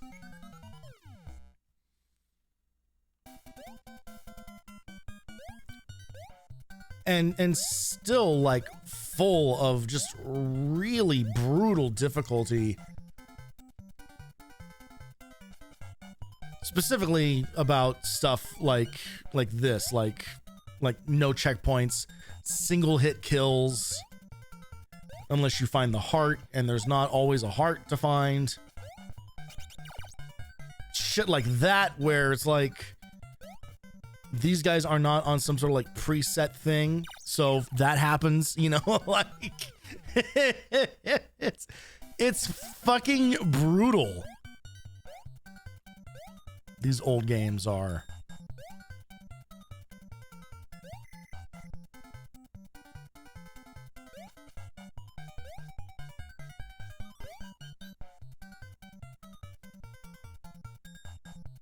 An unexpected side effect of that candy is now I cannot stop salivating.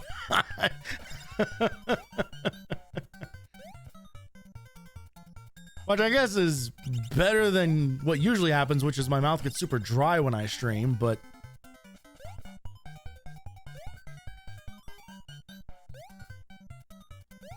Oh, fuck off with that!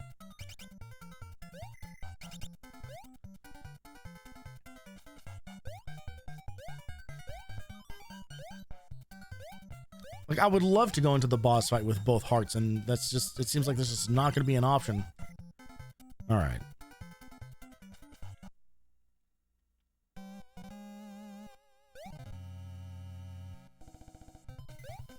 No, we're dead. Changed his fucking pattern. I thought he was going to drop down to the bottom like he did every other time.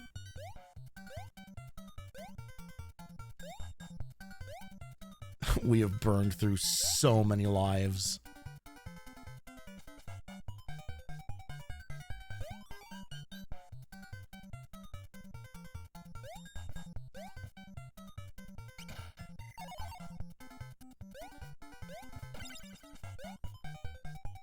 Very nearly bit it there because I was not paying close enough attention to what was going on.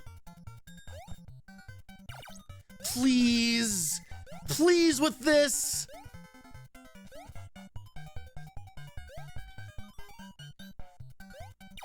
Oh my god. Oh, baby!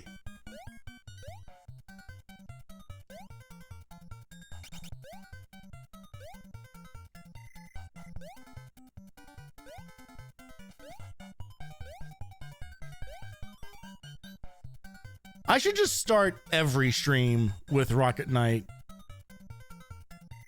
Just so I can just feel good about a video game, you know? I know that I'll beat it. I know it'll be fun.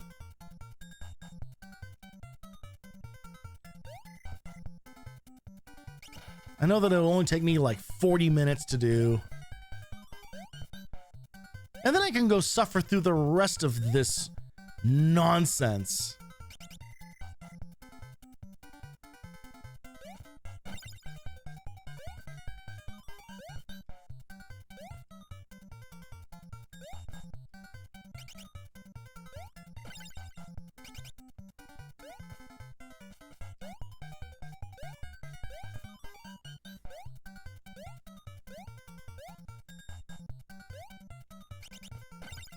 There we go. Oh, man. All right, I'm just going to hang out down here, I think, and just wait for him to come to me. Because fuck this noise.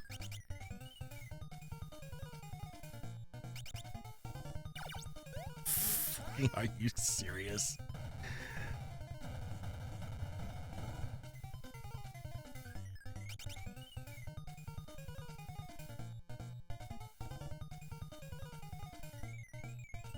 What the? With the poke! With the pokey!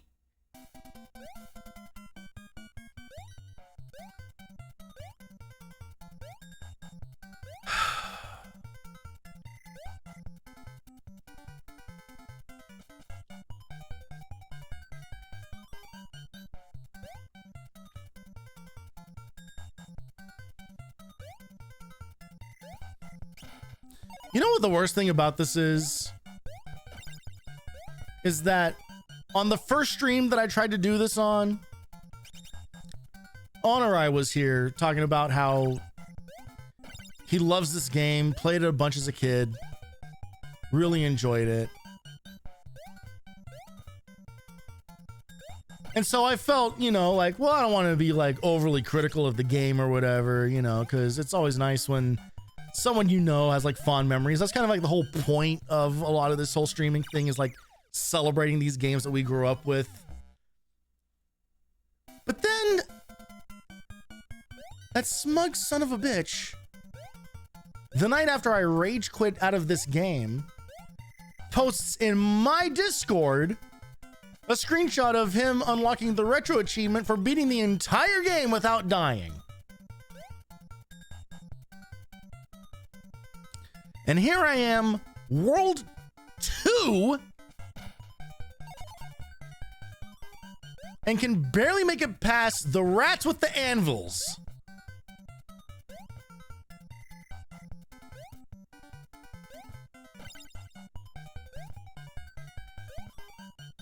And now I'm back in hell. I'm back in one-hit kill territory.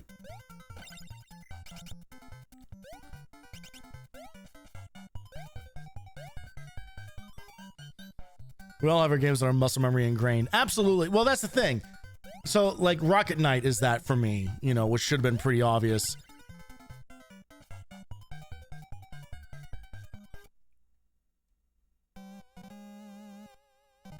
But don't do it when I'm already down on my fucking, I'm down on my luck.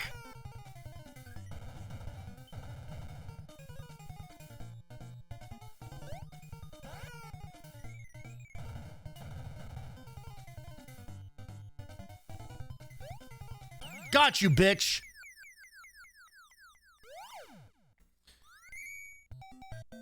I was reading up. Apparently, the SNES is way harder than the Sega version of The Lion King. I guess I could see that being the case. I mean, it is kind of one of the rare instances where they're the same game. Hey, we did it! We got the secret fight.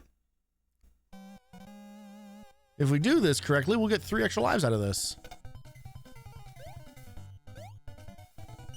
Oh! Fucking God. Son of a bitch. Okay, it's one and done. All right, well, that's merciful.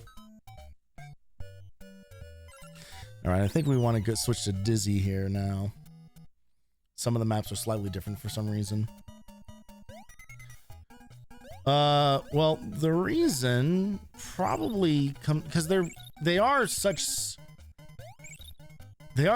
similar that usually when there's a difference like that, it might have something to do with the capabilities of either system.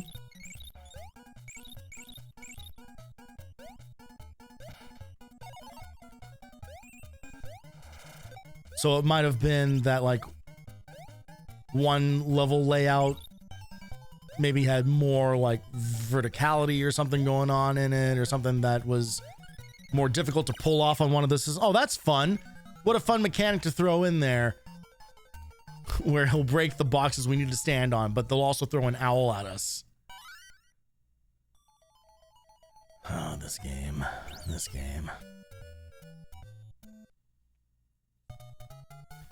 Beep bop boop. Da da dee ba me da da da da da dee da da da da. I wanna kill myself.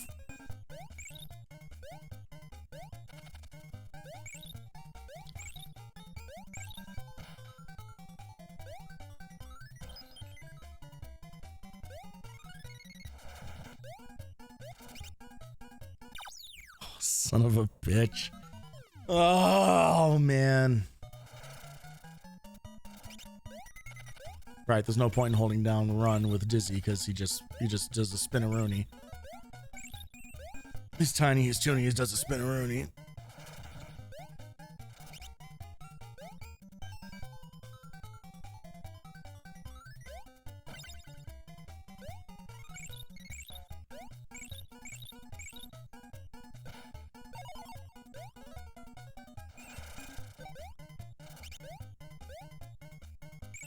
Whoa, what the fuck?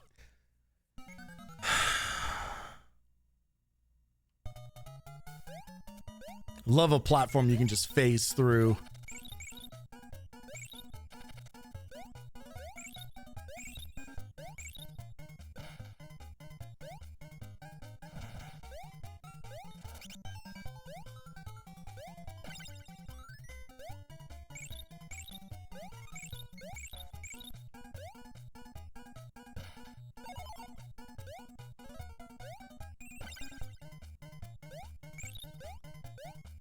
Okay. Oh, fucking god damn it. Fucking god damn it. Oh.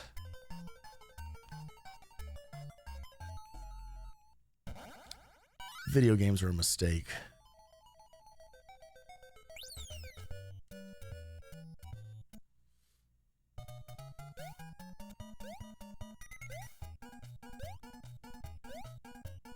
And the thing is like the only reason that we need Dizzy is for the second half of this stage, not the first half. So it's like I gotta deal with this bullshit for longer than I want to in the first place.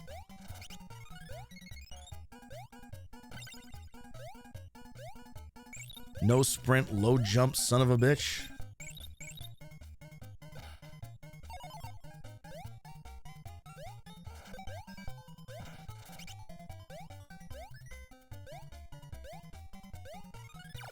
Oh, that reset period is so long.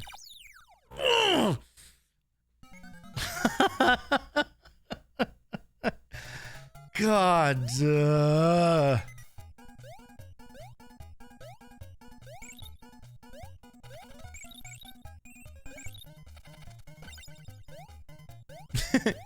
The other thing that's kind of a bummer is I actually was not big on Tiny Toons when I was a kid. So I have already spent all the knowledge I have about them the first time I played this.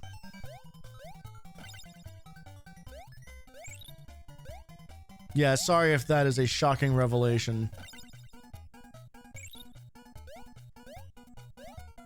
I'm a Looney Tunes and Animaniacs kid. That was my bread and butter.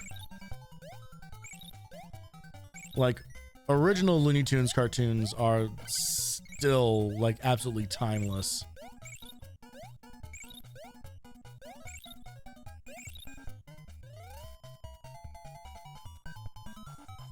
So much of my humor is defined by like Looney Tunes and Animaniacs and a little splash of Freakazoid in there.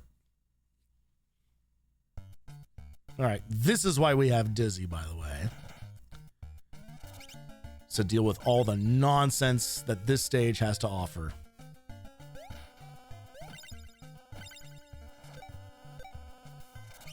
Such as bees and squirrels, you fucker!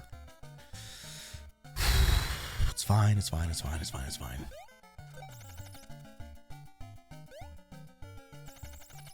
It's the bats that are actually the worst, though.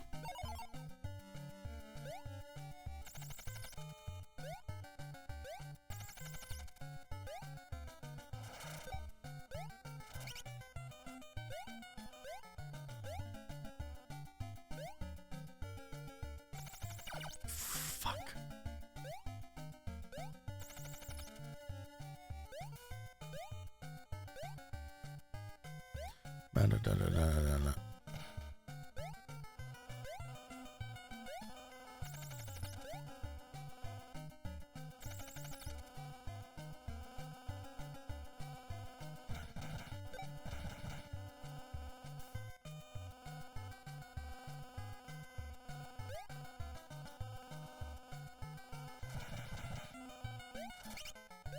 Oh, please go away. Everyone go away. Everyone leave me alone. I need to get one whole extra life here. Thank you.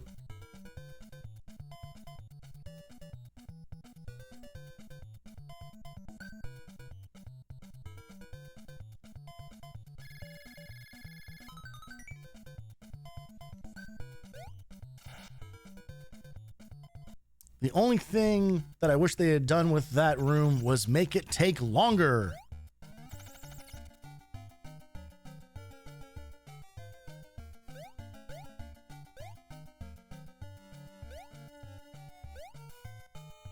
Okay.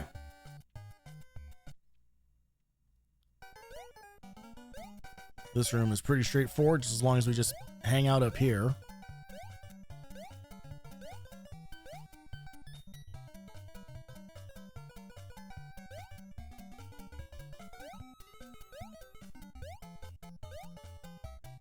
Oh, shit.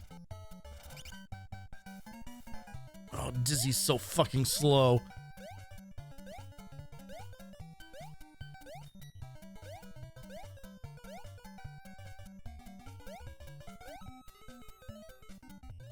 There we go. Gotta be real careful not to land in the door because that won't count like its actual like entrance point.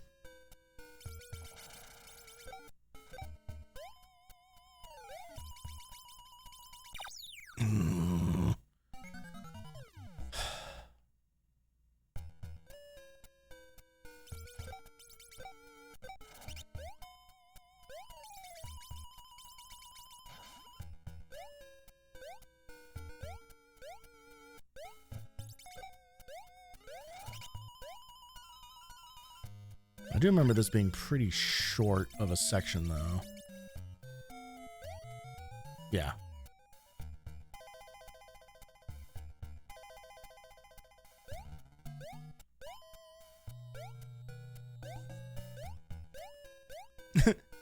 The worst thing is that we're not even close to like the part of this that was an actual pain to get through.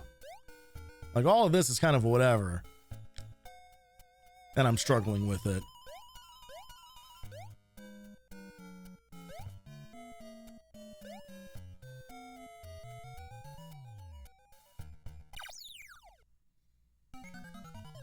That actually scared me that just happened. Because it shouldn't have happened. Good. Good. No mid-level checkpoint. Those doors don't count as checkpoints. Sick. Awesome stuff. I'm starting to feel my body rebel against the amount of snacks I've put into it. Especially since none of them have any nutritional value. Also, the second one of these things is like ever so often like wafts its way over to me and it's like, is something burning? It's like, no, it's just a cracker.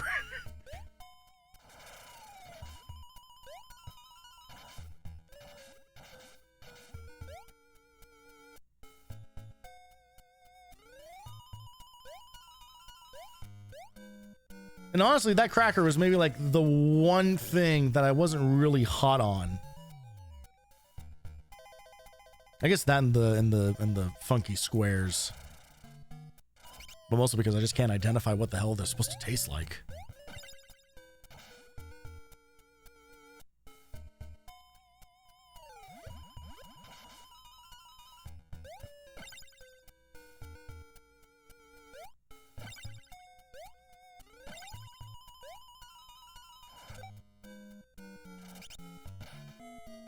There we go. That's nice of them to give us a heart before exiting. All right, and this boss is actual garbage town.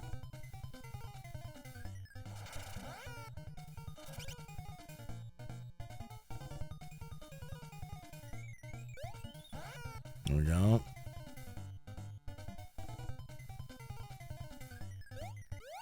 Oh, wow, okay, got it in one. Fucking rock and roll.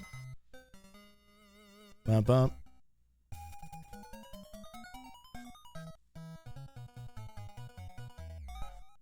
Dope. Okay. This is now the point where I couldn't make this happen. I just couldn't make this happen. and there's reason number one. These fucking can throwing bitches out here looking to ruin my day.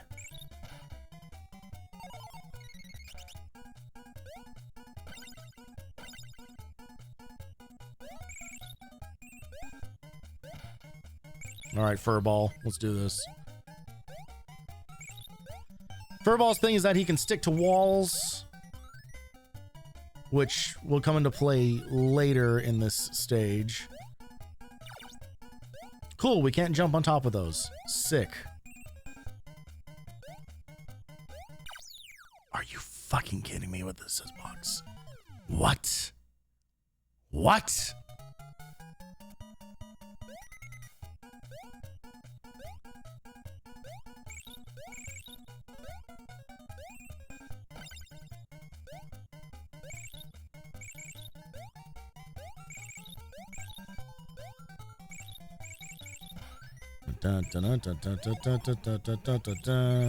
Didn't write music to the other stages. Just gonna listen to the same song the whole game. Gonna get into your brain like an earworm. By the end of it, you're gonna feel insane. Oh, this is a decent game that I just don't like. Gonna be stuck in this stupid stage all night.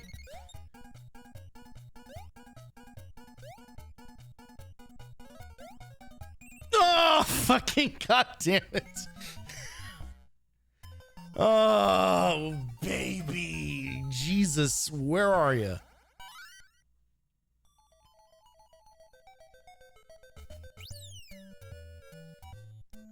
Again, this is just the first half of this stage. Fucking goddamn it. It just spawns dudes just anywhere and everywhere. And then that happens. I'm just gonna game over on purpose, cause truly, what's the point?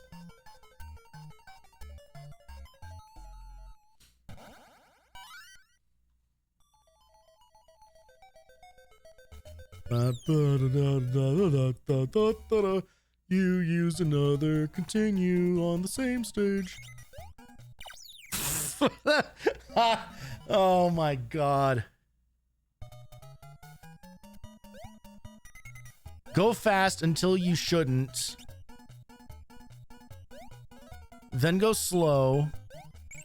Then get punished no matter which way. Fucking what? With the new guy?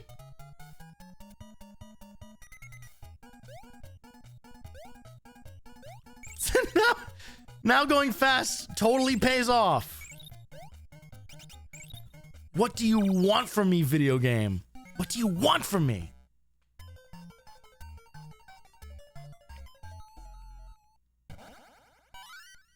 Also, that moment just now, that's the importance of compression and a limiter. That's why you take the time to learn that shit.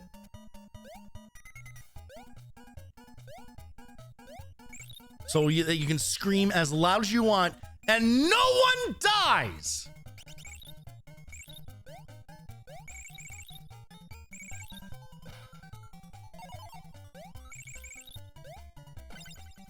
Oh god. Oh, we're gonna get hit by something, aren't we? Give me the ball.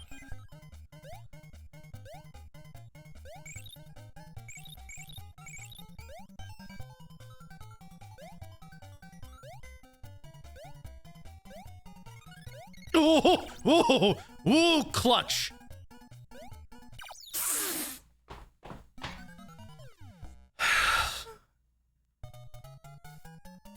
Yeah, baby. Back at the beginning of the stage. Let's go. That's right. Make the guy jump sometimes, but not always. Keep me on my toes, Konami. Good shit. Great work. Good video game.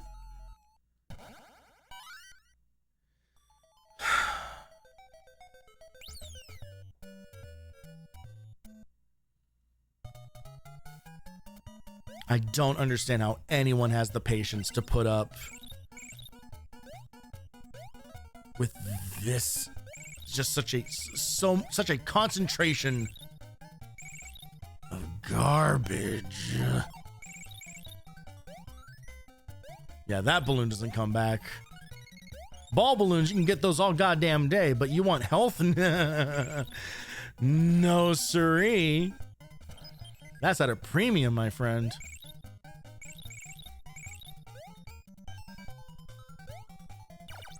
Good shit. Fucking going to jump out a window.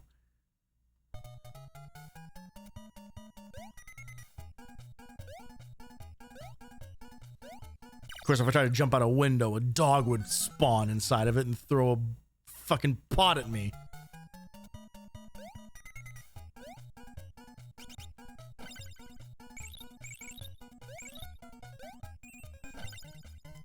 I shouldn't even bother because I'm on like my last life, but it feels like if nothing else, I am just trying to like learn the stage better.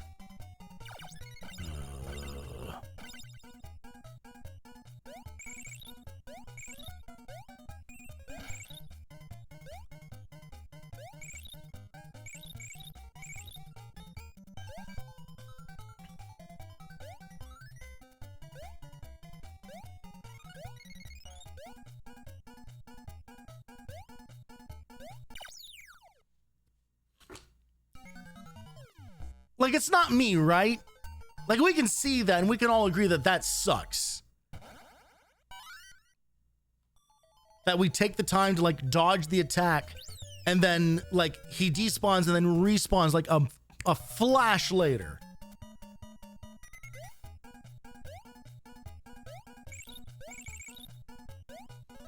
God, Buster's just so much faster and can just breeze past all this shit. But I need Furball for the next stage, so what do I do?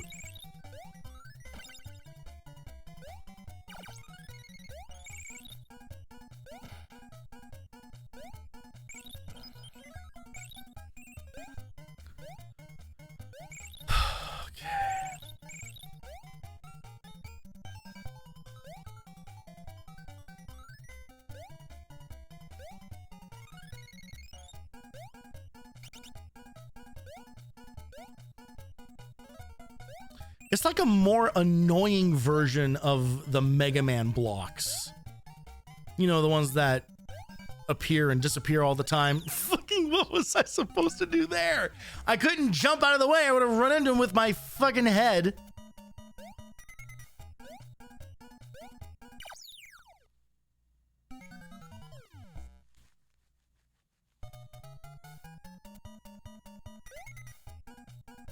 It's so damned if you do, damned if you don't. Like, it's so inconsistent. That's the thing that's driving me, I think, the most insane, is that it's just inconsistent. So when you think you have it figured out, it's like, nope, they changed the script on you. It's like, why is every enemy in this stage a fucking Elden Ring boss where they keep changing the timings?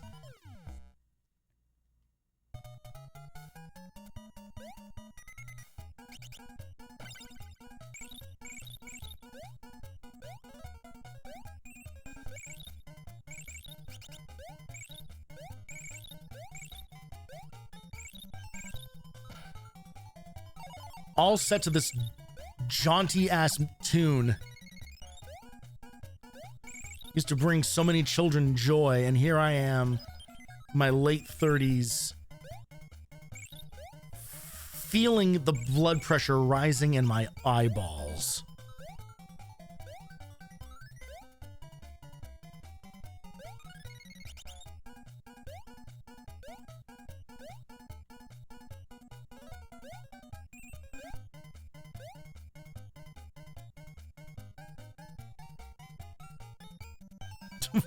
It's like, where's the... I swear to God.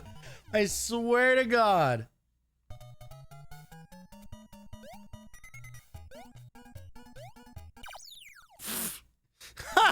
What?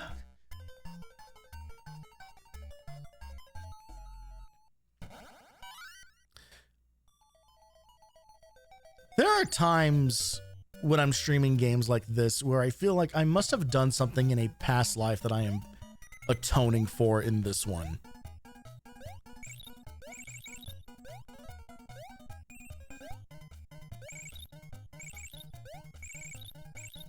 Because why? Why do I get such a mental block on how to deal with these kinds of things? It's like I learn nothing.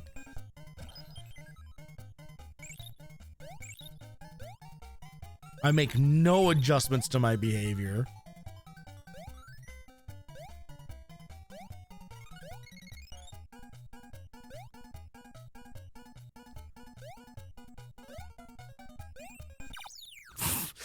I genuinely don't know what to do about that guy. I truly, like all bits and jokes aside, I don't understand what they want me to do there.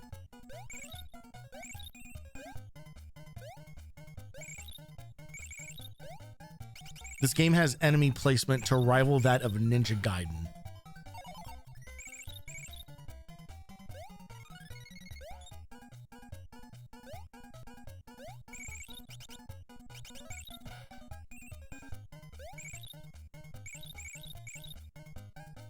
And there's part of my brain that always goes back to that. It's like, I can beat Ninja Gaiden now pretty consistently. Full pacifist style. Oh my God, I did it.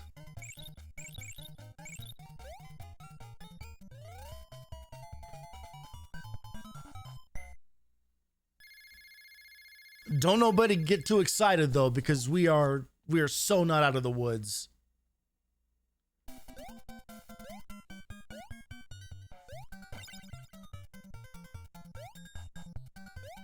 Oh, because now we got these cat fuckers that just show up. Now they just pop out of anywhere.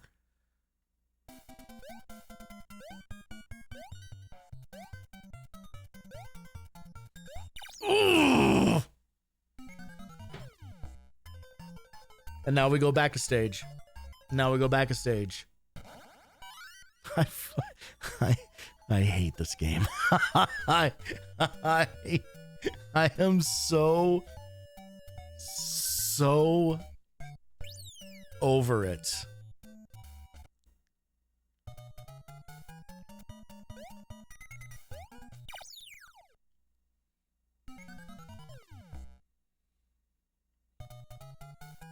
Once again, sometimes you can go through this quickly, other times you have to go slow. The game will decide arbitrarily what the correct answer is.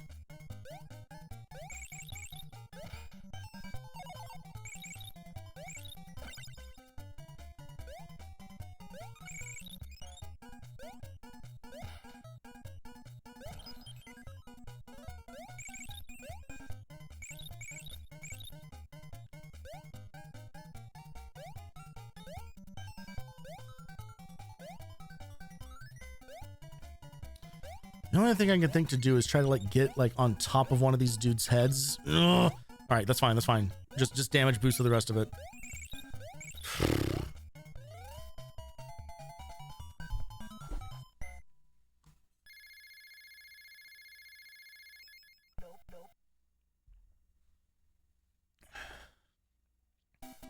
All right, I get 2 attempts at this.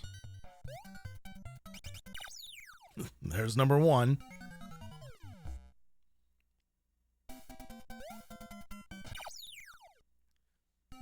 Cool, and there's just a random barrel that can kill you by just standing on it. Fucking this shit's busted, man.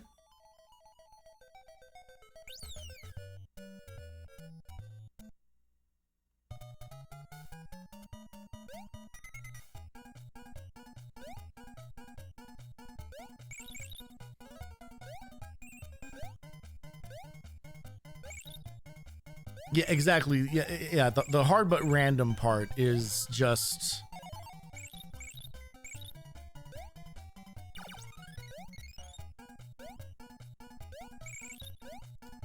it's absolutely what's killing me here.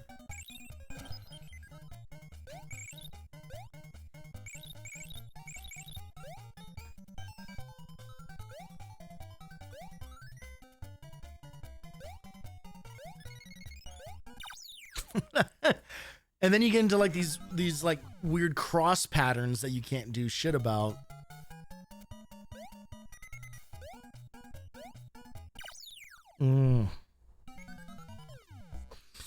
I saw that happening.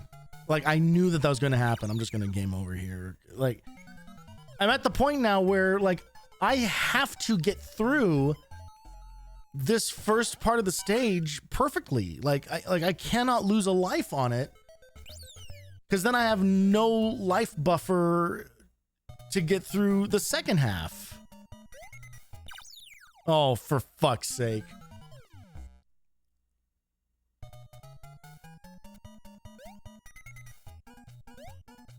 Dead again. Knew that was gonna happen. Yeah, let's just fucking reset. Start it over.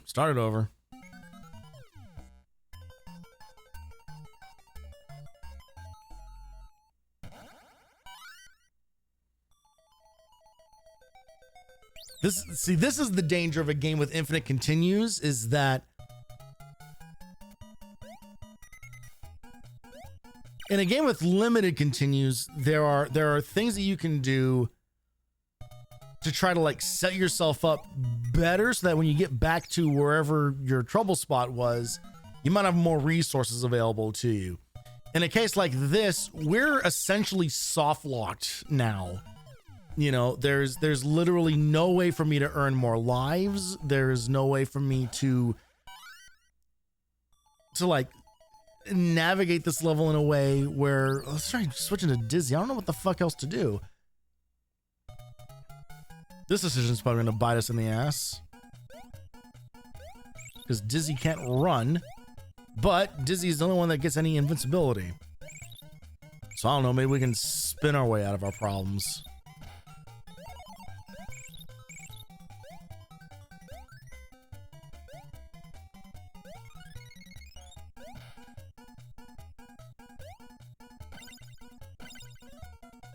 There we go.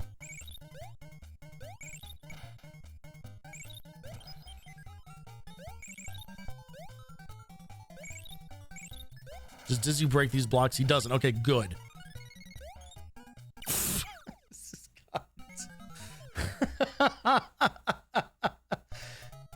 Admittedly, that was on me, but for fuck's sake, man, like give me anything.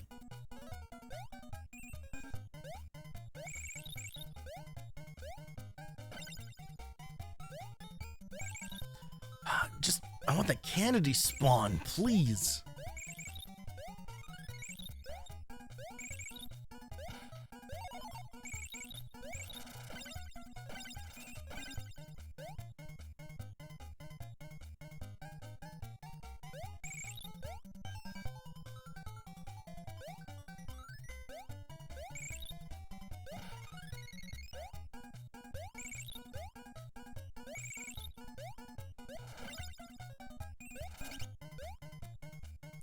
Okay. Let that recharge.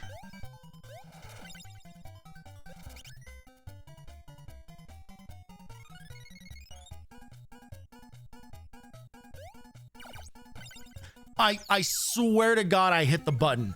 I swear I hit the fucking button. Are you kidding me with this shit?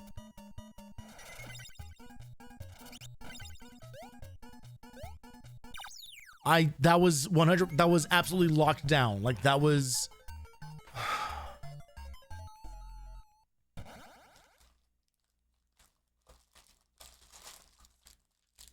what do we got in this fucking snack box? What is left in here?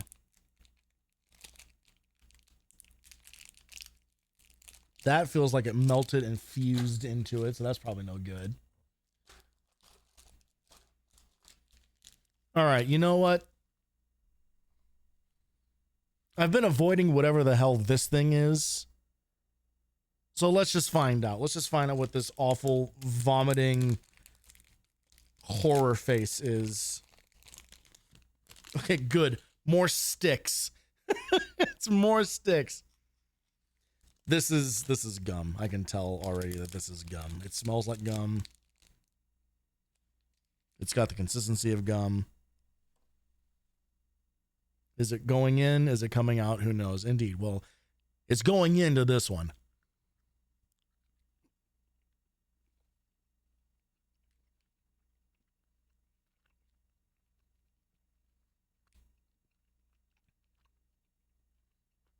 Yep. It's gum.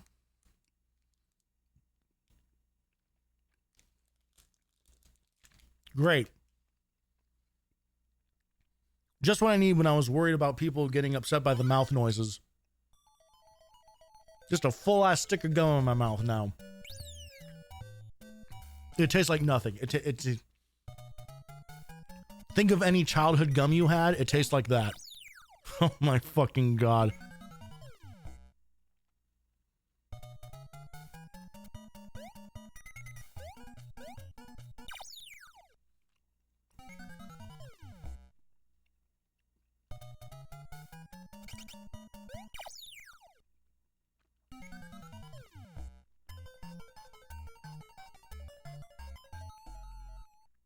This is the halfway point of this game. The halfway point.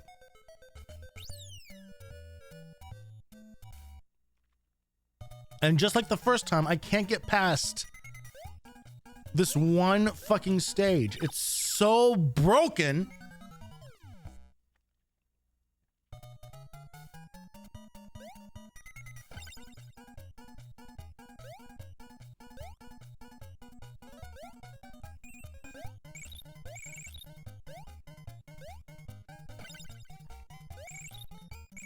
Do I just need to just play this as slowly as humanly possible? Is that the ask here? Is that the trick?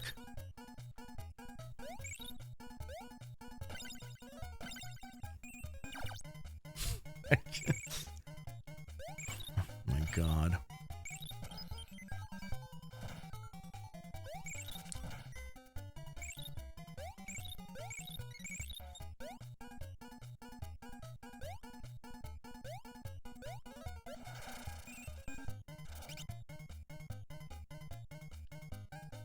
All right.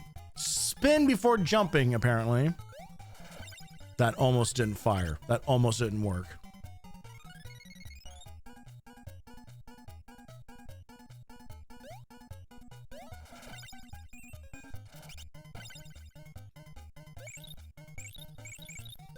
All right.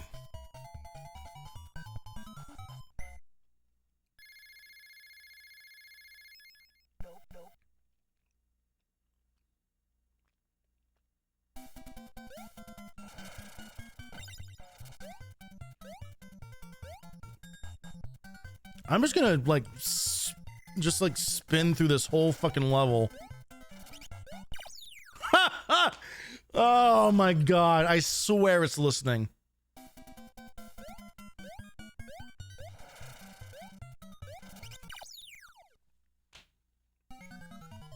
And then back to square one.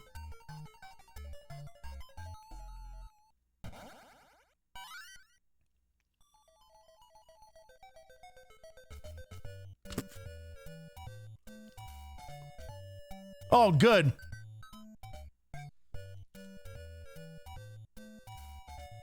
Hey, I figured out why they put such an emphasis on the mouth on that thing. Ah! Fucking Jesus.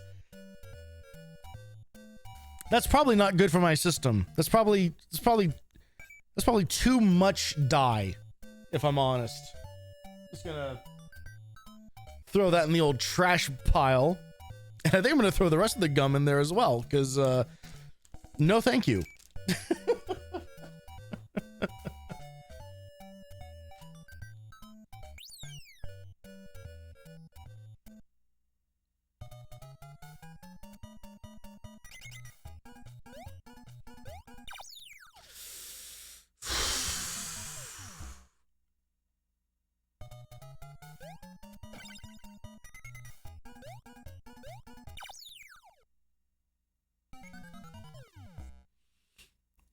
I'm not even trying anymore, like truly, like I'm just I'm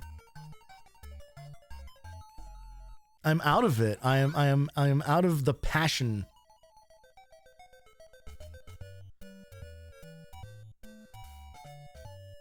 Please choose your partner. I thought I saw her say something about, like, I think that you would please go with Furball to the next event. So, like, even the game is like, hey, you're gonna want this other guy.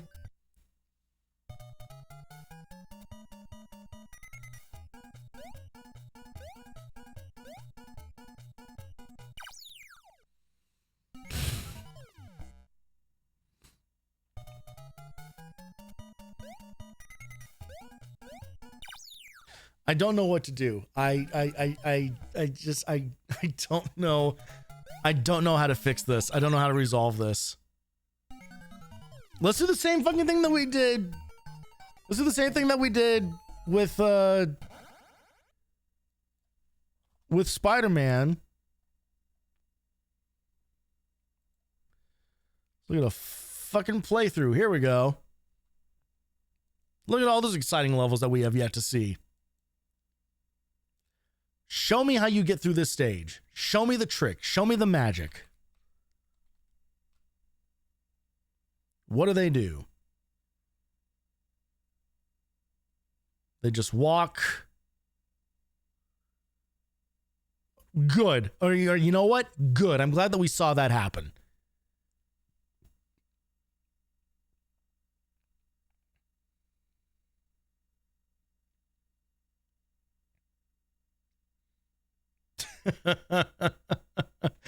There is something so validating about seeing that there is no trick there. It is just, yeah, you just gotta kind of figure it out.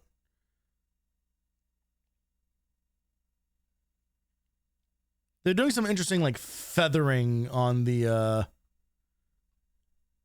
sprint. I want to see how this motherfucker gets past this dog right here. Just jump under it. Just jump under it. Just fucking...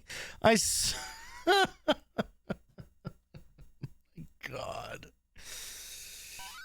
It's just that easy. It's just that easy. Just do what they did in the video. Just do that and watch how quickly this gets solved.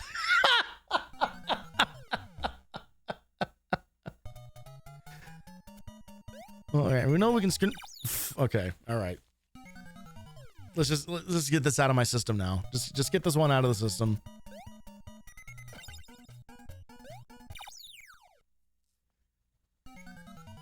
All right.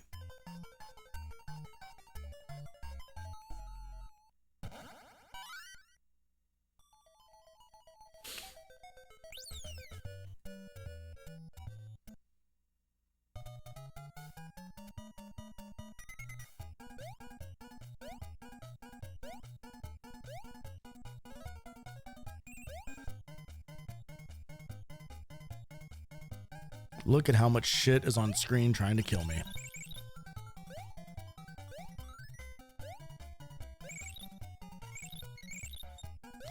Like, the only other thing that I can think to do is what we did last time, which was abandon the run, try to go back a few stages, or go back to the beginning of the game to, like, stock up on lives, so that when we do eventually make it, you know, we can just kind of power our way through. But the problem is that if you see how many times we've died here,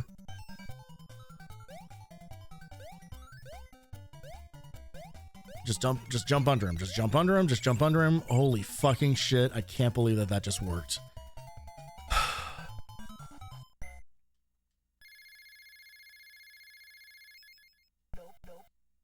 Okay.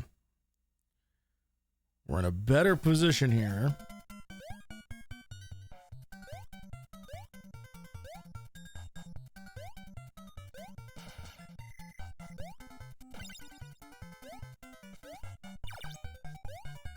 Please be heart. Yes.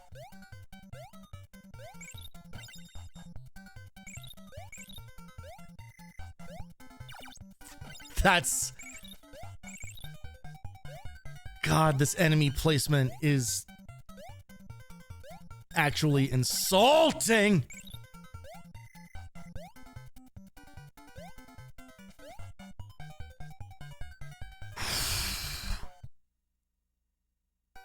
Yes, this is why we give him furball. Because you just do that. You just do that.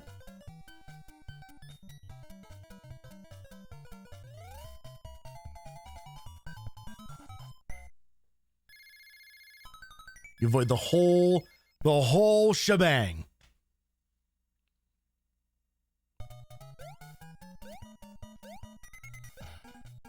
Oh, fucking, that's not at all what I wanted to happen.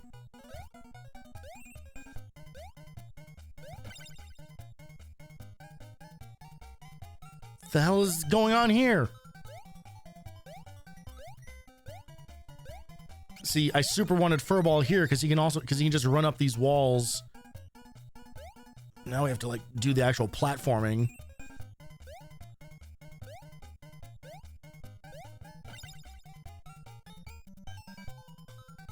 Just gonna let her go past.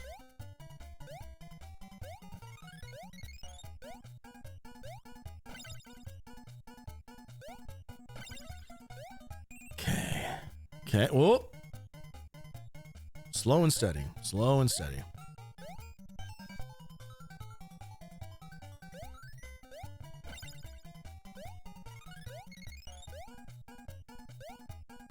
Whoa, you...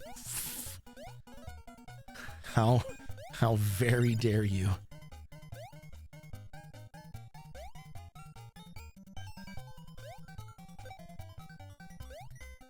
She's gonna respawn, isn't she? Yep.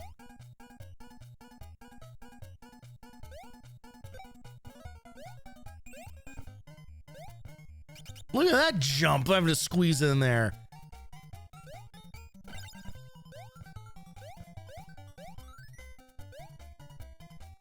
I think that's a Hampton room up there, but we accidentally switched off a fur ball, so we're... Fuck it. Let's go. Let's go. Okay.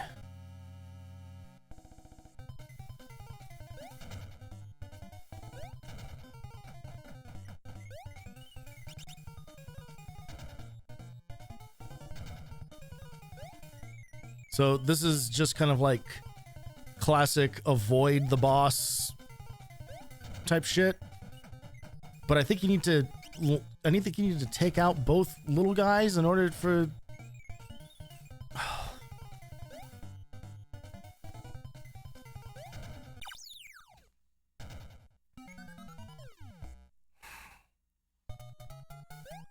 Okay, well, we can at least switch back to Furball.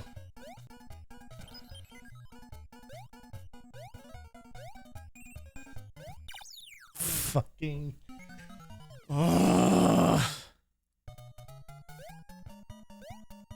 I don't know if you can slide in this game. I genuinely don't know if sliding... Let's just find out. Yeah, that figures. That totally figures. Alright, down to our last life. Rock and roll.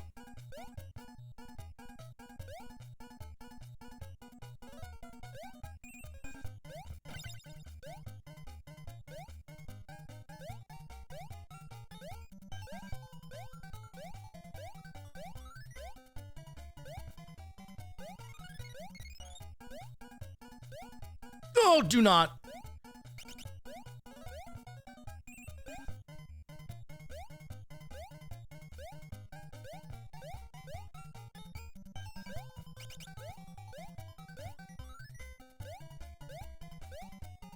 Jesus. Oh, man.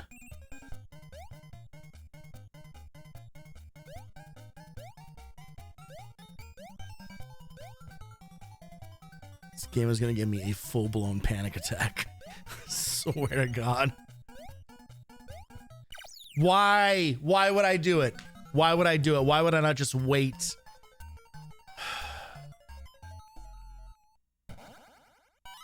Back to one. Oh! Okay, well, alright. At least...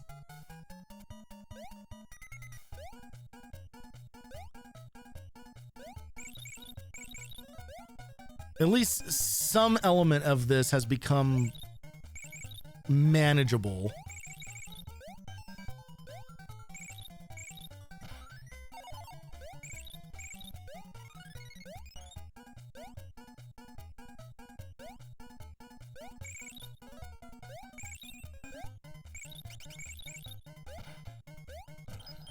All right.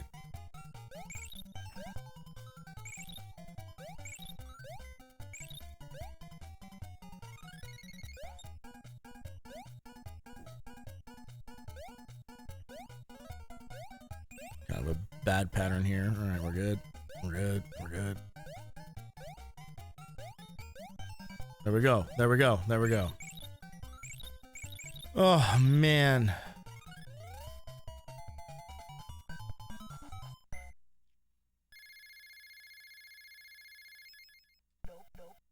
If I can get to this heart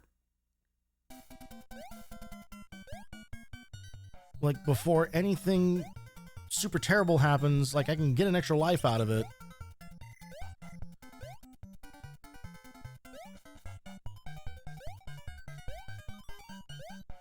Get there. Boom.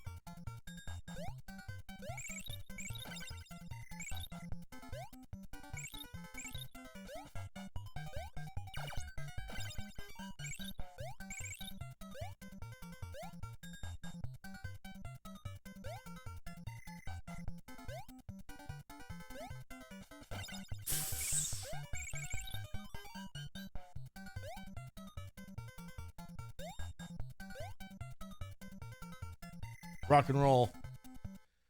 Oh, baby.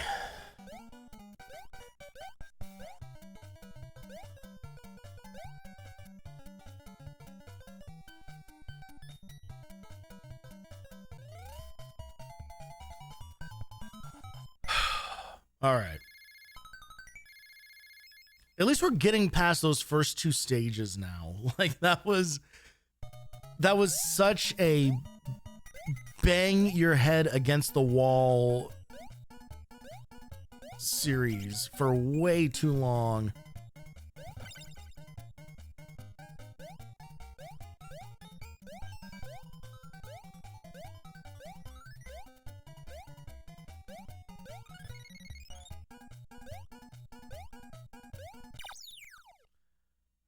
Yeah, I figured that was gonna happen. I was trying to squeeze too much.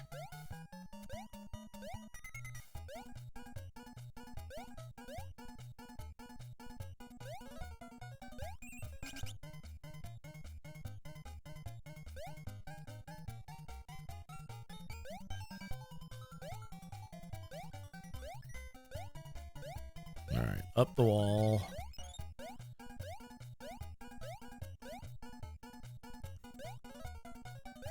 All right, let's just go this way.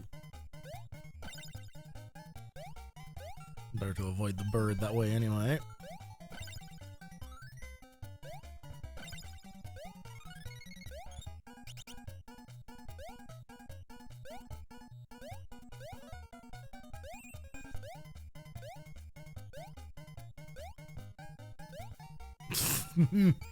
The bird that comes up feels like some practical joke shit.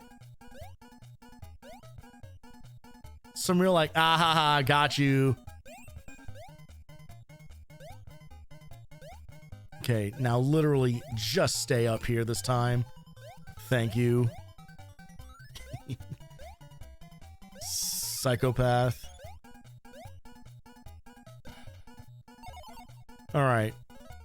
I'll take heart. It's not... Lives would have been better, but I'll take bonus heart.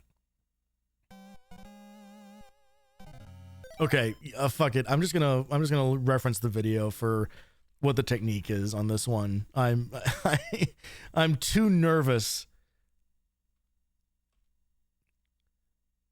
All right, let's see here. He bounces. They jump over. They hit the first monkey, the second monkey, and then the thing falls. And then they just live here.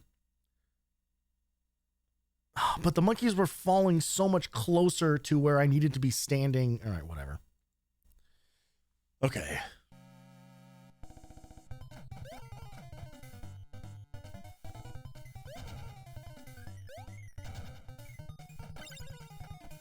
There we go.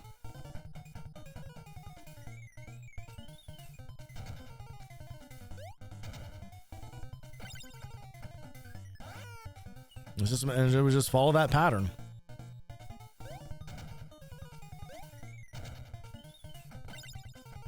One more will do it.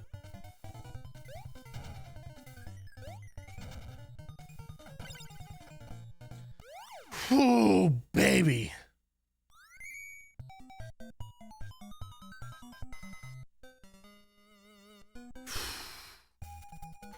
We're getting there. We're getting there. We now never have to see World 4 ever again.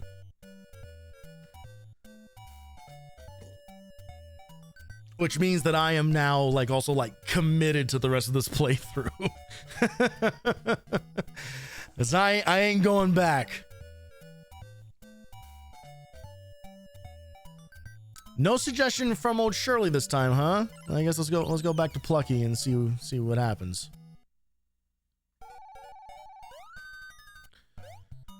All right. I believe this is Wacky Land.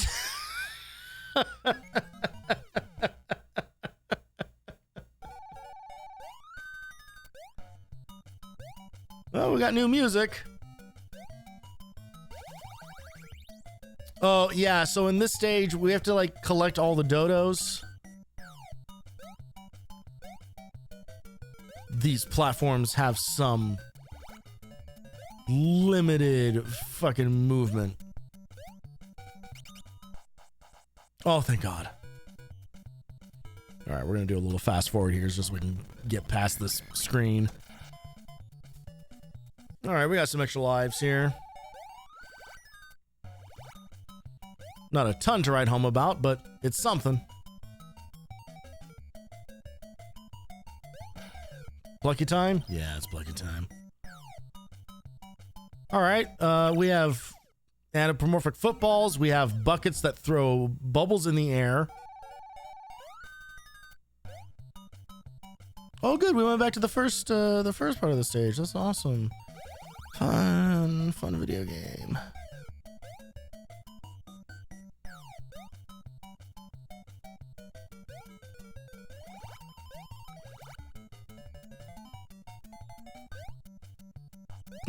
The part where they bring back the Hampton door is just actually like cruel. Because the best you could do in there is now waste your time. Oh, I did the same thing again. I need to not full speed ahead into the bucket boy.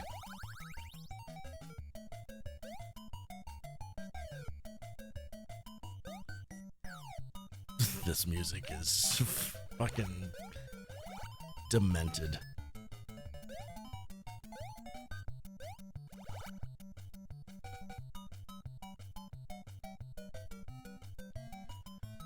Okay. Try playing this a little bit smarter this time, shall we?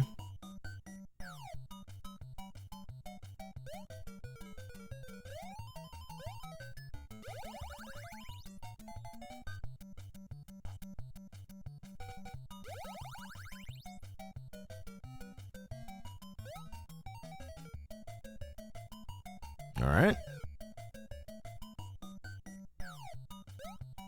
That's terrifying. What is all this enemy design? Did they just run out of ideas?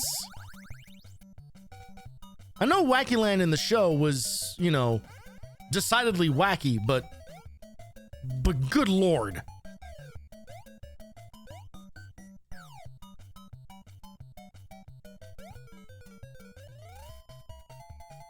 Fantastic. I'm almost certain that there was like a heart pickup or an extra life or something off to the side, but there he is. There's our boy. Wow, that's the whole thing? That's the whole world? I'll take it. I will absolutely take it if that's the end of that. So fuck yeah, let's go. Oh man. What a breeze that was compared to everything that just came before that. Once again, no suggestions.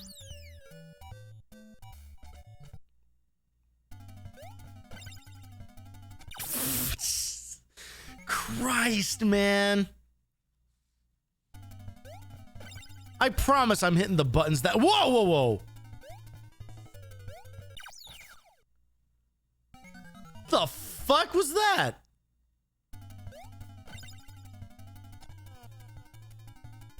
Oh, he turns off the lights.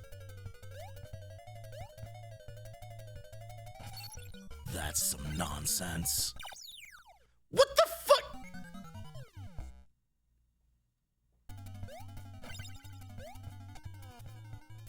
All right, so we have an enemy that turns off the lights and makes it impossible to see what's going on.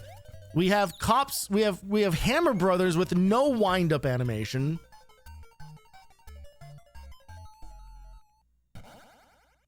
Boy, howdy.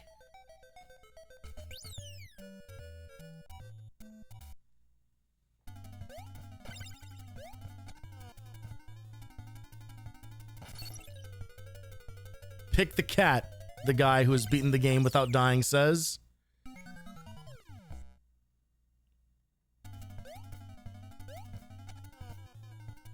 On the next game over, and there will be a next game over, I will take up the suggestion.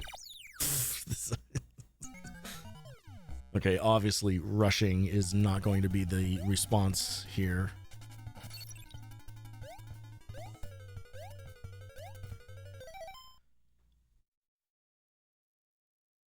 Pardon me. Oh, I'm gonna die, aren't I? Yeah. Yeah, this is a bad place to be. All right, great.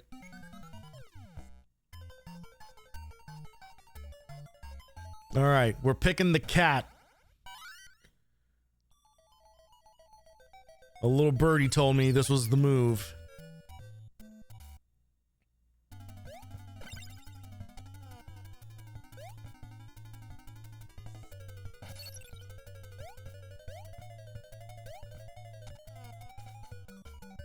Please, not over here.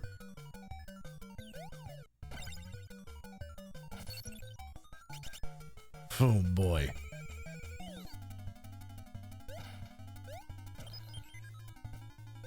All right.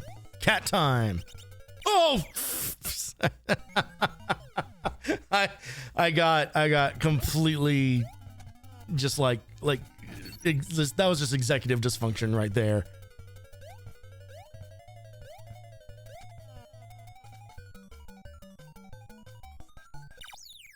Oh my fucking god.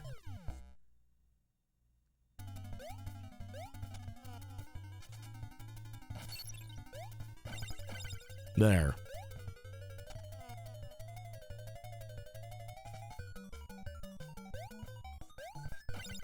Ugh.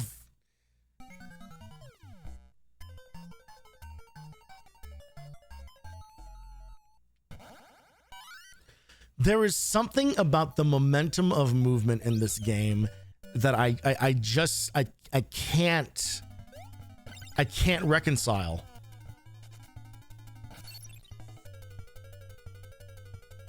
There's a slidiness to it. There is like everything moves like just too fast for me.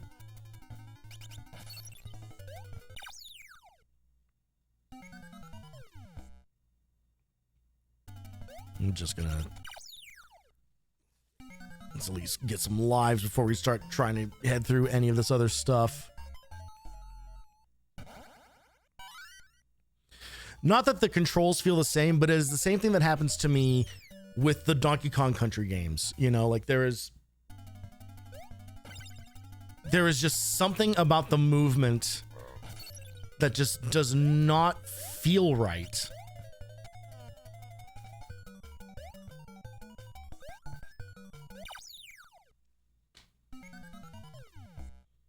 And then even when I think I am doing the right thing, it's like, no, you were a hair off. No pun intended.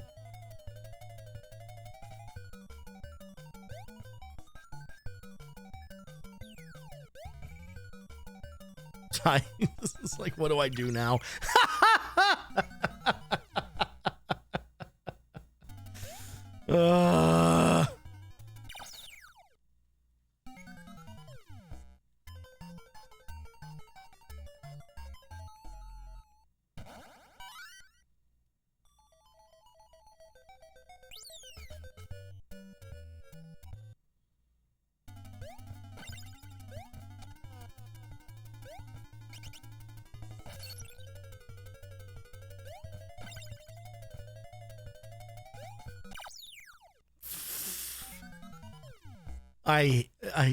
I hate this. God, man, I can't.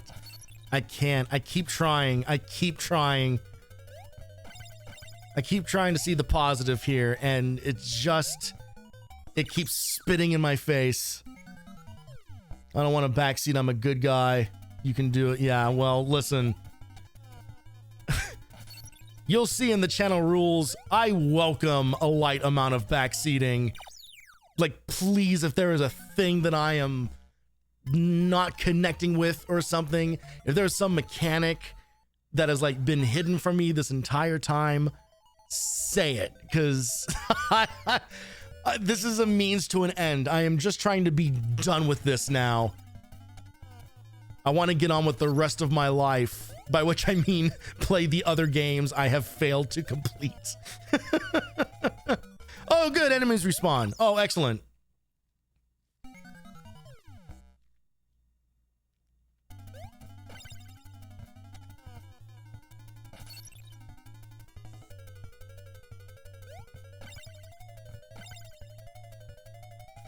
Okay, I'm just gonna wait this out.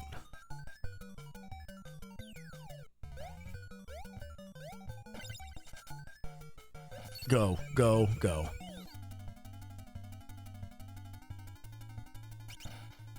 Cat mode. Get that guy. Let this guy come over and definitely kill this one. Slide! Whoa! How? How? Fucking how? What the f- What? Yeah, I figured out the stomp the cops before they can start throwing stuff.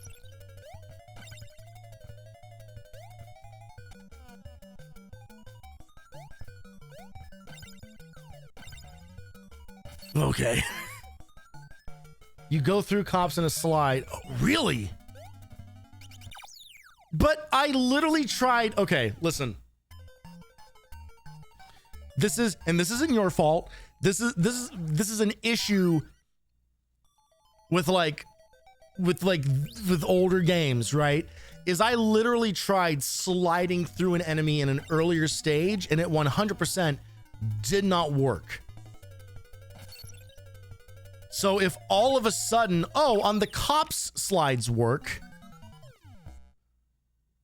like, you would not think that because previous experience says otherwise.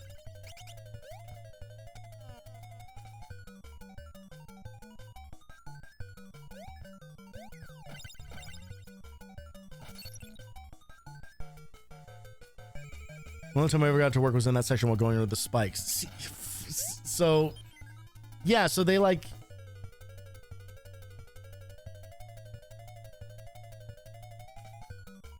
That's insane. That's so fucking busted. All right, Furball, let's... Jesus Christ. Okay, I went...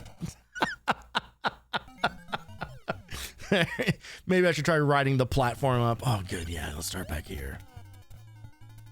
Yeah, make me do this over and over again, Daddy. Give me no... no relief.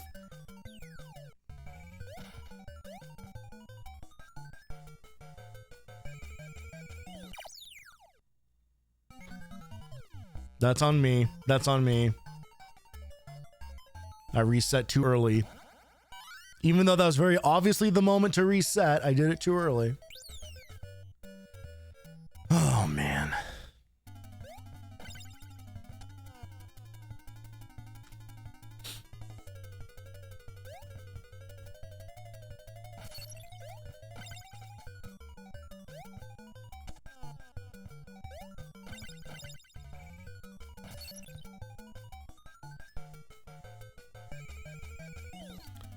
Alright, switch to Furball. Slide time live. Here we go. It's so goofy. It's so fucking goofy. Alright, let's actually activate this platform and... Jesus fucking Christ.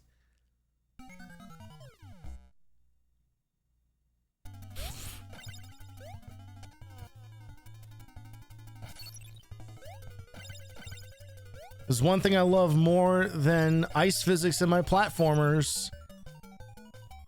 It's things happening off screen that you don't have enough time to react to. Swear to God, I started sliding.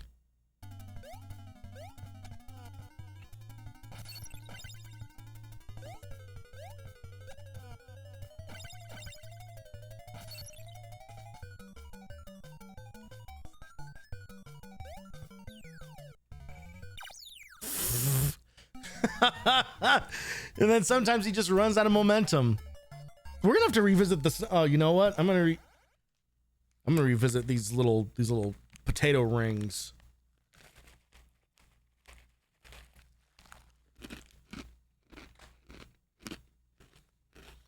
There we go. That's gonna fuel me up.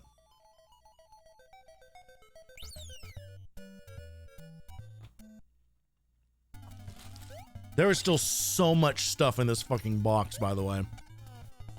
I might have to save some of it for tomorrow. Might as well save some of it for tomorrow.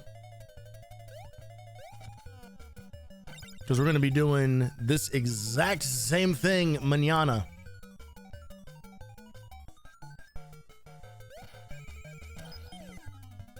And probably for just as long. Hopefully for just as long. I'm going to try to stick it out.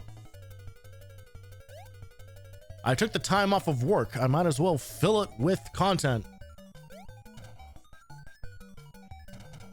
This is so patently unfair. This sucks so hard.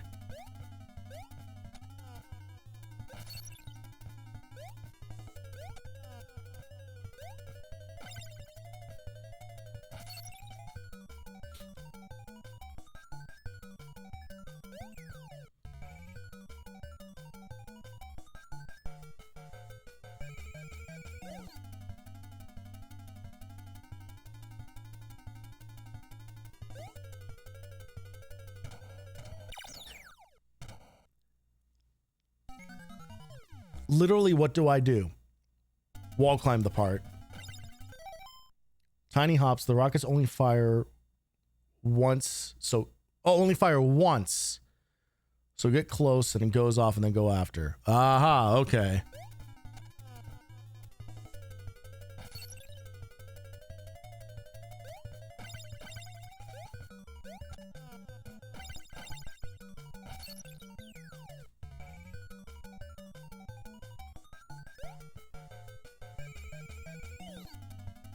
The fact that they don't give you a hit heart in this is...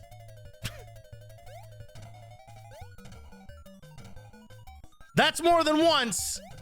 That's more than once.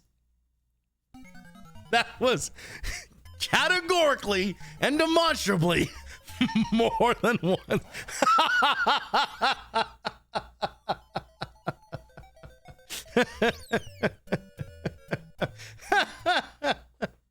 It's fine. That it seems more manageable. I just got thrown is all.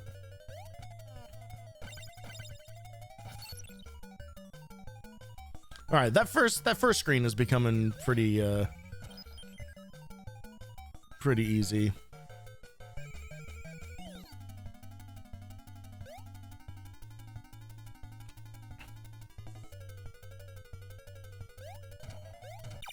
Ugh. I should probably try climbing up the other side, considering I'll have more time to respond to what's happening. All of half a second.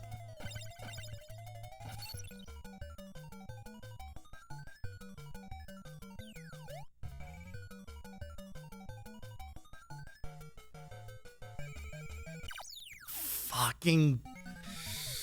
Oh, man.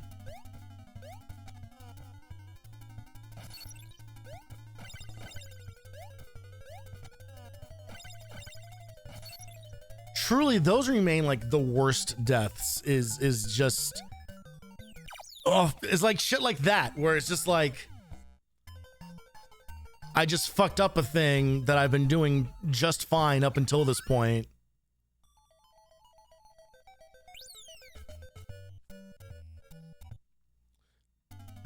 I know that it's been established that it was like, you know, had the game as a kid and played a whole lot of it, so you just naturally get good at it. But straight up, Honor, I don't understand. I cannot fathom completing this game without dying once. I don't know how you did it. I do not.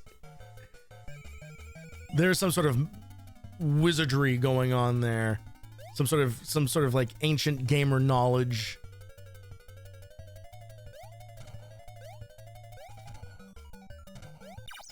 Ooh, I'm doing such a bad job. Needing a break, mayhaps wanting to play a different game real quick. Listen.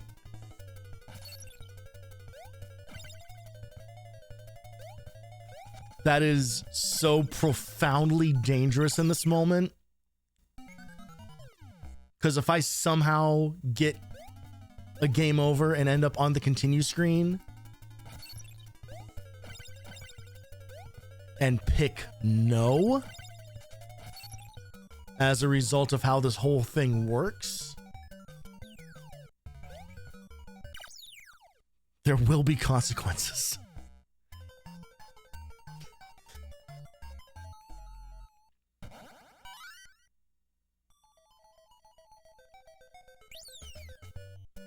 Even just thinking about the scenario, like made that game over just happen. Like, just my body and soul tensing at the prospect.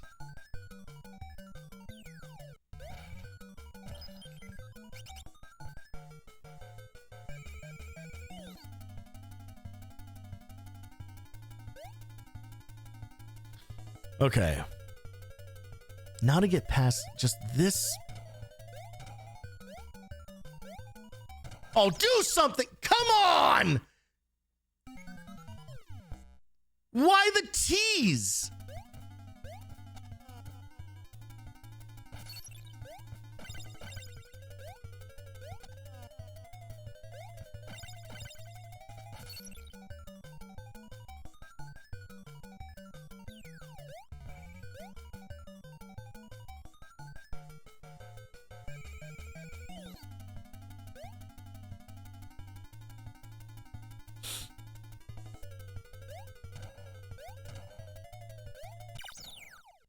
It waits until I'm right in front of it. It straight up waits until I am right in front of it. There's no avoiding that. So I need to go to the other side.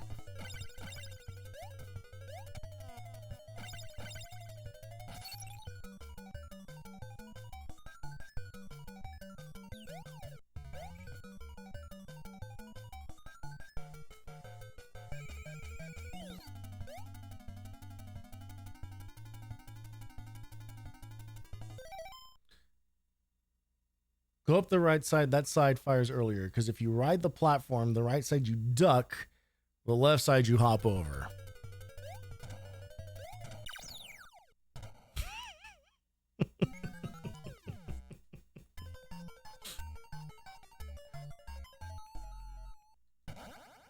I'm starting to think maybe Pope Francis was playing this game and that's what got him in the end.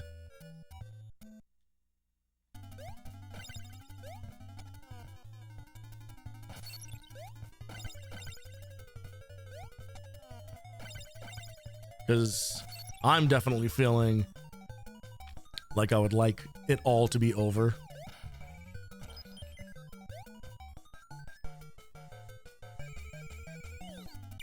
Fucking... Ugh! Toby Fox indirectly killed the Pope.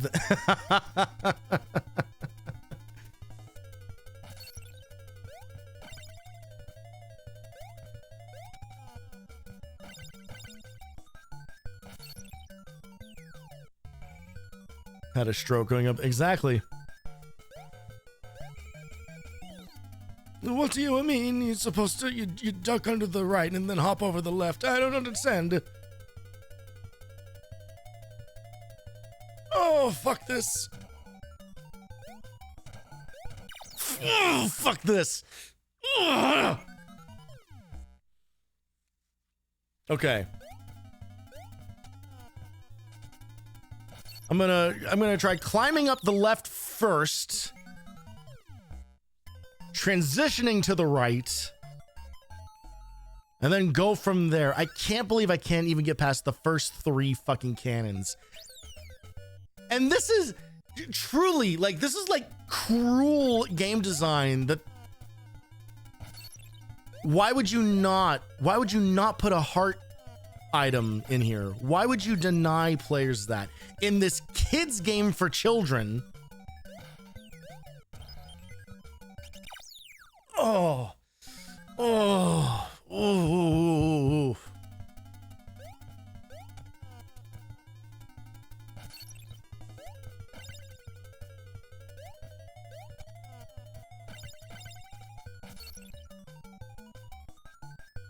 Going up the wall is just how I did when I was a kid, so I'm stuck doing that. No, and I totally get that. And like, you get the muscle memory of how to pull that off. I just, oh, I am not made for this world.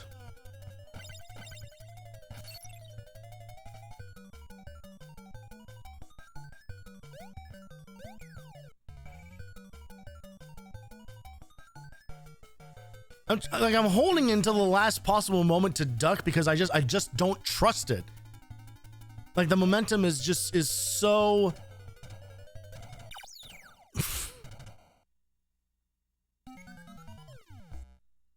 So hop over it, but don't do a full jump.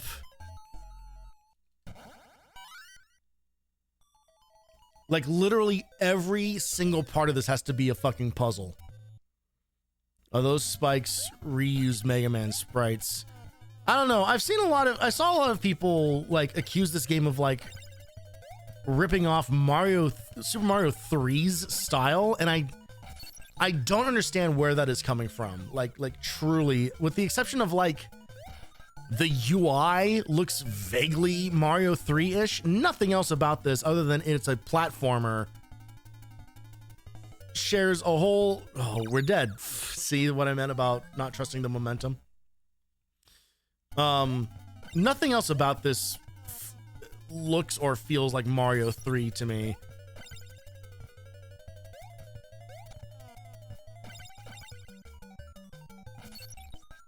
The PAL meter.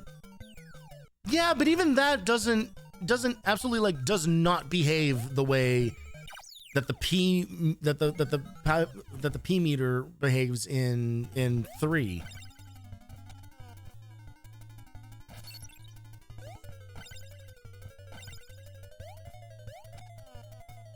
Oh,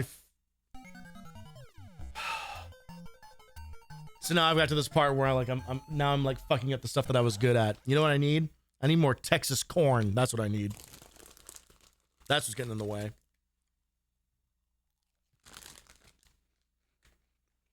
What fucking time is it? I don't even know. I'm shooting for 6 hours, apparently. Honestly, it hasn't even really felt that long.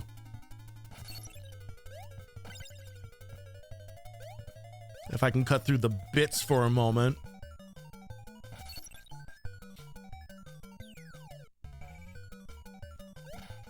Like, one of the nice things about, like, taking a day off and then starting early is that I actually come into this with a bit more energy.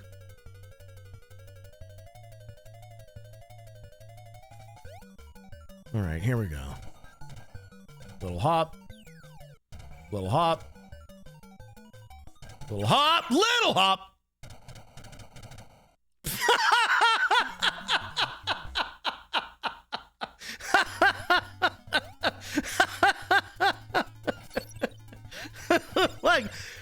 like just to let me know who I'm fucking with.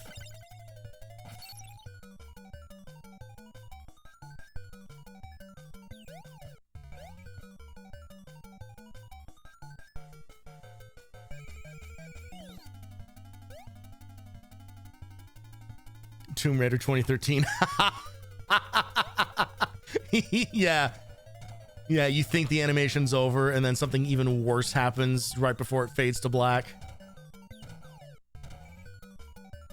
Little hop. Trust the little hops.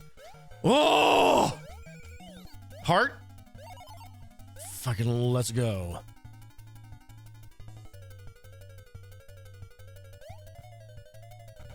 Jesus fucking Christ! That's so fast! The fuck, man?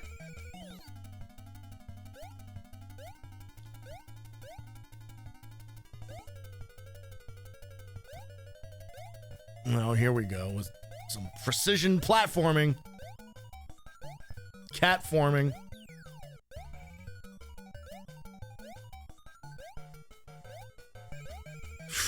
Okay. The music is changing. Oh my god! It's the end of the game! I assume. I don't... Oh, what am I... What can I interact with? What am I expected to do? Can I bounce off this? I can. Okay. Got it.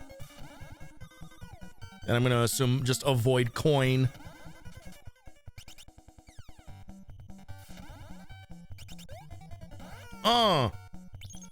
Oh, we can actually bounce off coin. Okay.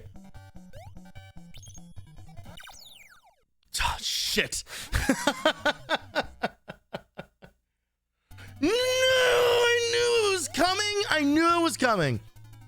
I knew it. I knew it. I knew it. I knew it. I was holding out hope that it wouldn't be the case.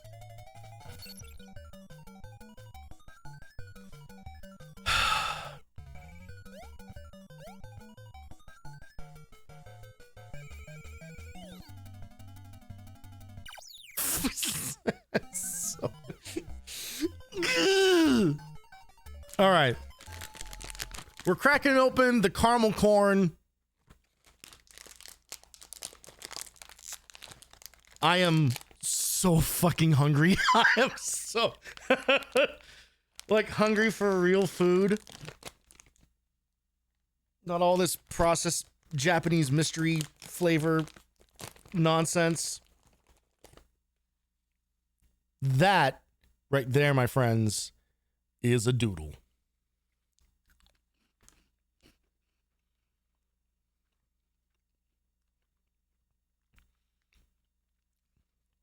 That's actually pretty delicious.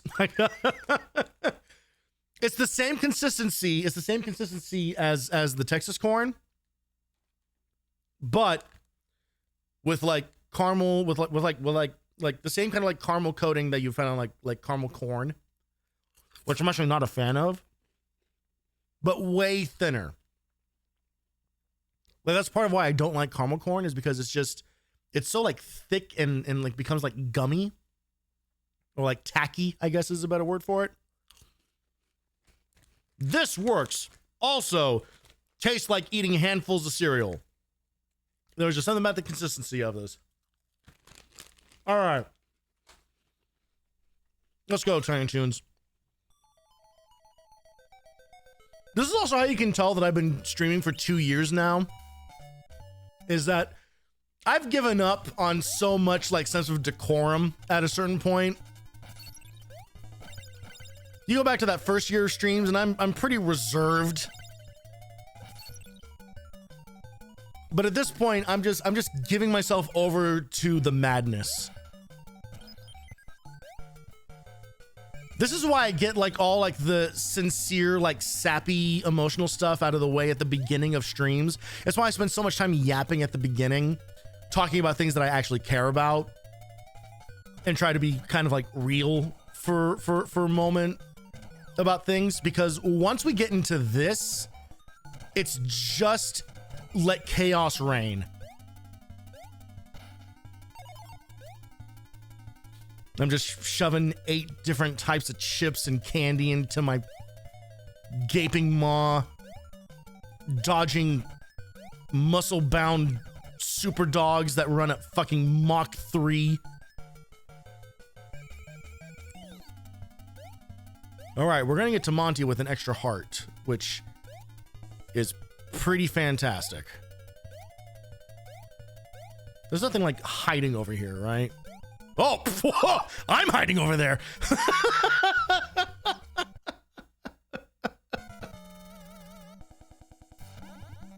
Okay, that wasn't gonna work.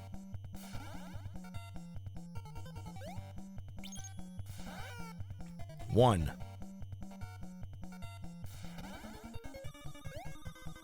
Two. Oh, Jesus Christ.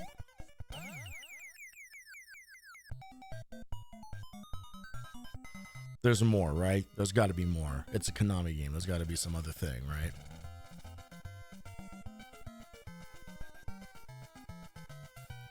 Is this real?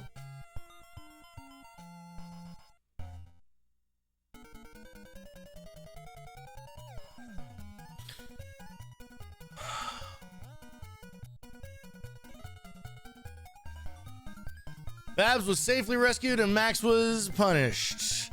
He was thrown to the alligators. Actmakers has once again returned to its tranquil ways.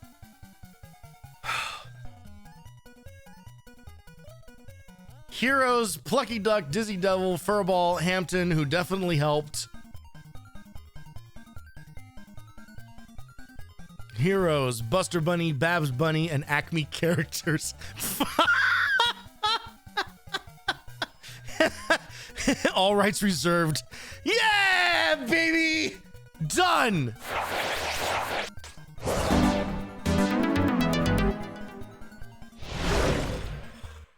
Oh, thank Christ that's over.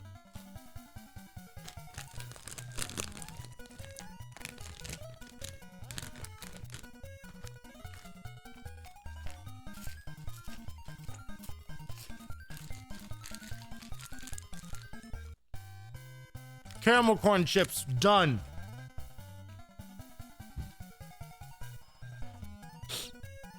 Oh, man.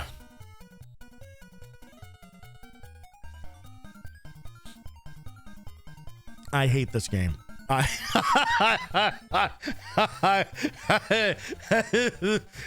game is so frustrating. That is so frustrating. And in a way that's like untraditional for Konami of all people.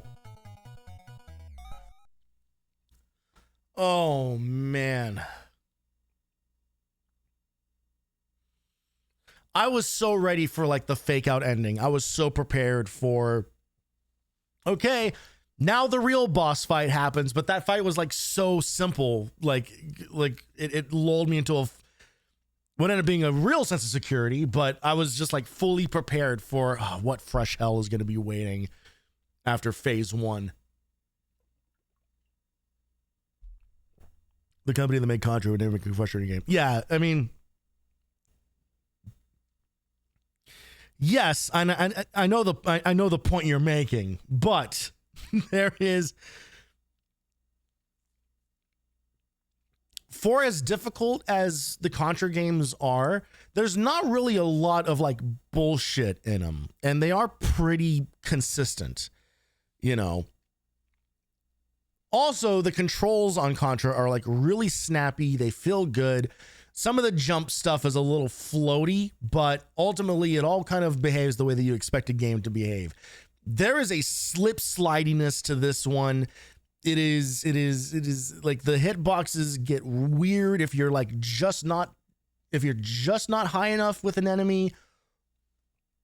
And fuck those cannons, like that whole sequence was such a pain in the dick. But I'm glad it's over, and I'm glad we did that. I'm glad we saw that through. That got really, really rough there. That World 4, everything in World 4, appropriately enough for the setting, is a trash fire. Thank God. Thank God we're done. All right. Literally, what time is it? 8:30.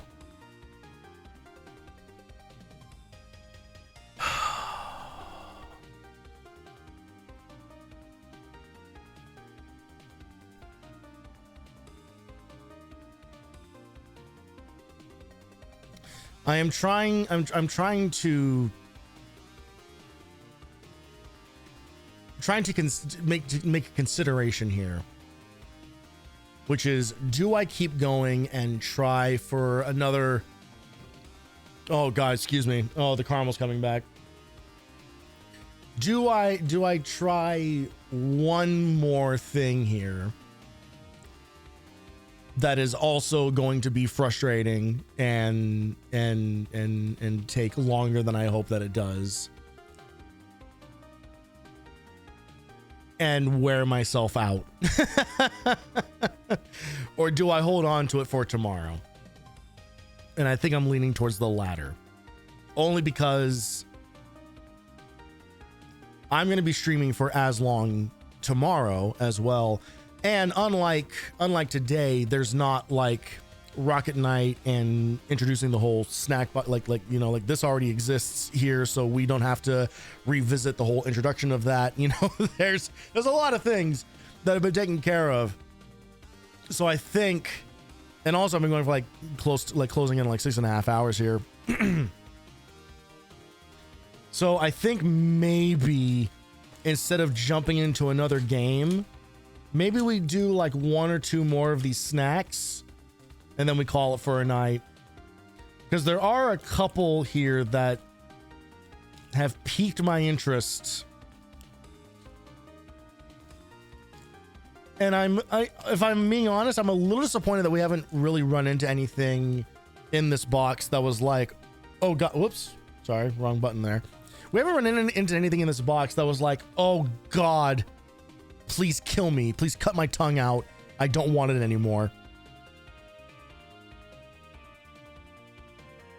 The thing that has me the most intrigued, Camping Walmart's website to buy a Switch 2 stream in half an hour. Oh yeah. Those go up for pre-order tonight, don't they? Are you legitimately doing that, Honorai? Are you in on the Switch 2? Because I feel like you're kind of, and Tread. Okay.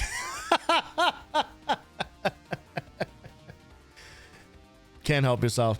Did you have an original Switch? Just out of curiosity. I'm kind of curious, kind of what the you did. Okay. Can I ask, like what is, I got Switch on day one. Okay, so this question is for both of you and for anybody else who's planning on jumping on the Switch 2 train. Can I ask, what is it about the Switch 2 that has you guys like really going for it? Because I watched the whole Switch Direct or whatever they called it and was left kind of underwhelmed. It's Nintendo and it's new.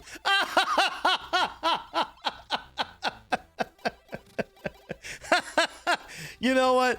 I appreciate the level of honesty. I appreciate the kind of, yeah, I get it. Hey, listen, I bought the fucking Oblivion remaster, so fuck me too. And I'm so outspoken about Bethesda and their particular brand of bullshit. I still went and bought that fucking game, and I've played it a number for several hours. I know Nintendo's first party games will be good, and that's all I'll play on it. So yeah, so that I think that's more justifiable than Tread's reason. That I get. Yeah, and I think that's always the reason to get any Nintendo console, right? Been waiting for Prime 4 for over a decade and want the best experience. Yeah, I think that's fair. I think that's totally fair. Yeah, honestly, like I'm asking out of like pure curiosity because like I'm interested in kind of knowing like what are the things that might be pulls for other people that might not be a pull for me. Because to me, like Metroid Prime is like, yeah, that looks okay. That'll probably be a fun game. The Mario Kart, I'm not really a Mario Kart fan, but like seeing like Mario Kart's gonna be like open world is like very interesting for that. I'm curious what that's gonna be like.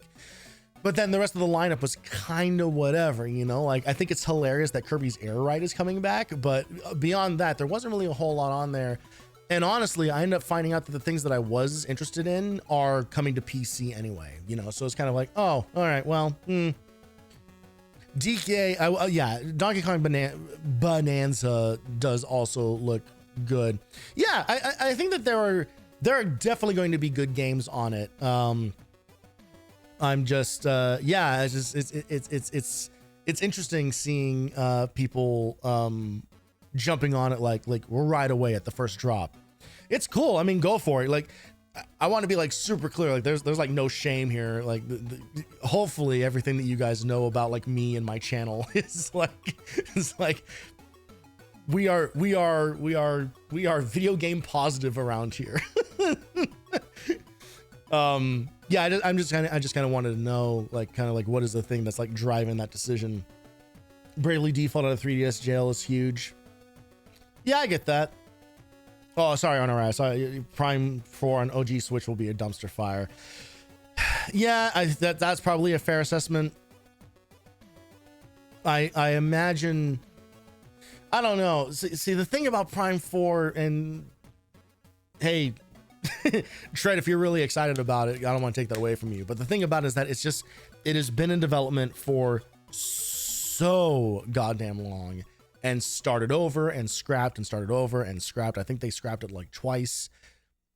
Like, that is the thing. Like, I get big, you know, like Duke Nukem Forever vibes, like, off of it, of just sometimes a thing is just being made for too long.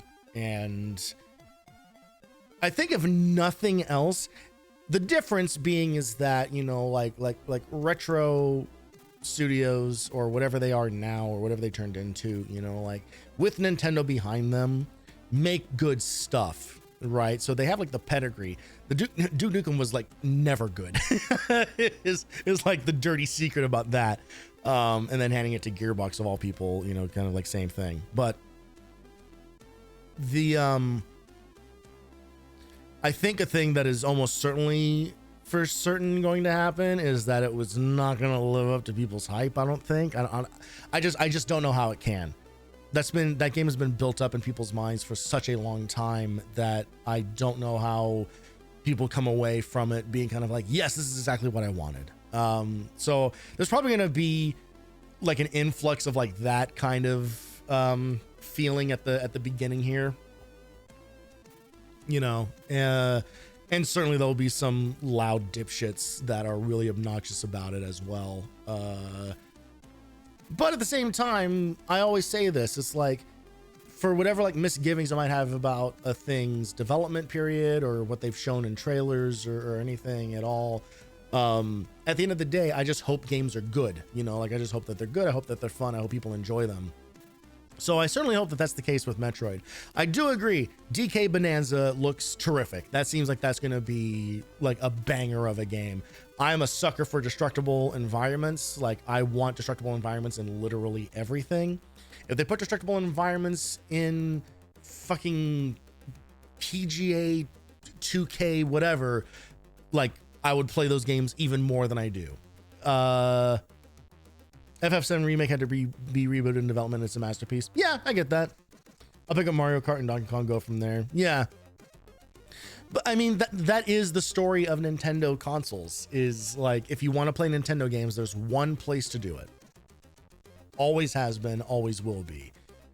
Asterisk, emulation exists. But there is... So I completely get that. Look, I'm the guy, I bought a Wii U because of Mario Maker and nothing else. You know, like, thank God Wind Waker HD came around, because that then I could then fully justify that purchase.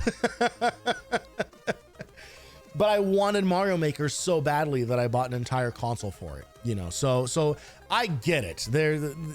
I am not outside of that level of influence for sure. There'll be Mario, Zelda, Pokemon. Yeah. Well, there's already stuff for Pokemon. I will say, I mean, Pokemon's not going to be very much of a sell for me personally, but I went all on a Wii U. I could do 8-player Mario Kart or Smash. Yeah. And as someone, you know, as someone who just doesn't do a lot of multiplayer stuff, and especially doesn't do a lot of local multiplayer stuff, that was just not really that big of a draw. Mario Maker, I think, was such an incredible game, especially like at the time that it released. It was so remarkable. Like, what an incredible set of tools. And people made some really fascinating stuff. It was like Mario Maker was one of those rare occasions where it felt like Nintendo was like properly celebrating its legacy, you know, like proper, like celebrating the things that make Nintendo. Like Mario Maker was one of those. That's how I feel about Super Mario Odyssey. You know, like Odyssey to me is, not only do I think that game is genuinely the best 3D platformer ever made, it is also such a celebration of all things Mario universe. You know, like the dedication and craft and detail, and like the little moments, the fact that like every you know outfit that you can get then has a, you know, an 8-bit version of it when you go into those like side, you know, those 8-bit sections. The fact that they made all that art, you know, spoiler, but the end of that game, the whole final sequence through it where you are controlling Bowser and they still do the whole 8-bit side scroller sections, and they replace Peach's, you know, art with the classic 8-bit Toadstool stuff. You know, like it really feels like so much of that game's personality was just kind of like, yeah, you know what, Mario's done a lot of shit, let's put it all in here. Don't look at Mario 35th anniversary collection. I mean, you actually can't anymore because it was limited time. Yeah, well, I mean, well, so like that's the thing, right? Is that for every step forward Nintendo takes, they always take 2 back. They can't help themselves. They can't help themselves. There are even things about the Switch too that is just kind of like, oh, cool. They're kind of adding like a family sharing thing on it, but it works in a really strange way. You know, the whole like digital cart thing is like better than nothing, but I also still don't like fully understand like how like the share play thing works. It's like, does everybody need to download a copy of the game for this to work? Does that now copy of a game only work when you're near somebody who actually owns the game? Is the whole thing just like streaming from the person who owns the game's system? And if that's the case, how does that work? Like, how well does the Switch 2 stream to 4 other players or 3 other players? My first reaction to all the chat stuff is I fucking hate it. The fact that they added Zoom to the Switch is, look, I'm sure there are probably people who think that that looks really, really cool. For me, it just reminds me of work. It just reminds me of my office. So I cannot disconnect those things. Just shitty Discord. Yes. Actually good for dealing with your children though. No, totally. Yeah. Like that whole like shared cart thing and everything. 1000%, you know? So there are things, but the fact that it just seems to have like a strangely convoluted process for actually making it work, you know, is like classic Nintendo. The fact that the whole video chat thing works with a separate standalone camera. Like it's not like a camera built into the Switch, which has been in every phone for decades, you know, like it's like little things like that. It's like those kinds of things that just kind of like, yep, Nintendo's still got to be Nintendo about some of their decision makings. But I think, you know, kind of like to your guys' point, so much of that absolutely flies out the window when they make really fucking good games, you know? I'm sorry, did you say peripherals? Yes. They reinvented the PlayStation Eye. Come on, man. Like, what are we doing? Like, why is this still happening? I find it equal parts like disheartening and fascinating, you know? Like, we need a new Game Boy printer for it. Absolutely. Yes. Bring back GameStop kiosks, because Toys R Us doesn't exist anymore. So put them in GameStops, make it so that you can print out a screen of you and 3 other people playing Mario Kart and here, I will give them credit for this, is they showed what appeared to be legitimate footage of the like game share stream thing where you can like share a stream of your gameplay to other people, and that frame rate that they showed that running out was like sub 20. Like it looked rough, and I appreciate them for not putting in bull shots on that because they absolutely could have. But it is also like, who the hell is going to use this? Who's going to use this? If the sound isolation is as good as they say, it could be cool. Absolutely. I can't wait for Mario Paint 2. That definitely seems like a thing that they'd be stupid not to do, which I know is a phrase that a lot of people throw out there. But the fact that they are turning the Joy-Cons into mice, that feels like such a one-to-one. Why wouldn't you just do this? Like, that feels like a thing that like has to happen at this point. Like Mario Paint 2, the fact that Mario Paint like still to this day like holds a certain amount of like relevancy, you know, you're still hearing like the sound effects from the music maker, you know, like popping up and things. There is, yep, it's still relevant for the music maker, exactly. Like there's kind of no reason for them not to explore that space more, and I would certainly hope that they would. Even as somebody who doesn't have, again, like I wasn't a Super Nintendo kid, you know, we were a Genesis house. So the Super Nintendo was always this kind of far off, distant thing that really only existed at like schoolmates' houses and Toys R Us. Like that was where I got my Super Nintendo moments in, was playing all of 3 minutes of Super Mario World. You know, like that was, I read the Super Mario strategy guide, the Super Mario World strategy guide, Mario Mania, as it was titled. I read that more than I ever touched the game, you know? So there is the fact that with all of that, I know so much about Mario Paint. It is, I think, really speaks to like the staying power that it has. So there's definitely an opportunity there for them to do something really fun with that. There is part of me that kind of hopes that they don't change the music maker at all. Like just literally put the same music maker in there, add a couple new samples or whatever, and call it a day. Speaking of calling it a day, this was the thing that fascinated me. I know, like, I realize in this moment, it looks like I'm just holding up a condom. And it's like, speaking of closing out the day, I gotta go. Trust me, that's not the case.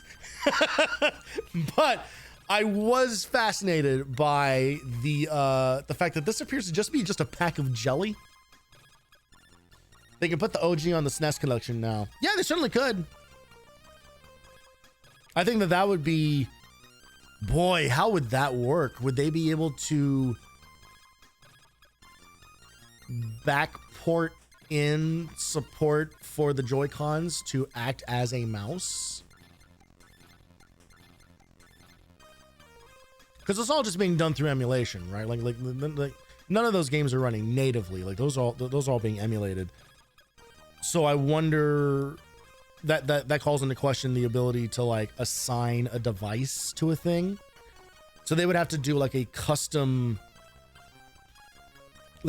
profile for Paint that then would eliminate the ability to use the Joy-Cons as normal. You would have to be able to use them exclusively as much. Yeah, that, I'm sure it's worth exploring. All right, and let's explore whatever the fuck is in this little packet. Boy, that sure smells like grape.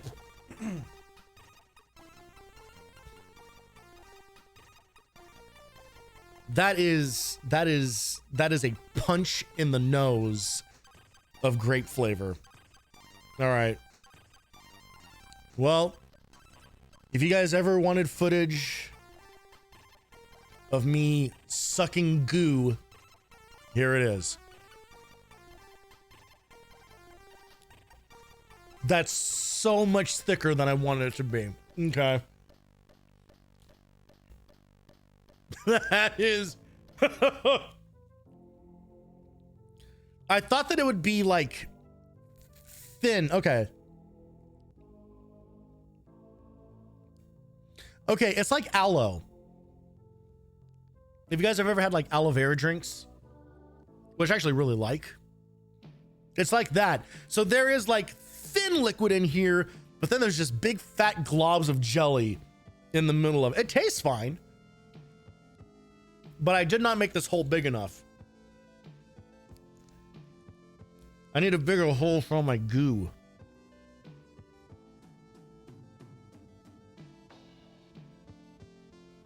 I don't know how well. Can you guys see? Can you guys see the pre-goo? Oh no! It's on my keyboard. It dripped on my keyboard. Son of a bitch. We've all been there. Yeah, I have tissues next to me too. This is all. Oh, no one watch this. No one watch this.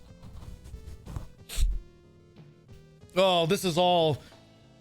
This was not supposed to be part of the stream. I was gonna do all of this after the camera went off. But now you've all been exposed to my shame. All right, I'm gonna get back to sucking on this, and let's find somebody to raid, shall we? Let's get the hell out of here. I'm done. Who's streaming tonight? Anybody that I know?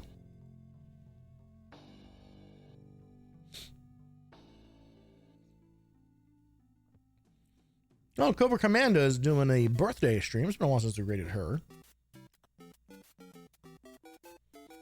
We have some straight up normal ass Super Mario music.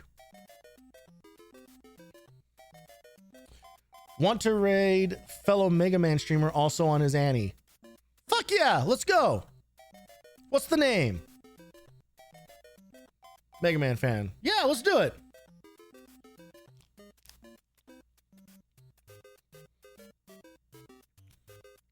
The name is Streaming Art, or they are streaming an art stream right now.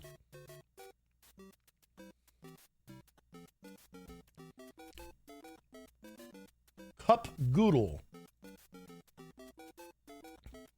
Check this out real quick.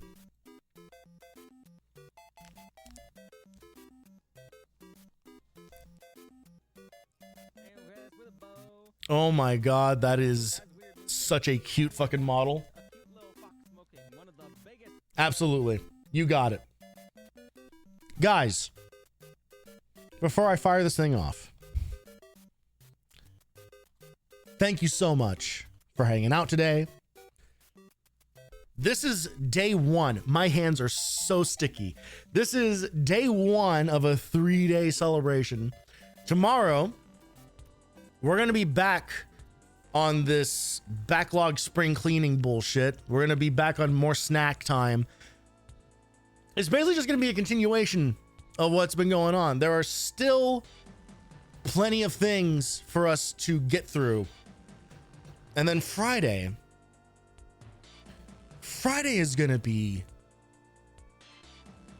Friday has potential, let's say.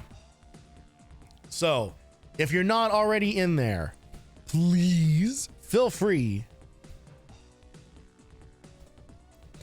Join the Discord, join the Backlog Cabin Discord. Come hang out with us. Come hang out in a place that is just dedicated to the dumb shit I find on the internet, and then sometimes conversations about old video games. Come throw some suggestions at me for things you'd like to see on stream, and just have one more fucking Discord server that you're a member of. Why not? What's stopping you, right? What's stopping any of us? We all join Discord servers left, right, and center. Add one more to the list. Sometimes you'll see a discount for a game you've been waiting to buy. That's worth joining, isn't it? If not, maybe you just want to find out when I'm going to be doing more embarrassing shit on the internet. That's the best place to go for it. So please come swing by and hang out with us if you're into that sort of a thing. There's no pressure, but I would love to have you guys there. Beyond that, you know, TonyBlue87, you punch it into any website, you're probably going to find me there. Otherwise, you'll find me around the normal parts that you find me. I am going to get dinner and eat something legitimate, because all I have had has been various sugars and potato variants. I need actual sustenance. So go send some love over to Cup Goodle. I love their model, and they're doing an art stream, and we love artists. So go support a fellow artist. Fellow artist, I said, as if I ever do real art. All my shit's made up. It's all based on other stuff that people have done. I just add my own little flair on top of it and then say, oh, look what a good job I did. So go give them some love. I'm getting out of here. I'll be back the same time tomorrow, 2 p.m. Pacific time, for more old games, more bad snacks, more yelling at mechanics that I just am too old to understand anymore, because I've hit that part of my life where I can no longer learn new things.